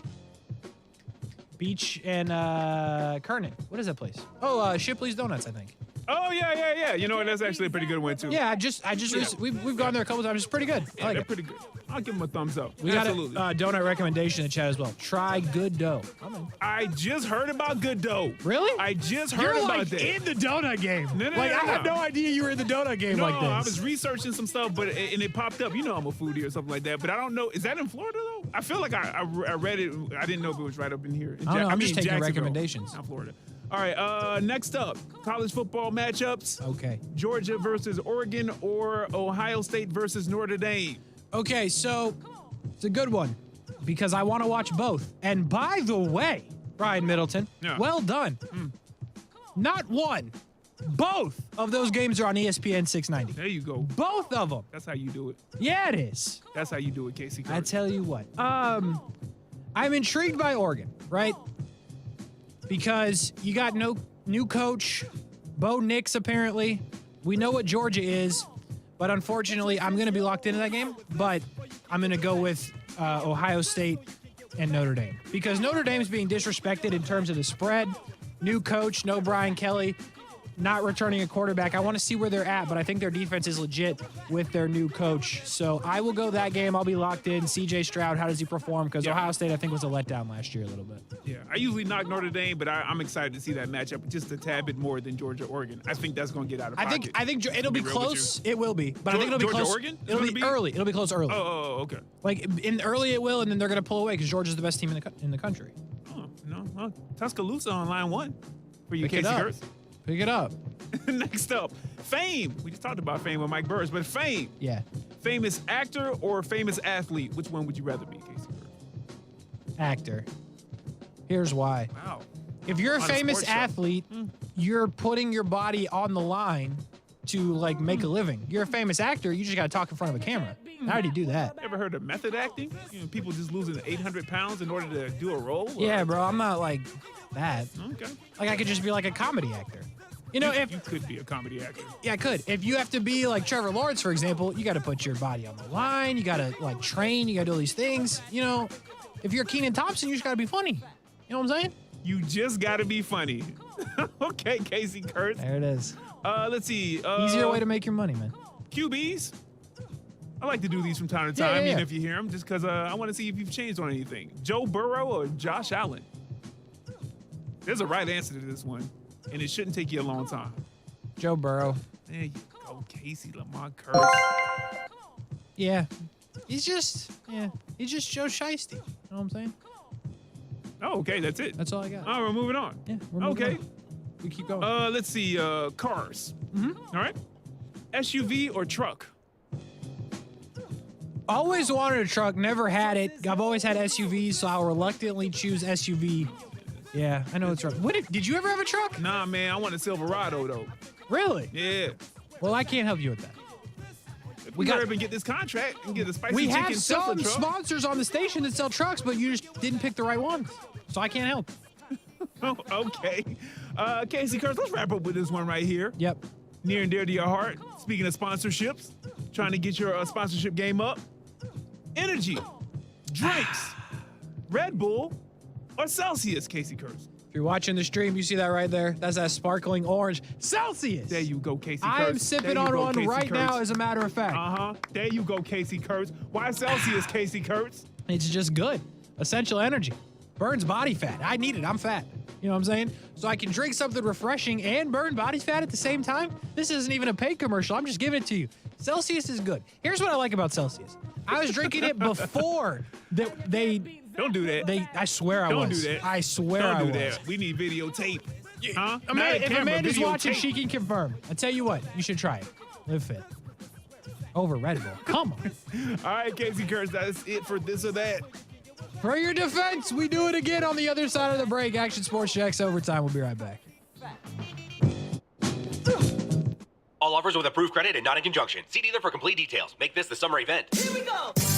What fuels your summer driving? Is it the adventure of the open road? Maybe it's just the security of knowing you're in a safe and reliable vehicle. Get all of the above and more driving a brand new car, truck, or SUV from Jacksonville Chrysler Jeep Dodge Ram Arlington. What's more adventurous than Jeep Gladiator? Drive yours today and enjoy 0% financing. Aside from Gladiator, we have a nice selection of Wrangler, Compass, Cherokee, and Grand Cherokee. All models are available. Bring us your trade and we'll pay you cash for it, whether you buy from us or not. Our lenders are standing by to make you a new car loan today. There's still time left. Come into 9600 Atlantic Boulevard for a test drive to remember. No hassle, no haggle, just fast and friendly service you can count on. Jacksonville Chrysler Jeep Dodge Ram Arlington, 9600 Atlantic Boulevard, across from the Regency Square Mall.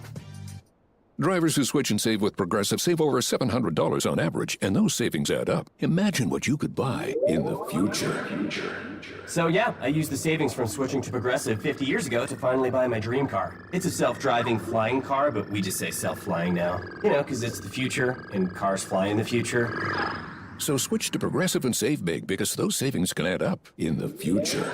Progressive Casualty Insurance Company and Affiliates. National annual average insurance savings by new customers surveyed who saved with Progressive in 2020. Potential savings will vary. Ask Sherwin-Williams during the Endless Summer Sale, August 26th through September 5th, and get 30% off paints and stains with prices starting at $29.39. That means 30% off our most popular color family, blue. Psychologists have found it to be soothing and relaxing, which makes it especially great for bedrooms and bathrooms. And of course, 30% off all of our other colors. Shop the sale online or visit your neighborhood Sherwin-Williams store. Retail sales only. Some exclusions apply. See store for details. If you're about to pop the question, celebrate an anniversary or birthday, Stop. Don't shop the large chain jewelry stores. Beards Diamonds has been Jacksonville's store for nearly 40 years. And now it's Beards Diamond's most exceptional finance offer of the year. 5 years, 0% financing with nothing down. Shop Beards Diamonds everyday low price on anything in the store, or shop and now purchase online at beardsdiamonds.com. Divide your total price by 60, and that's your monthly payment with absolutely nothing down. How about a $6,000 three-stone designer setting? You pay only $100 a month. Or a $4,500 1-carat diamond solitaire pendant necklace. You pay just $75 a month. Beards Diamonds will never be beat on price. Now's the time to get her the diamond ring she's always dreamed of. And spread your payments out for 5 years and pay absolutely nothing in interest. Get the lowest prices guaranteed at Beards Diamonds at the St. John's Town Center or at beardsdiamonds.com.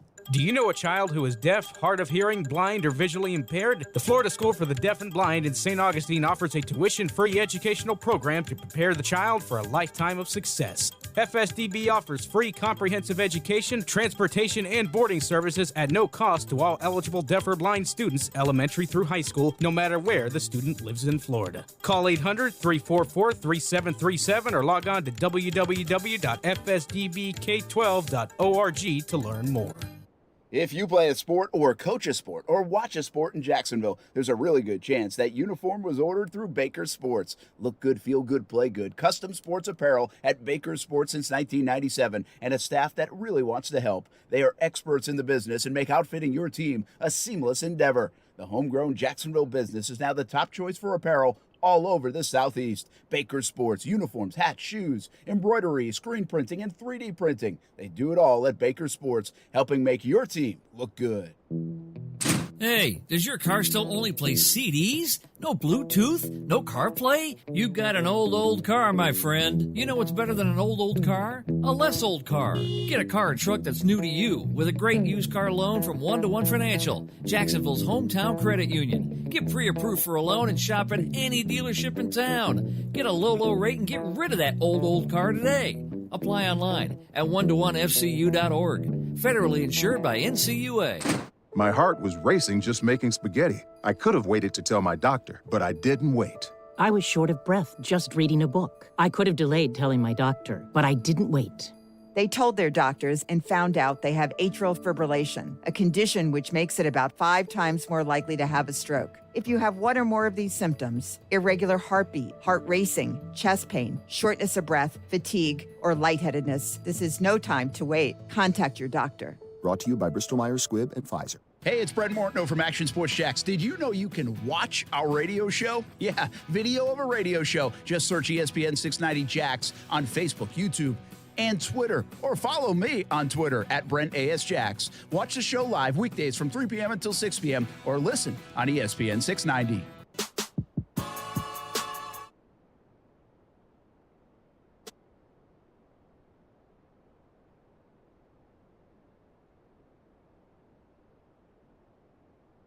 Sports Jacks Overtime. ESPN 690 on Wednesday. You all right, man? You sound out of breath. Not man. after that conversation, man. Tell you what. Oh, I should probably get ready for the segment while you're you know, the intro. Yeah. I'll let the people know. We got Jumbo Shrimp Baseball coming up from Georgia, which means the rain in Jacksonville does not affect Georgia, I think. Lawrenceville, Georgia, not Gwinnett. Keep that in mind. Trevor, Lawrenceville, Georgia, I should say, even though he's not from there. But anyway, Jumbo Shrimp Baseball coming up in 10 minutes. That's the highlight of the conversation. Tomorrow, we got Purdue, we got Penn State college football action. Friday, we got Jumbo Shrimp Baseball, and then we got the Friday Night Blitz. Saturday, the 2 games that were mentioned, Georgia, Oregon, as well as Ohio State and Notre Dame. Sunday, I know what you're thinking. How could they fit more in? We're about to. Jumbo Shrimp Baseball, and then a little FSU LSU. It's loaded up, Brian.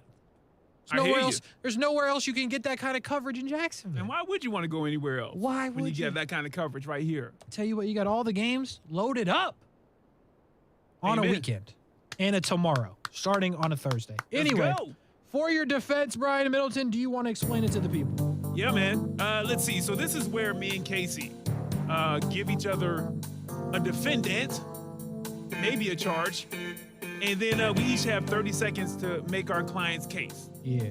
Capiche? Got it? Capiche. Okay. So, Casey, I'm going to start off with you because that's the normal flow of things. Yeah, all right? yeah. All right. Let's get your in right here. Casey Kurtz. Yes. The charge is lack of urgency, potentially, in the second degree. Mm-hmm. Defend your anonymous client because we do not know the name of this person or people yet. Oh, boy. The winner of the $1.34 billion lottery jackpot, and they have yet to claim their prize, okay? The winning ticket was purchased over a month ago. Mm-hmm. Defend their actions and go. Listen, $1.whatever billion. 1.34. 34 is a lot of $1 billion. And let me tell you something. You don't just go outside if you're going to collect that money. People know who you are. It doesn't matter if it's been published or not. It may say anonymous. People know who my client is. And we are not going to take the chance to let him go outside and get picked off by somebody looking for that lottery ticket. We're going to make a calculated play. We're going to do what we need to do to keep my client safe and have him collect his $1.34 billion and make sure none of y'all get any of it. Now, let me ask you one question. Great job, right? For just, ad-libbing. Yeah. Are you going to get a slice of this? Do you have any contact with this person? Do you know anything? I mean, you are the lawyer. Are you, no? I know where he's at. Okay. So you're going to get a piece because you ain't working for free. You established that in the break. You don't work for free. I don't work for free. I do not work for free. If anybody's listening, might need to take a hit. All right, Brian Middleton. I got one for you, and it comes from you need to defend the head coach of the Jacksonville Jaguars. Okay. And the GM. Yeah.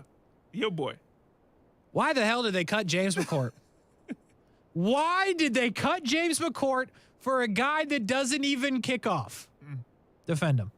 Oh, okay. Defend the team for the moves they've made at kicker. Okay. Well, first and foremost, Casey Kurtz, listen, we've established that the kicking game for the Jags the past couple of seasons has been a struggle, right? But I can't blame Doug Peterson. I can't blame, I guess I could blame Shad Khan, but I won't blame Shad Khan or even Trent Baalke because of all the turnover that we have personnel-wise. Listen, they got a vision. I've said this yesterday, and they know what they're doing. Ultimately, we got to hope that because if they don't, then we're stuck with another kicker that is going to struggle, and we're going to lose games by 1 and 2 points all season. So I don't choose to believe that. I know my time is up, but I want to let you know how much I believe in you, Jags, and Trent Baalke, and Doug Peterson. You struggled with that. And Shad Khan. I did. Hey, let me tell you something before you give me my next one. This just popped up on my Twitter timeline from Fox Sports NFL. Out of all 32 teams in the NFL, the Jacksonville Jaguars have spent the most money during free agency over the last decade. $1.64 billion. They have also lost the most games.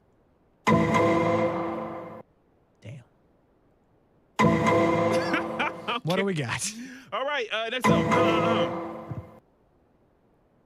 Accused of being about that action in the second degree, Casey Kurtz. Okay. Defend the Denver Broncos for cutting punter Sam Martin after Martin said he wouldn't take a pay cut. And go. Listen, Denver Broncos and any other person and people listening, you gotta your people. If this guy's worth the amount of money, if you want the high level work at the punter position that this guy's giving you, you pay him what he's worth. It don't matter what the going rate is. If this guy gives you something you don't have, then you pay him a little bit of money that he deserves. It's not that complicated. You want good work, you pay your people. So let me just say that was strictly about the Denver Broncos. That was about the Denver Broncos. But they're your client. So you just argued against them. I don't think you're gonna get that check from Denver. I think that's all good though, Casey Kurtz. You know what happened? I heard what I heard and I went for it. I defended my guy at the punter position. I'm not mad. I got one more for you before we go to break. Okay. Thank you. Dan Mullen, not coaching a football team, put out his Heisman Trophy picks and sleepers. Mm-hmm. And I'm going to ask you to defend Dan Mullen here because a few of them make sense. Will Anderson, I get it. Yep. C.J. Stroud, Bryce Young, yeah, absolutely. Anthony Richardson, okay, getting kind of reckless. Kind of. John, I believe his name is Reese Plumlee. John Plumlee transfers from Ole Miss to UCF. You might not even know who this person is, so this is going to be a tough one to defend. Okay. He's a quarterback that doesn't really throw the ball. He's very mobile. They ran a lot at Ole Miss with this guy. Defend why Dan Mullen thinks a guy that can't really throw the ball is going to win the Heisman Trophy and plays the quarterback position. All right. Thanks, Casey. Let's see. I can tell you what.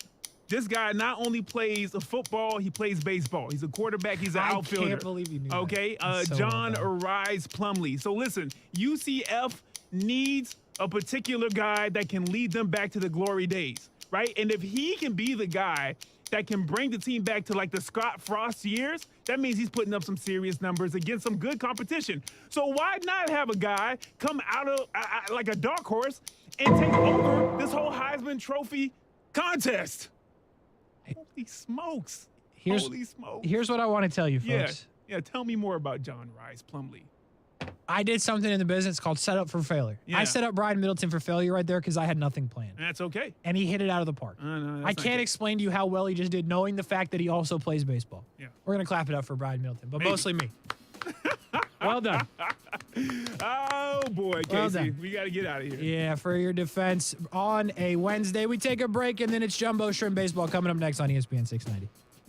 All offers are with approved credit and not in conjunction. See dealer for complete details. Make this the summer event. Drive the car, truck, or SUV you really want and save at Jacksonville Chrysler Jeep Dodge Ram Westside. Get a new Ram truck or Jeep Gladiator and enjoy 0% financing. We've got the right vehicle in stock waiting for you to drive it home. Compass, Grand Cherokee, Charger, Challenger. Our selection can't be beat. Jacksonville Chrysler Jeep Dodge Ram Westside. I-295 and Commonwealth Avenue. Westside.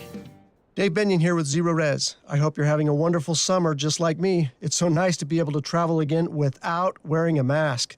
We have visited family all over the country and even made a trip to Africa. Life doesn't get any better.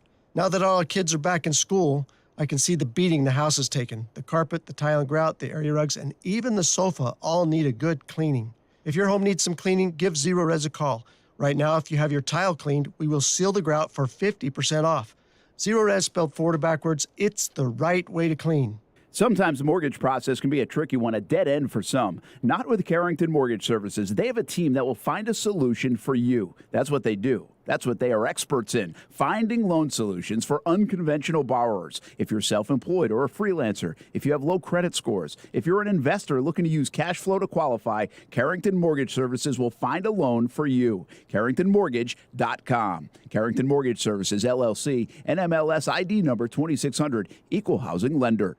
Out and about, you in the know, you own it. On the course, you own it. At Community First Credit Union, you can own it all. Bank how and when you want to, and wherever life takes you with Community First. Get free checking with rewards and free digital tools that make managing your money simple and life simply better. Go ahead and own it. Add an account today at justbeyourself.com. Community First Credit Union, federally insured by NCUA.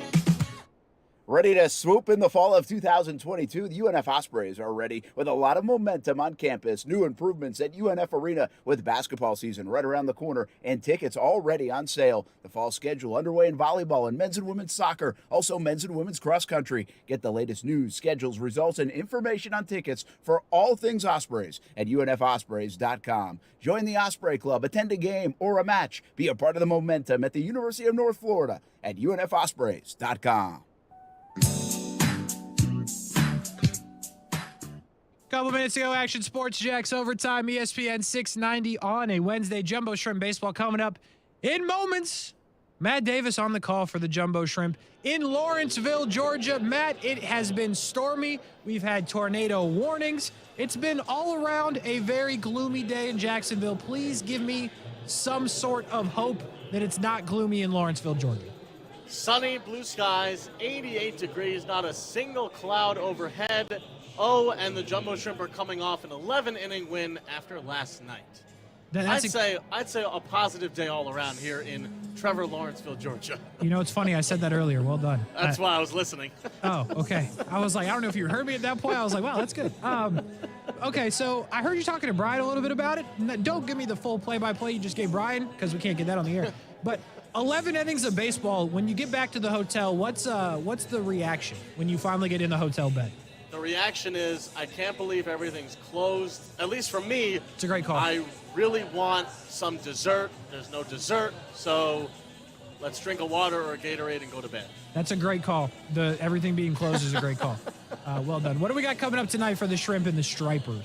Well, it'll be Brian Hoeing, who was recently optioned back down to Jacksonville from Miami after making his professional debut a couple weeks ago against the Dodgers. He made a second appearance out of the bullpen, but he comes back down here, back in the rotation for the Jumbo Shrimp. 7-5 with a 5.44 ERA, but he's been very good against the Stripers this season. He's made 2 starts in 12 1/3 innings. He's only pitching to a tune of a 2.92 ERA, so he's been able to really shut down the Stripers. And Jacksonville, who's in right now a stretch of 13 of their last 20 games have been losses, minus last night. They really need somebody that's going to hold the Stripers because this 6-game stretch, really important. The Jumbo Shrimp have beat up on Gwinnett 14-5 this year. They're 2.5 back of first place Lehigh or first place Durham. So the next 5 games could really turn into the Jumbo Shrimp's favor, playing a team that they have beaten consistently this year, even into last year. They're 21-9 since 2021. So you play a team you should beat, and this should really hopefully set them up for the month of September when they do have to play the difficult teams in Nashville. They've played 500 baseball against Norfolk, so you play Gwinnett this week, you hopefully take a series win, and it sets you up for a month of September where maybe we could see a late playoff push for Jacksonville. So this series is really big right now. Yeah, and what I get from that, Matt, is whatever it takes, 15, 16 innings, you're in for it, and you're locked in for the team, whatever it takes.